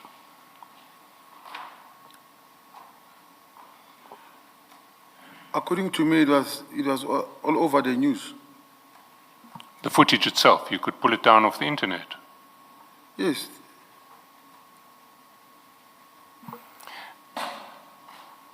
Why did you send it to Mr. Spyder? Because we were talking about it myself, Mr. Spyder, AKA's friend is a nephew to Mr. Mtakati.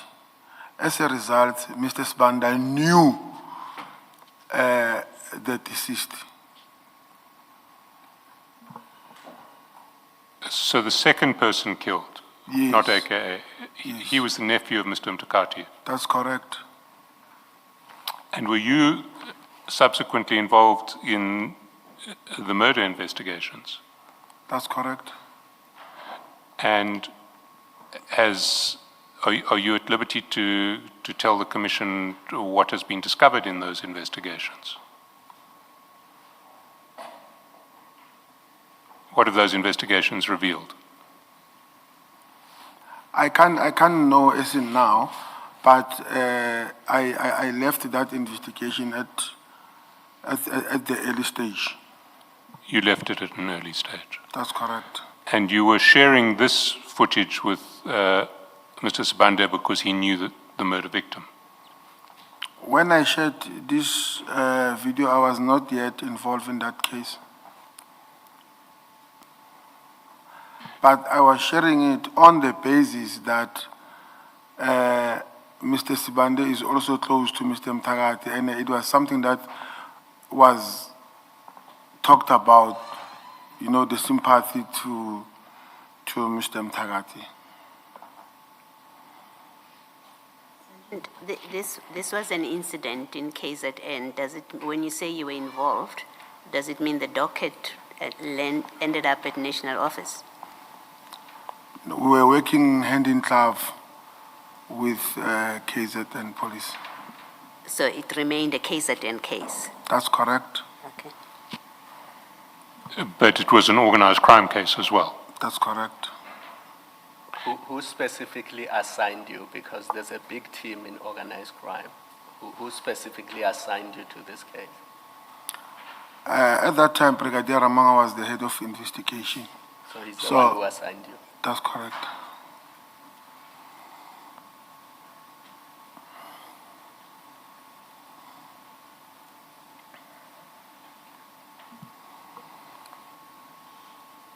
Then you'll see that 2 days after you had sent Mr. Spyder that video, at the foot of the same page, you sent him a link to a clip on YouTube about Mr. Matlala. The clip is, you'll see it in chat number 6. It says, Tembisa Tender Tycoon, his mama cat, and their brazen blue light brigade. You see it? That's correct. Do you recall what that clip was about?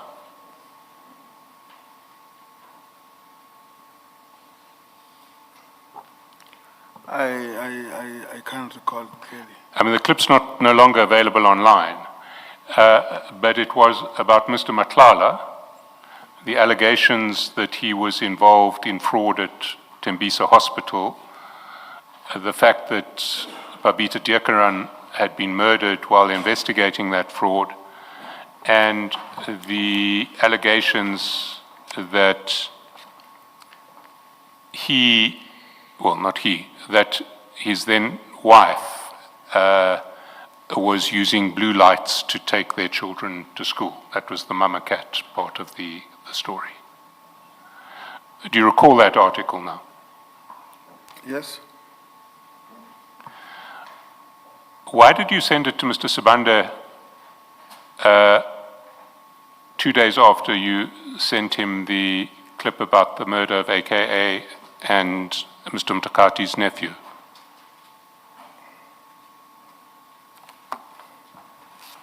I don't know. I just sent it to him.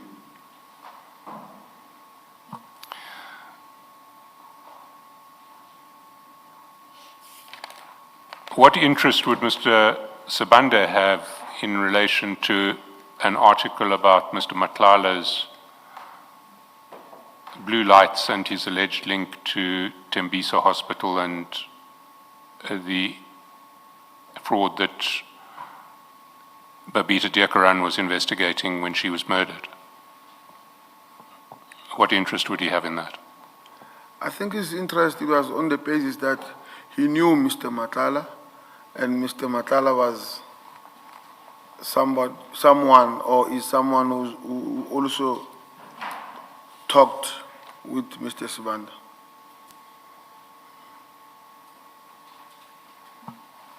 So, were you sharing it with Mr. Sibande because you wanted him to be aware of the allegations against Mr. Matlala? I think it was a matter of maybe gossip, if I can put it in that way. You know, like now I'm appearing, people who know me, they will say, hey, but I'm fry, or, you know. You're prone to sharing things. Yes, so is that situation like that?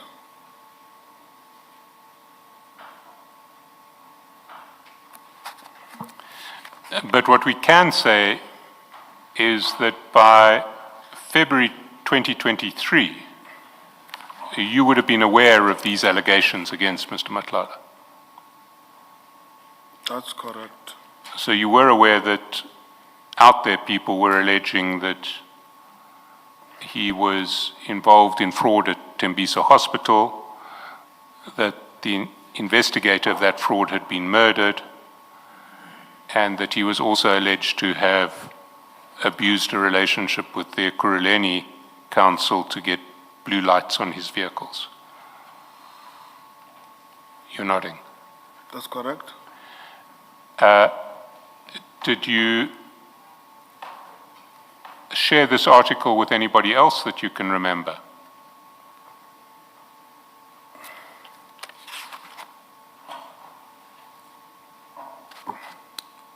I can't remember, but I don't want to close it there. I might have sent it to some other people. I've lost my page reference, but I can tell you that you shared it with Mr. Mswazi on the 13th of February at 3:09 p.m. Sorry. Yeah, Mr. Msibi, not Mr. Mswazi. Mr. Msibi. I'll get you the page reference, but you can... I would not deny that. Why would you have shared it with Mr. Msibi? I think now the explanation would be because of at that time, Kat was the head of security for Mr. Msibi. I was informing Mr. Msibi that this is happening about Kat. You can't be seen associating with him.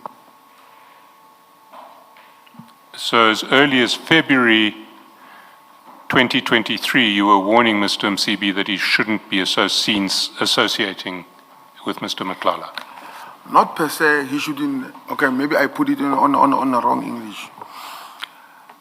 I was in a way just alerting him that is what is currently happening about Kat.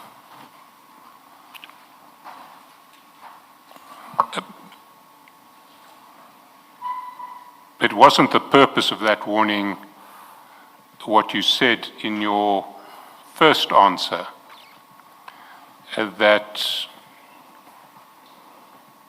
these are the allegations against this man, you shouldn't be seen associating with him. You must be careful with him, yes. You must be careful about him. Yes. You must be careful about associating with him. Do you recall what Mr. Msibi's response to your warning was? I can't remember.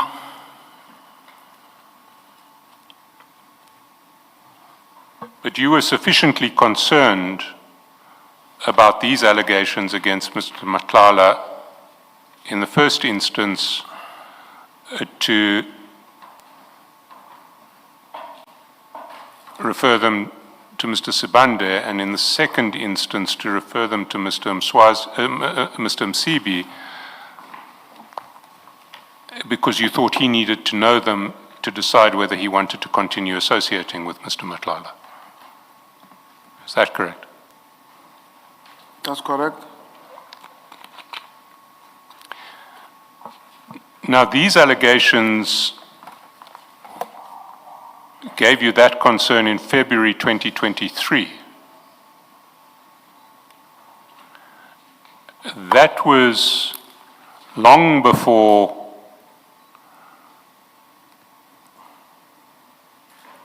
your first meeting with Mr. Matlala and General Sabia.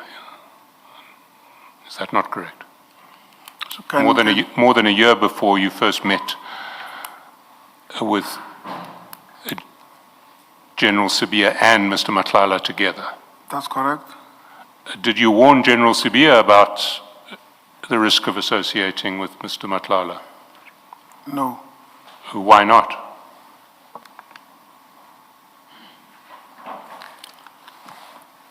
I did not warn him.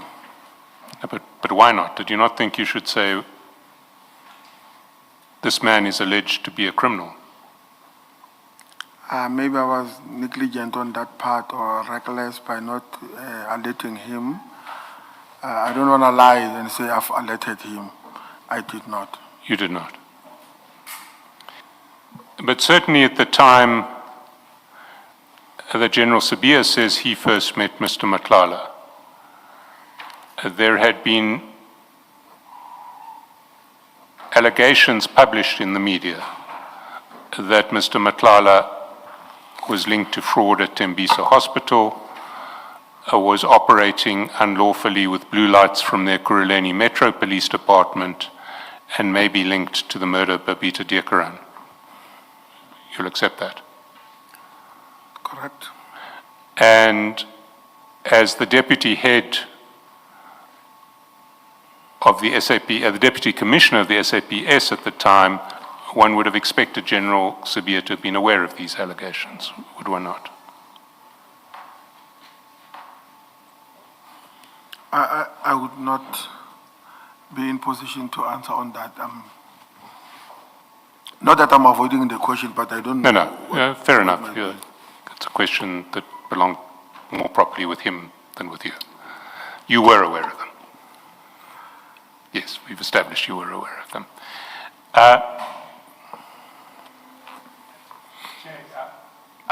I think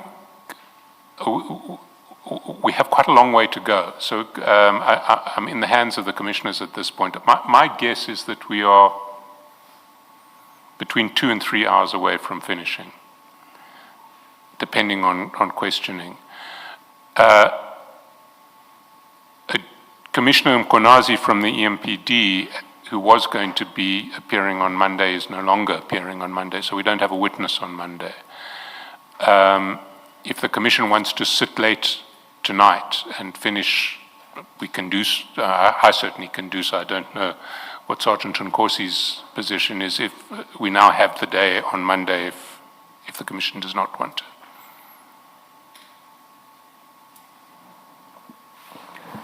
We prefer to continue on Monday. Mr. Maleka, I see you nodding. Thank you very much. Let's adjourn until 9:30 on Monday. Let's adjourn.